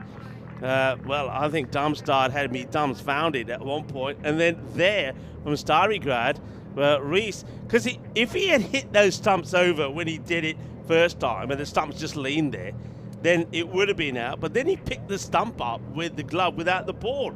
So that's not out. Oh, dear. Anyway, it looks like we're going to see a 129 chase. Darmstadt will get to 128 for 4. Well, a bit of chaos at the end, but 128 on the board. It started pretty well for Starograd. I thought they bowled in good areas. They had their pace up and they were getting it to swing under lights. But really, they let the chances slip through their hands. This was plum LBW to Wintley Burton. Well bowled, full and straight, you miss, and I'm going to wrap you on the pads. But after that, just some errors sort of came into the innings, Rico, and if they had held their chances, it could have been a different story. It would have been a different story, and I think if they held their chances, then maybe even the 110 could have been around about the 100, 105, and that could have made a big difference. Still, look, they haven't been batted out of this contest. Let's make that point here clear. They're still in this match, very much so. 129 is not a big chase. And as we've already seen, if batters get in, they can chase this down. And Woods has found his form again, so that's going to be important for them. So this game is still very much alive, but so many errors, but not just from Starigard.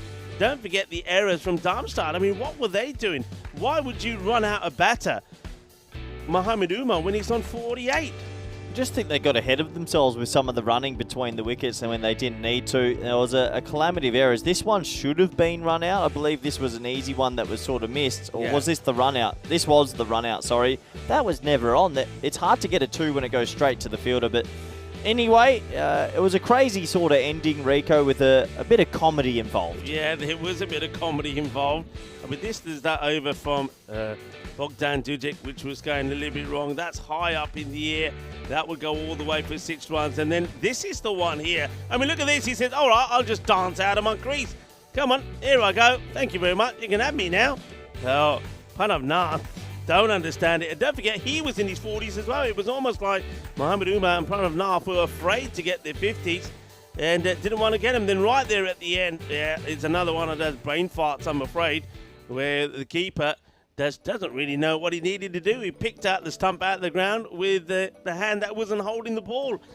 After all that, as we have it, well, that's Leith going to be a soothing sight, having a look at the card over on the lights. Here's that scorecard. And 2 batters, Mohamed Umar, look at him.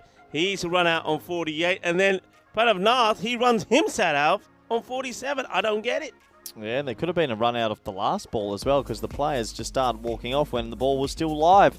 Anyway, it's 128 for 4. We look at the bowling figures. Zimanic very unlucky not to pick up a wicket. Great spell, 2 overs done for 11. A wicket there for Dukic and Burton, but the other bowlers got a little bit of tap. I thought Joseph Scull bowled well, Rico, without too much reward. Yeah, I think I would agree with you there. He doesn't get the reward he wanted, and pretty tidy spell from him, 2 overs of 11. Well, cricketainment is what we bring you, European cricket, and going by what we've just seen in that first innings, I can't wait to see what happens in the second. Darmstadt, they've got themselves to 128, but Stary Grad, they've got a sniff off a win here, and I reckon they're going to go all out to try and get it. Join me, Rico Full and Corey Ruckers, when we return in just under 10 minutes' time.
Just you and me.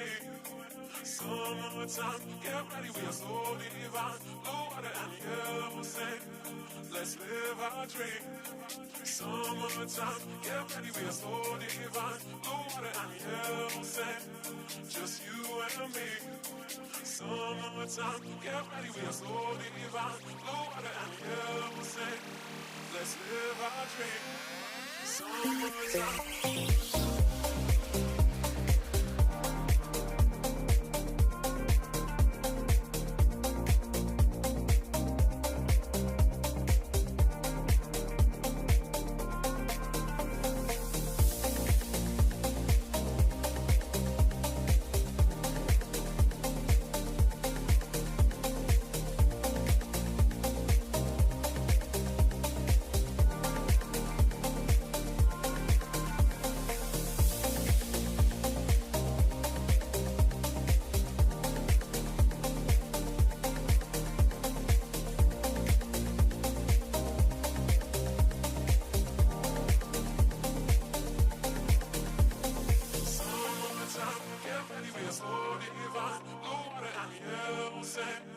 Just you and me.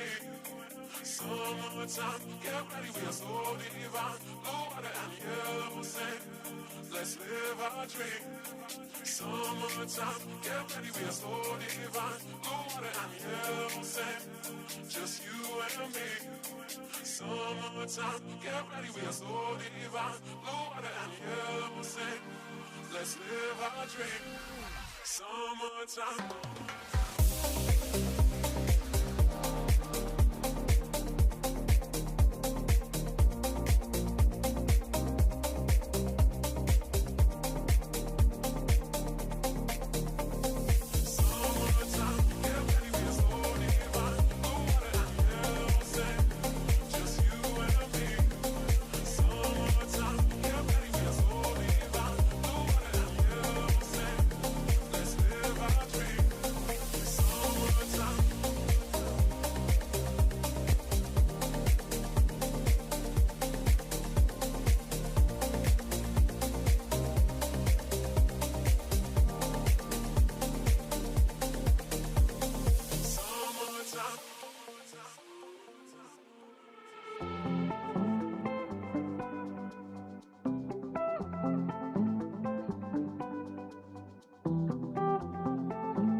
The European Cricket League is proudly brought to you by Dream 11, HCL Software, Rado, La Junta de Andalucía, and Victorinox.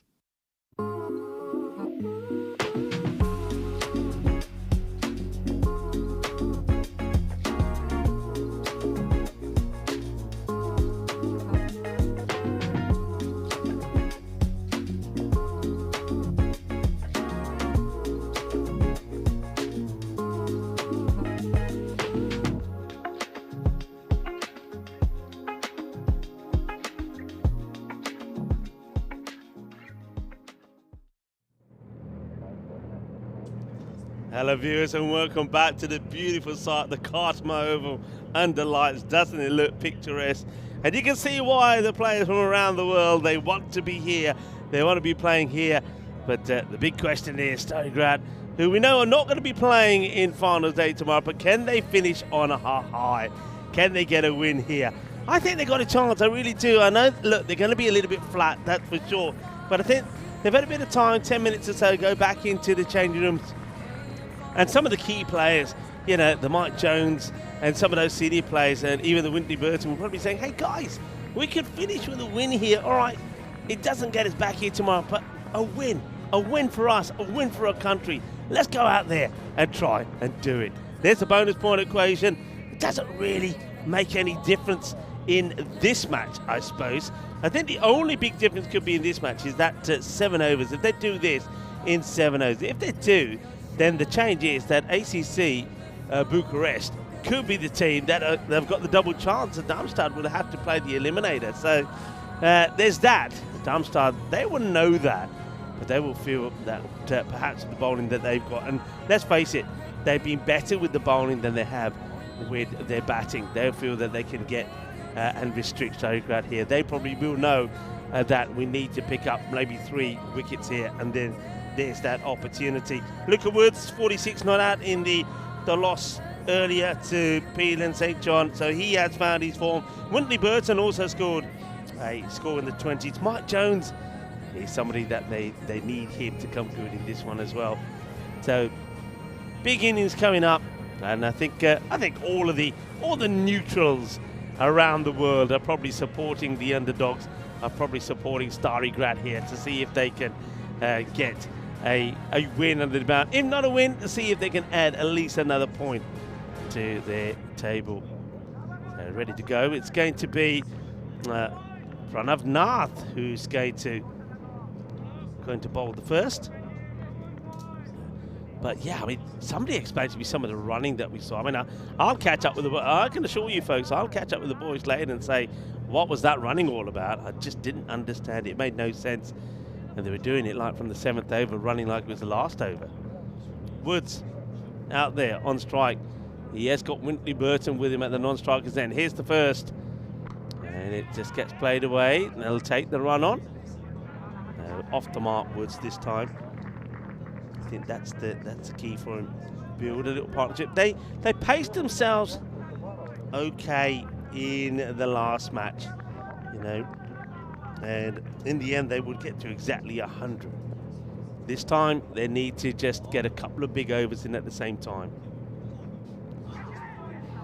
It's a good delivery, and I'm a bit like Corey. Corey and I believe that in this match, that this pitch does come to alive a little bit, and we see there that one short of a length, but look how it skids through. The moisture will come into play. And, if they haven't done so, they will need a rag out there, or the fielding side, to keep that ball dry. And, well, bad ball down the leg side, and Whitley Burton, he hammers it away for 4. First boundary. And good applause from the Stalingrad bench and some of the spectators now who have moved inside to where those beautiful heaters are. They look lovely from here. It looks like they've got the old natural fires going on in the fan zone. Everybody huddles around those at this time of night. It does get a little bit nippy, you know. Hey, it's still winter time here. Tucks him up a little. They'll take the single. Darmstadt, don't want to be throwing the ball away unnecessarily. Let's see how they play here as well. You've got to remember that Darmstadt, seeing them play.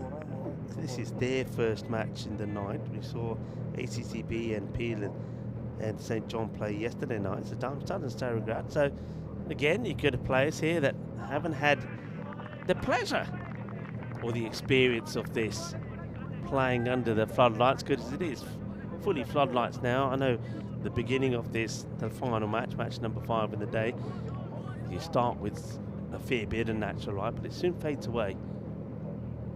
So Woods tips that away, and it's a long chase and not going to get there, you know, or is he? Well, he does. He does well.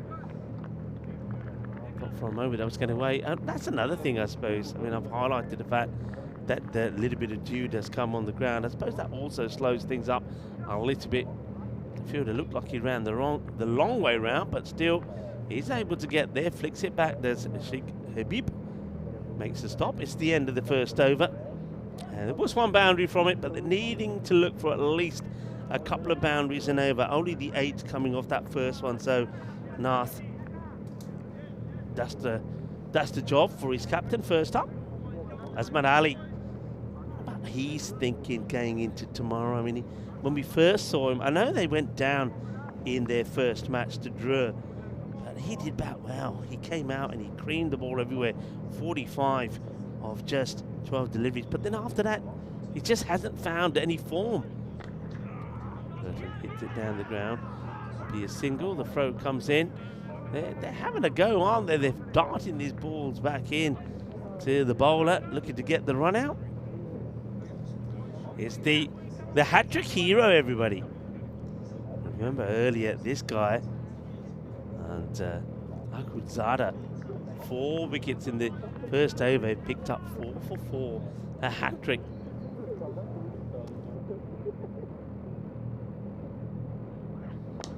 Shot, watch out, Corey. Oh, well, Corey, for a moment, I thought that was coming into the box. Ooh la la la. Oh la la la, what a hit. Oh. Well, this was a spicy one. And I thought it was going to be the first one getting into the commentary box. But we saw one earlier go in. Oh, that just misses by a fraction. What a hit that was from Woods. Ooh. And now the keeper's after it. Is anybody going to get there? No, they're not. And should be coming back for another. Nobody on the stumps. Ooh, well, if that hit, that would have been out. Oh, it's all happening. It all happens in the night. Just look at them. That was a nice shot there. Oh, yeah. Well, here's the front. Look how that was just centimeters away from running out Woods. Let's play down just for a single. So, yeah.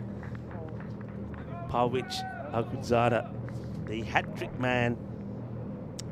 He finished in the end with, he finished within 4 for 13 in that match against ACCB. He just blew them away 1 over. Winterley will face him now. That's, oh, wow. I tell you what, he saves himself and also saves the boundary. This was hit like a bullet, and that's Nath. I don't even think we would have caught, well, we caught up with this on the camera. This has gone so quickly. It would have been a sensational catch. I mean, that is traveling, and, well, I'm glad that he got most of his body out of the way of that. It would have been some catch. Oh, I've snuck myself back in here, Rico, but that almost took his eyes out. 4 runs. Powerful strike, beautiful shot, gets past the fielder. 4 more. Starigrad, they're up and about. It's the end of the second over, 23 without lost after the 2 overs. Well, yeah, nearly took him out. 1 nearly took us out. Oh, if that had come another metre left, we're in so much trouble with the amount of equipment we've got on the table. But nice start from Woods. It's the best he's looked so far in the tournament with the blade. It's going to be up to that top 3 to get these runs. They've got a bit of a soft underbelly to Starigrad. Here's the table. Darmstadt, they need at least a point to make sure of the double chance. You'd imagine they'd get that, so that will mean that the eliminator tomorrow will be Peel and St John's versus ACC Bucharest. Both teams 2-2. That's a pretty even game of cricket. Yeah, and both teams that seem to have found a bit of form. Yeah, I think so. So it could be a pretty interesting match. Long way to go in this one. Good start. I feel like Woods has to go big. He's the man. A 50-plus score from him, Rico. Liking what I've seen from him. Like I was saying, he can bat with no pressure. Yeah, Starograd, bat with no pressure, get a win here, and you kind of go back as heroes, getting a win. The European Cricket League. Remember, they started the day with no points at all, picked up one in a loss. Now they're in the hunt for all three. And not a good delivery. And now I think there's a little bit of something on this. Yep, it is. If the keeper holds on to it, it would have been out, but instead, it goes all the way to the boundary. That's Ishan Adita was behind the stumps, and that one I think has got past him really quickly. I think a younger, more agile keeper might have reined that one back in, but it's come off the glove. 4 to the total. Nice start from Starograd. Everyone loves a little underdog story. If they were to leave with a win, it would mean a lot to them. Yeah, definitely it would be, and certainly it would make the Vukasin Zimovich's birthday party tonight a much happier one as well, that's for sure. All right, Nath.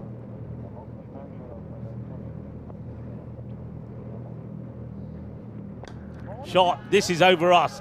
That is huge, massive, absolutely massive. What a hit. Oh my, that is a supersonic strike. Bizaway super hit, the biggest we've had straight down the ground. He's a strong boy, Wintley, and it didn't even look like he swung that hard at it. That sailed through the night sky. Dream start for Starograd. They haven't started this well in any game. Remember, they got bowled out for 47 on the first day. A little engine that could. Nice shot. Watch that disappear into the night skies. Goes again up in the air, catching opportunity, doesn't pick it, and he's going to put it down. Never picked it at all. Never picked it at all. That's the captain, Azman Ali. Both these captains, Bogdan and Azman Ali, they just can't catch a thing at the moment. Down it goes. It landed in the ring. He went running backwards when it first got hit, completely misread it, and that's a life for Burton. They're going to need some luck on their way. That's the first bit of it. Woods back on strike. Burton dropped in 17. Woods, I like him what he's doing. He's hitting the ball cleanly at the moment. Oh, beautiful, beautiful striking. And Starograd, they are looking good here. They're looking good, looking on fire. And that's another one that gets whipped away. That dressing room, they believe, Rico. They believe they're going to leave with the W. Nice shot, good pickup. Great hit, 21 years of age, and such a talented player. Probably hasn't had the tournament he would have liked, but if he can leave here with a big score and a win, it all of a sudden will feel like a really good tournament for his team. Yeah, definitely. Nath loses his run and go back to his mark.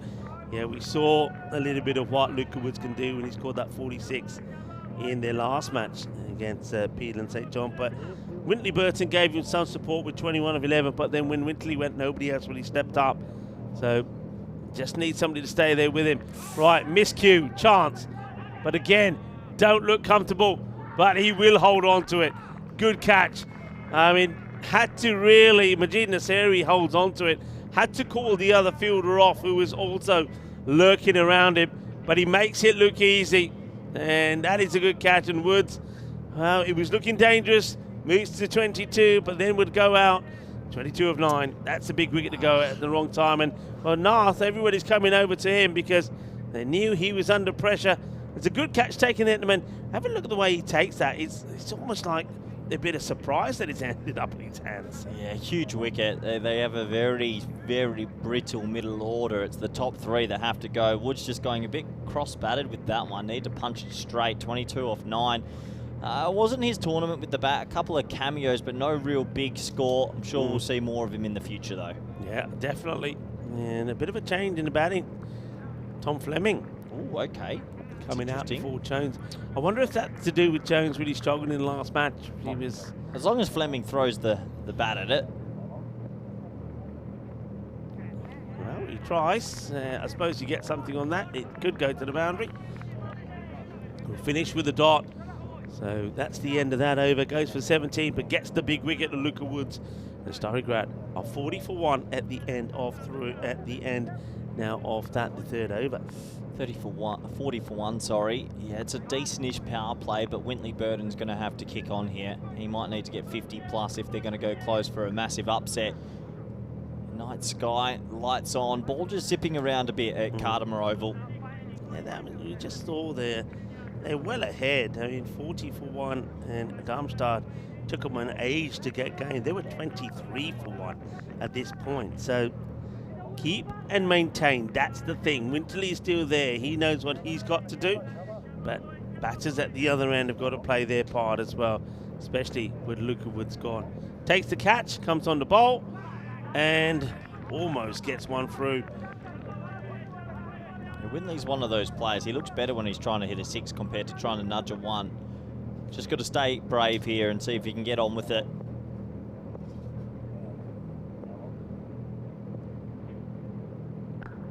That's nicely hit, but Well fielded. to the fielder. It is well fielded, yeah. And has to go down and has to smother that. And Adnan Nazir does just that. Good fielding, so that was hit quite well.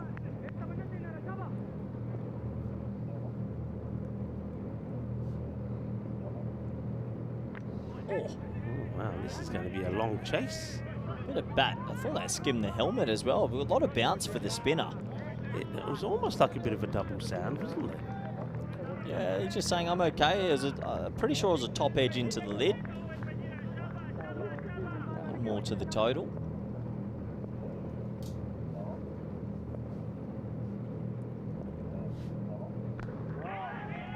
And gone.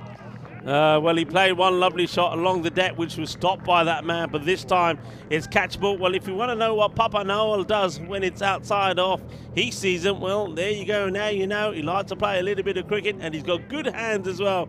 As the catch gets taken, no mistakes. And Wintley Burton will follow Luca Woods within a few balls of him getting out. Burton goes as well, goes for 19. Nice catch held. I mean, he hits it pretty well, but that's a good catch. Yeah, unfortunately for Wintley, big Wintley, probably the last we see of him for some time as well. Picked out backward point. He'll go for another cameo, and this has been the story of the trip for Starry Grad. I know they came in as underdogs, but a lot of sort of starts for some of their more prominent batters, Rico. And if you don't go on with it, your team's not really going to win. Yeah, you can see Wintley is very disappointed. Mike Jones comes in at number 4, and yeah, he really struggled in that last match. He tried to get funky a few times, missed out on it. It just wasn't happening. Maybe he's going to save it for this match under the lights. Gets a short one, which he pulls nicely. The fielder does well, gets down and keeps it just to a 1. I feel like this is the last chance, this pair, isn't it? If one of them can maybe pull something out the hat besides that, yeah, it's going to be tough. Not many recognised batters in this lineup.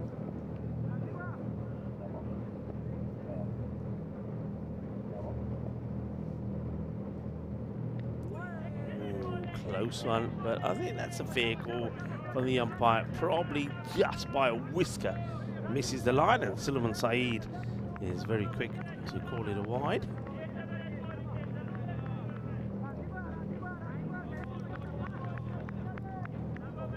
Just a little bit of time needed to sort out those stumps, the stumps that were kind of destroyed by Reece Hartley, but when he needed them to come out of the ground, he couldn't.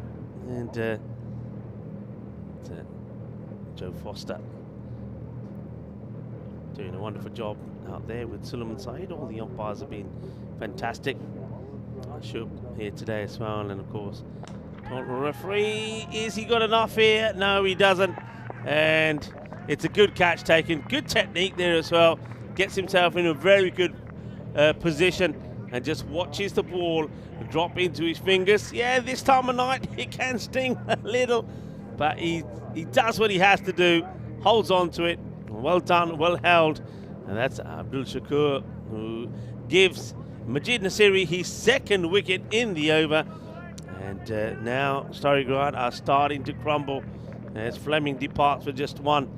It's 44 for 3 at the 4-over mark. Yeah, just didn't get enough of it, did he? And unfortunately, that means another wicket goes to the shed. It was a good power play. It was a bright power play, but the wheels are starting to fall off for Starograd. Majid picks up the wicket. Fleming goes for 1 or 3.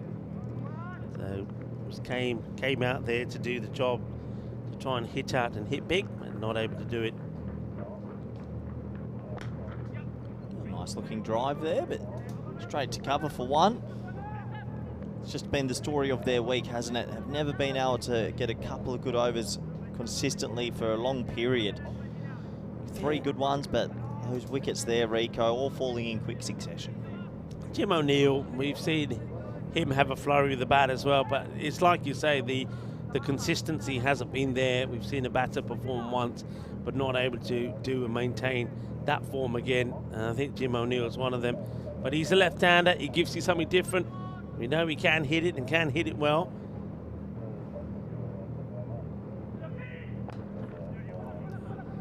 Just gets played out for a single, but of course, every time there's not a boundary, that rate will go up pretty quickly. At the moment, it's just under that 15 mark per over.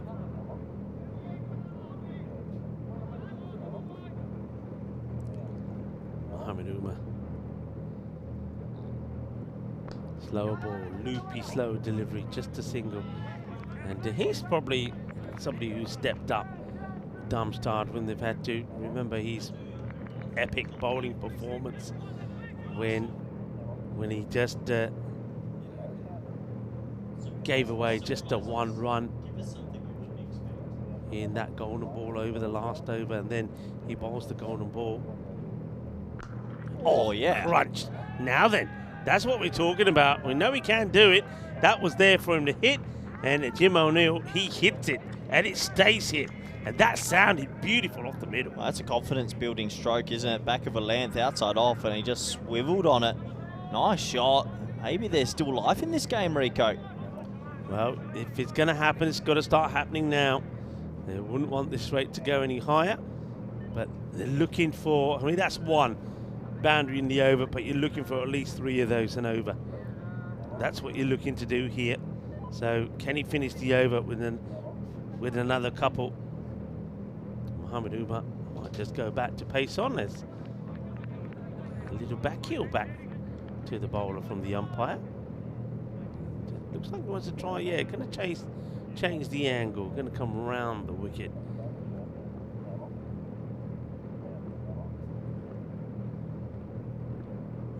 It's a big wide. Good work done there by the keeper. Has to scurry across to make the stop. Ishanadita. Yeah, got that to swing the other way, actually. And yeah, completely lost his line. 54 on the board, still at 21% shot. It's going to take something pretty special, I'd imagine, though.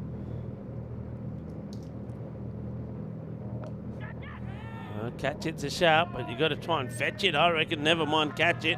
It's going to be another boundary, so I said they would ideally want another 2 boundaries in the over to win it. They've had a wide, and there's that boundary now. Can they capitalise on this delivery? 14 have come from it, and at that rate was around 14. Yeah, bonus ball. Can they turn this into a magical over, Rico?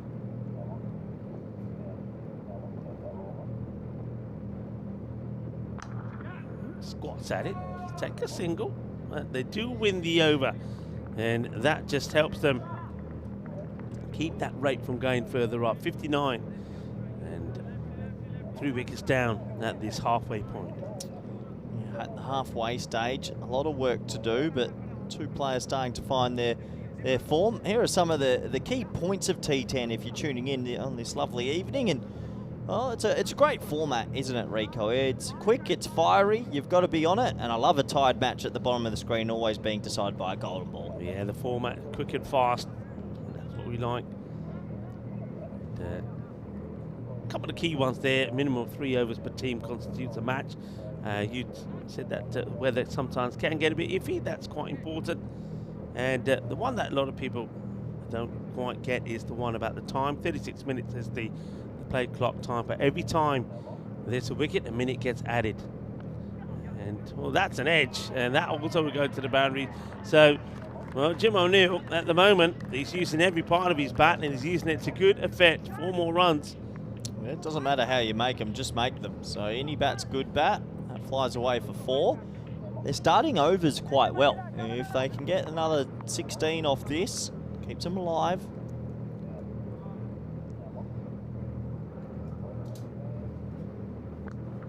Shot. That's played beautifully. That's a lovely stroke. It's slightly quicker delivery from Majid Nasiri, but he gives the width to Jim O'Neill, and he gets into a lovely position and plays that away. Wow, Jim O'Neill, is he going to be the star here for Starry? Just goes to show you don't always have to hoik it to the leg side. That's a beautiful cricket stroke, and he got full value of 4 runs. Naziri's bowling quick spin. Use the pace, get it behind you. 20 off 6.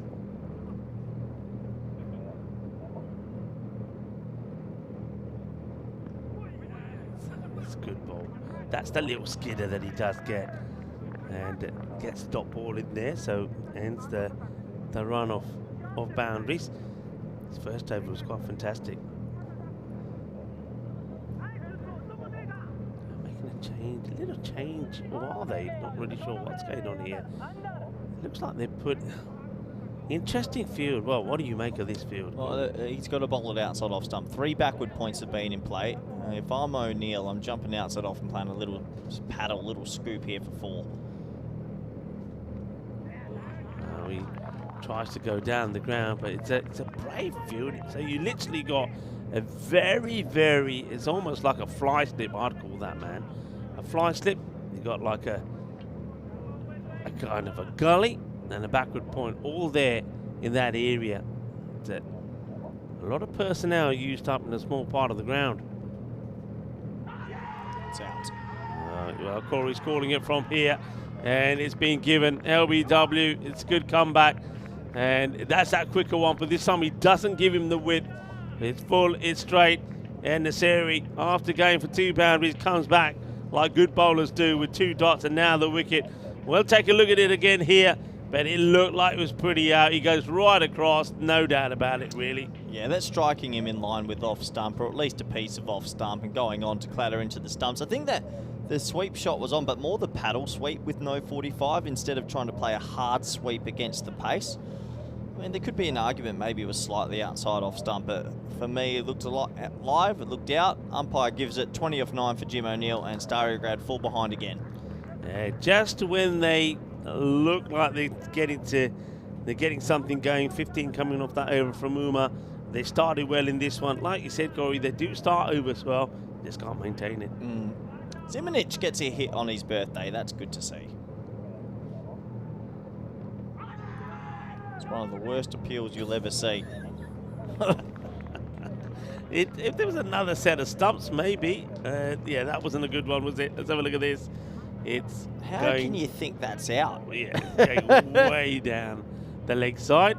But he gets through the over, and after going for 2 4s, there's nothing else that comes off that. 8 off it, and he finishes with pretty decent figures. 3 for 12. 67 for 4. Starry Grad, who were dreaming of maybe a famous win under lights to go home with, as we know that they are the first team eliminated of the 2025 ECL, our 5th edition. They'd love to leave on a high, but it's looking like a monumental task from here. Yeah, let's, it's still on. I'm not going to ride them off just yet, but as long as they, for me, right, there you go. It's catching chance and dropped. Well, the man who we thought could do no wrong, Majid Nasiri, remember, he took a catch and came on the bowl, took 3 wickets, but he doesn't take this one. So a slice of luck for Jones as he gets dropped on 4. Yeah, Jones just struggling to get it away there. Looks like he's going to get his shoelaces done by the umpire quickly as well, but Nasiri will be disappointed. He made good ground, probably should have held on to that. Yeah, but what I was about to say, if they're not going to get the win here, at least get to that 90. I want to see them get at least another point. That'll be at least another positive. As we're seeing, this is Abdul Shakur, who's now bowling, and that's up in the air, and this one will be held. That's out. They'll want to have a look at this, but I can tell you that's a really good catch there from Nath. He gets his fingers right underneath this and he slides forward, but he's got the ball well protected in his hands. So well done, good catch taken, and Abdul Shakur gets the breakthrough. Yeah, good catch. He made good ground, didn't he, Rico? It was off the Q end, right off the toe of that blade. And coming in from deep mid-off with the lights is never easy. Hands under the ball, just goes into the right hand, but he keeps his hand right under it, fingers pointing the right way. That's out. Yeah, super catch, ball taken. Had control of the ball all the way through as well. So another one now departs. So that will be the end of Vukasin Zimunic, and unfortunately it's going to be a birthday duck for him. So no runs for Vukasin. His brother now comes out, hoping to do a little bit better. And he will do a little bit better because he will get 6 as he slaps this straight over the long-off boundary. That's a nice shot, really nice shot. Goes all the way for 6, and well, more runs flying around here. They haven't given up yet.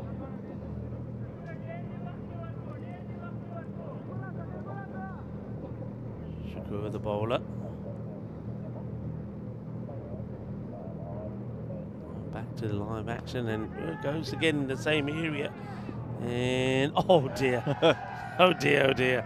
Well, he's after taking a sparkling catch, Pranav Nath. I think you'll wonder how he misses this.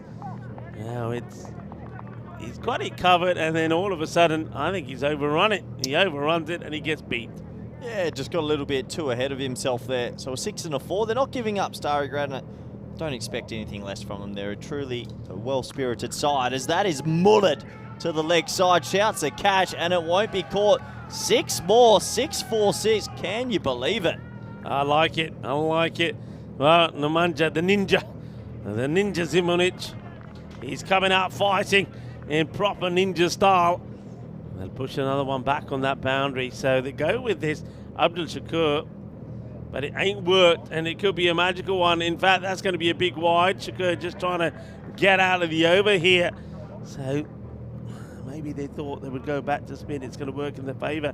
It's backfired big time with Shakur. Just checks his fielders. And Zimunic. He hits this pretty well, and it's going to be well stopped. There's Majid Nasiri out there. Makes the stop, keeps it to just a single, but no, 19 come off the over. And, well, they're staying in this match. They're giving themselves a little bit of belief here. Yeah, 43 off 18 is doable. Here's what's coming up tomorrow. It is confirmed now with that point going to Darmstadt that Dreux and Darmstadt get the double chance. ACC Bucharest will play Peel and St. John's in the eliminator tomorrow morning. And I think there's 3 teams chasing Dreux. They'll go in as hot favourites, but can someone have a good day? Yeah, well, Dreux have shown that they can be beaten because ACC Bucharest beat them. And that a bit of a surprise in the match before this one. So Dreux, and maybe it's a defeat that would get them back on track and focus. Well, they're having a bit of fun in there. Why not, indeed?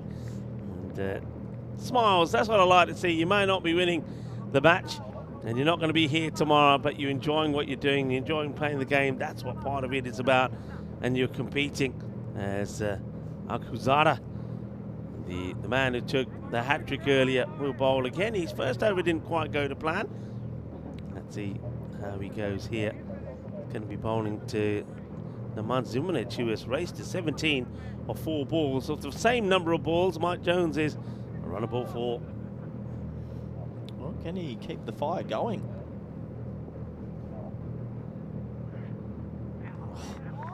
Oh boy. Straight over the line, Akhuzada. Oh, that was well in his reach, and I just think he might have lost it in the lights. That should have been pumped. Can't be leaving it at this stage.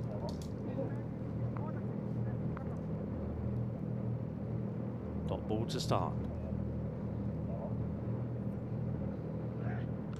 And that is going to race away to the boundary. 4 runs, thank you very much. We've seen that a few times in this innings. A little sneak 4 more.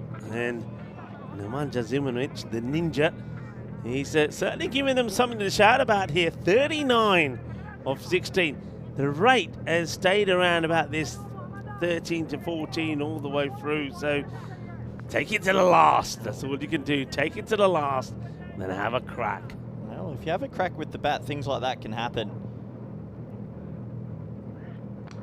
Right. Good luck. Wicket keeper's running, but he's been called off it. And, well, maybe he shouldn't have been, because it's Papa Noel who comes in this time. He's not coming up with the gifts. He spilt it. And then Nazir, he took a good catch earlier, but not this time. And look at the keeper's reaction here, saying, oh, yaar, main kaise mera catch garan dena siga. Big let off. So both these batters being put down, and Zimanic gets a chance. He's straight on the foot as well. I would have heard a bit, so it went hit very high into the night sky. Look, Jonesy's got to catch some fire for me. He's 4 or 4. We know he's got it in him. Can he go bang bang here? Take this game deeper. Certainly try. Maybe you go for that little snazzy shot of his again. Well, no, he just stands still and he pumps it to the boundary. That's what he needed. It was the right in his area. Mike Jones pulls off a beautiful hook shot. He'll get 6 as well. Oh, this game.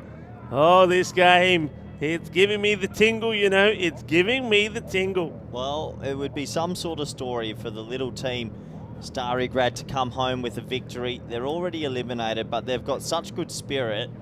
I think if you're a neutral, you have to be going for them here. You just love to see the story of them getting up. Yeah, I said it before the start of the innings, all the neutrals around the world. I'm hoping that Starry Grad could get a win. Jones plays it into the ground. They take on the throw, and it's going to be close, but they make it. They survive. 31 off 13, a boundary here. Take it down to 27 or 25. Good on Zimanic to come out and have the innings he's having. Direct hit would have been out by a long way. Just goes to show, I mean, I know his brother was out without scoring, but he didn't waste any balls. That he comes out and he's getting hold of it, most things at the moment. Dot ball to finish, so a couple of dots in the over. Started with a dot, finished with a dot. 12 come off it. So we go to the last 2 overs, 31 required. Needing a good one. It all happens in the 9th. Will it all happen in the 9th in this one? 98 for 5 at the end of 8. So we're down to the final 2 overs in this 100-over day. Starry Grad, well, they've given themselves a shot. Good on them. We said that we thought 110 was their peak. They should at least get past that. Yep, and they have achieved another point, by the way. That's worth also highlighting. So well done for getting the point. But those 2 guys out there not thinking a point, and their camper not thinking a point. They want to win. And let's see who they go with to bowl this over. It's going to be a big one. It looks like it could be Umar who's going to bowl it. And it does look like Mohamed Umar will bowl this over. Need a little bit of luck here as well. You need Jonesy. If there's an edge, it flies for 4. Little things like that. If that can go their way, they might still have a shot. Umar did go for 15 in his first. Checks his field.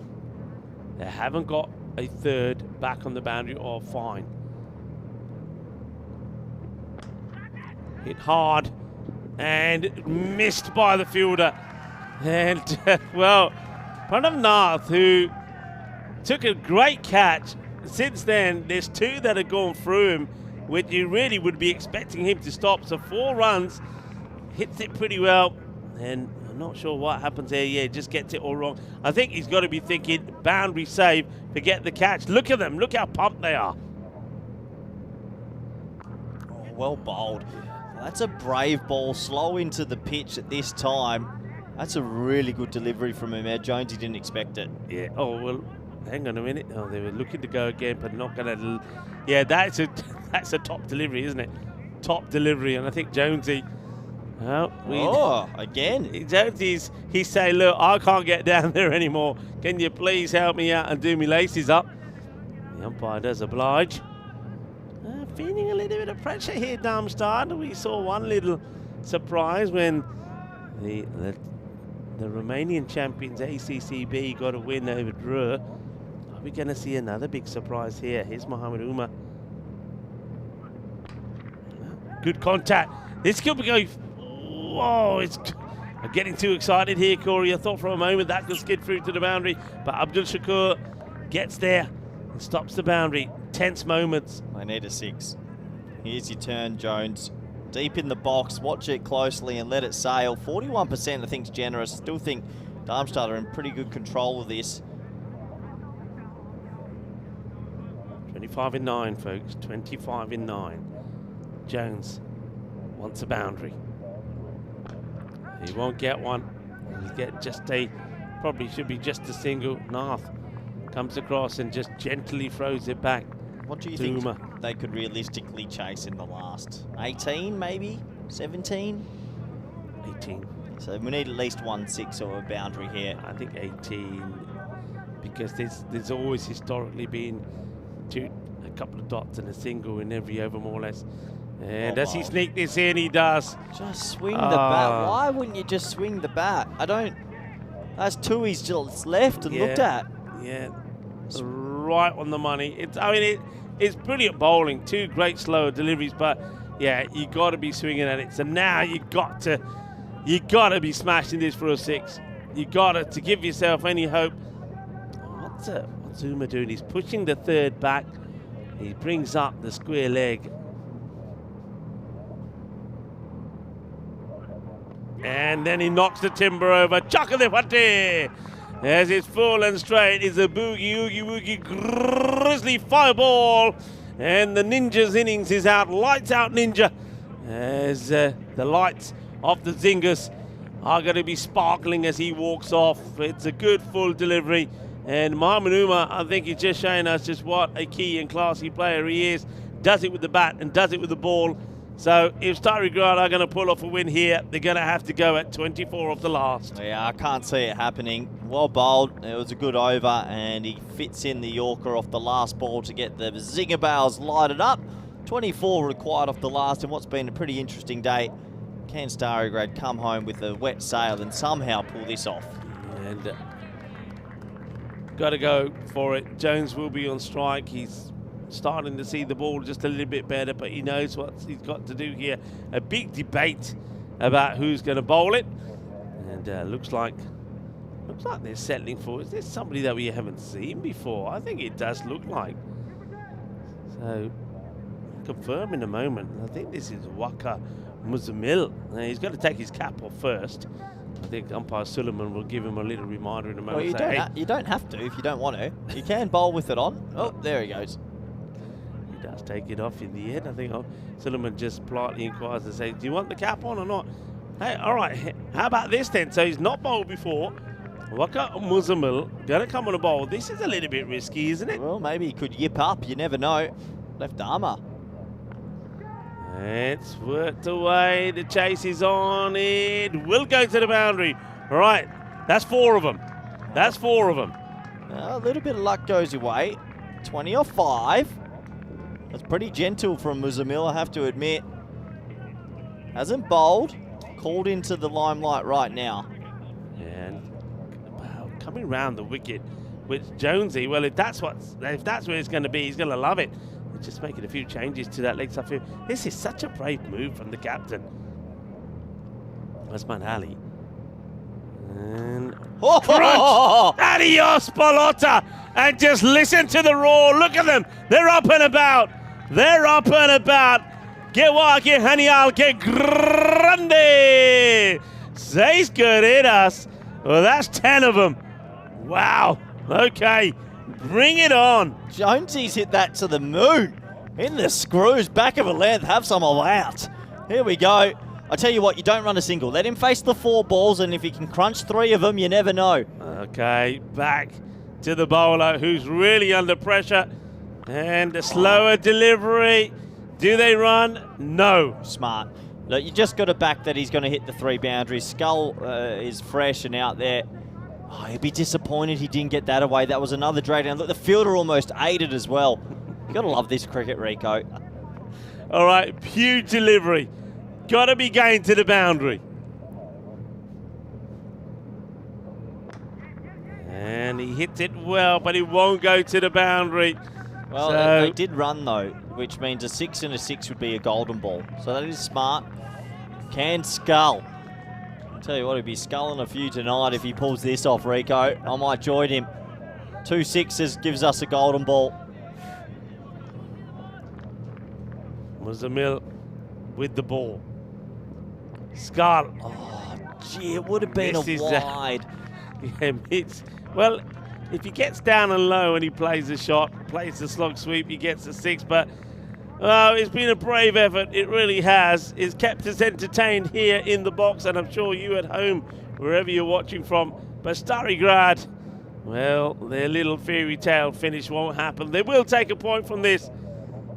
And Jones, he pulls this away. Fielder will make the stop. Jones will complete the single. He'll finish on 29 or 14. And Stary Grad, the champions from Serbia, they'll get to 118 for 6. Darmstadt will get the win. Well, that's a little concern from them, because that looked like it was Mohamed Umar who was limping around a little bit. So Darmstadt get the win. We know that they will have the double chance tomorrow when they will take on Drua. Stary Grad, I'm afraid we're going to have to say goodbye to them. But you know what? I know these guys really well. They will be here tomorrow, and they'll be making a lot of noise in the fan zone. And I'm looking forward to catching up with them. I think they would have enjoyed the experience, a mixture of some experienced players and a lot of young players. And, well, they're going to grow and grow, and their time, Corey, will also come. Yeah, great to have them with us in the 5th edition of the ECL. And, well, Stary Grad, they will continue to improve, and I hope we do see them again in the future. Well done to Darmstadt that did what they needed to do tonight to get the win. Weren't at their best, but got the W. They'll get the double chance tomorrow. And, yeah, they probably are second favourite in the group, to be fair. Yeah, I think they'll take that, but I think we already know that surprises are possible, and they'll be hoping that they're going to be at their best tomorrow. But certainly you can see that if all of their players stay pretty fit, and they can push any team tomorrow, so they'll be happy that they've at least got that double chance tomorrow, and they will though have an interesting match against Drua. Remember, Drua will be going into tomorrow and going into that match having been beaten by ACCP. So Darmstadt, I like the way they got into a huddle and talked about their tactics. And the thing was, though, Stary Grad, they got off to a great start with Woods and Burton hitting boundaries for fun. Yeah, they were hitting boundaries for fun. Woods and Burton really got ticking with some nice drives and nice clips. And, well, 22 and 19 for both of them. They would have loved if one person just went on a little bit longer, because I think if they did, they might have put off a famous win. Yeah, Burton, a little bit unlucky. I mean, that, first of all, is the biggest we've had down the ground so far. It was humongous. And then this one, well, adios, that went huge as well, Miles. So both were looking good. They were up with the rate. In fact, they were ahead of the rate. But then, of course, the wickets would fall, and it would be Woods. And he would go to a very good catch there. Nasseri would take. But don't forget, then, Burton, he crunched this, but unfortunately he found the fielder, and that was a good catch taken by Adnan Nazir. And then at that moment, we just thought that this game was turning big-time favour of Darmstadt as wickets would fall. But then, well, the Ninja came in and kind of changed everything. Yeah, they had some late cameos, which they've been missing so far in the tournament. It was Jones 29, O'Neill 20. This was LBW. Naziri did bowl a good spell, Rico. He picked up 3 wickets.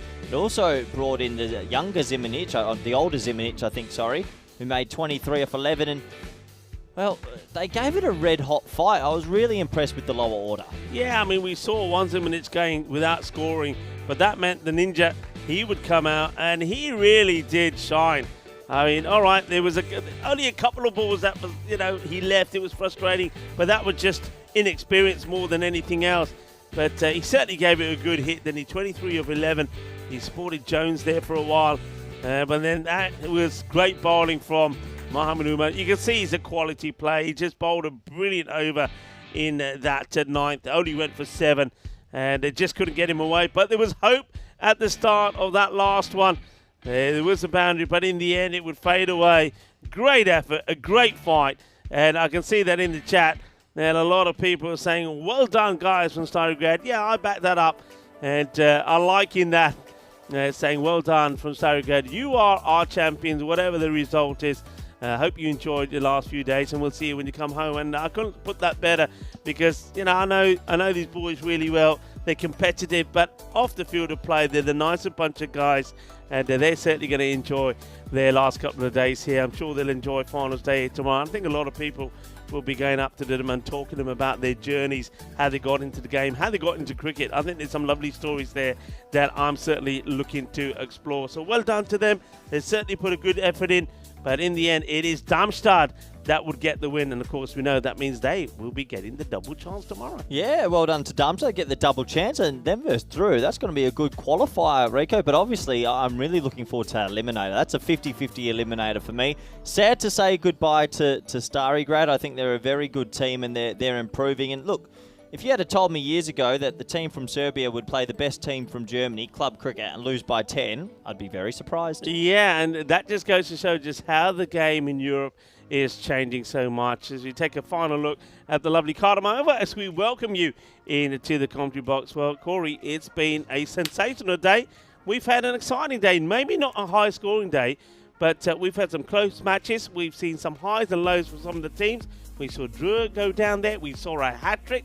What a great hat-trick that was as well, 4 for 4 in that first over. And Starograd, again, I think we've seen a team that has brought a lot of joy to a lot of people around the world. Yeah, I think it's an interesting day of cricket. We've seen some teams improved. ACC Bucharest basically picked up their batting boots there against Thurr, and we saw also the Isle of Man team start to find some rhythm with Webster and Beard. Yeah. So if those teams keep tracking with their batting, tomorrow's wide open. Yeah, it's wide open. Obviously, they've got to do it the hard way. If they're going to make it through, they've got to get through the eliminator, and then obviously they will play the loser of a Drew and Darmstadt. So not the easiest route, but we have seen teams that have done it before. But let's talk a little bit about Drew. They've got to be the favourites. I know they got that loss there against ACCB, but the way I'm seeing it is, I know a lot of people like to talk about their batting, which hasn't clicked 100% as yet. But I think as a bowling unit, they're looking very good. But it will be a question mark there about Mohammad Rafi and his fitness. Yeah, it looks like he's picked up a little bit of an elbow niggle, but they're also missing their spinner this year. They're one bowler short. The seamers have been good. Will they lift it tomorrow and maybe find a different combination? We're going to find out for 4 finals games tomorrow, our first finals day for ECL. Yeah, first finals day. So we'll have a look at what's coming up tomorrow. There it is on your screens. So the eliminator is first up, where the Romanian champions, ACCB, will take on the champions there, Peel and St. John's from the Isle of Man. So that's going to be the first eliminator. Then, of course, one team we say goodbye to. The other one will stick around and play whoever loses out in the qualifier. And the person who wins that first qualifier goes straight in to the final. So a lot of cricket coming up tomorrow. I'll be tuning in from base and when I'm out and about. And I know that I'll be leaving you and Vinny to sort out the first final. Well, it's a long day with Vinny, I'll tell you that. Now, I hope Vinny had a good day off, and I am looking forward to the first finals day and sort of seeing how these teams go about it. I got a feeling that we're in for a bit of a shock. Something big's going to happen tomorrow. Well, okay, we're going to leave it at that. I think I will say our thank yous. Thank you very much to everybody here at the ground. First of all, I want to say a big thank you to, of course, Cricket España. They look after us really well here, the Federation here in Spain. Big thank you to the umpires. I think they were brilliant today. They had a lot of tight calls there, and they used the technology really well, provided, of course, by us by Two Circles, our production partner. Great job from them. And, of course, the Blue Crew, the ECM Blue Crew, did absolutely fantastic. Great team effort on and off the field here at the Cardamom Oval. I want to thank you. Great day. I really enjoy our time in the commentary box. I think we had some really good matches here today. But, of course, I want to thank our viewers around the world, wherever you're tuning in from. Thank you for your support for European cricket. And I suppose it's time. You know what it's time for? It's time for a little bit of back and forth. I love it, this back and forth. I gotta love this music, back and forth. Yeah, we're going back and forth. Well, I'm going back and forth. You're going back and forth. We're gonna enjoy the highlights. Thank you for watching. Be good, be kind, be safe, be happy. Shukriya. Well, hasta mañana, everybody.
my body back and forth. Move my body back and forth. Move my body back and forth. Move my body back and forth. Move my body back and forth. Move my body back and forth. Move my body back and forth. Move my body back and forth. Move my body back and forth. Move my body back and forth. Move my body back and forth. Move my body back and forth. Move my body.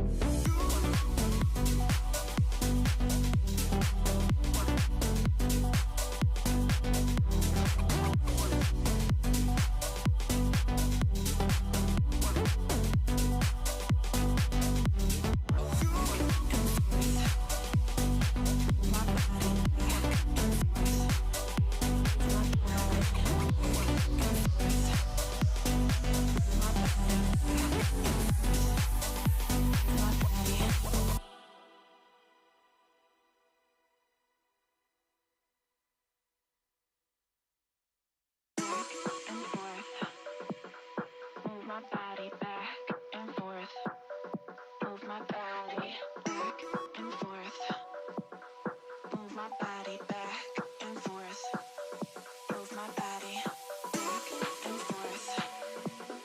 Move my body back and forth. Move my body back and forth.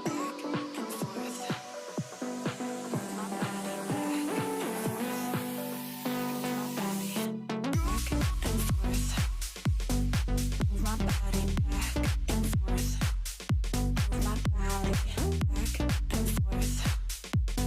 Move my body back and forth. Move my body back and forth. Move my body back and forth. Move my body back and forth. Move my body back and forth. Move my body back and forth. Move my body back and forth. Move my body.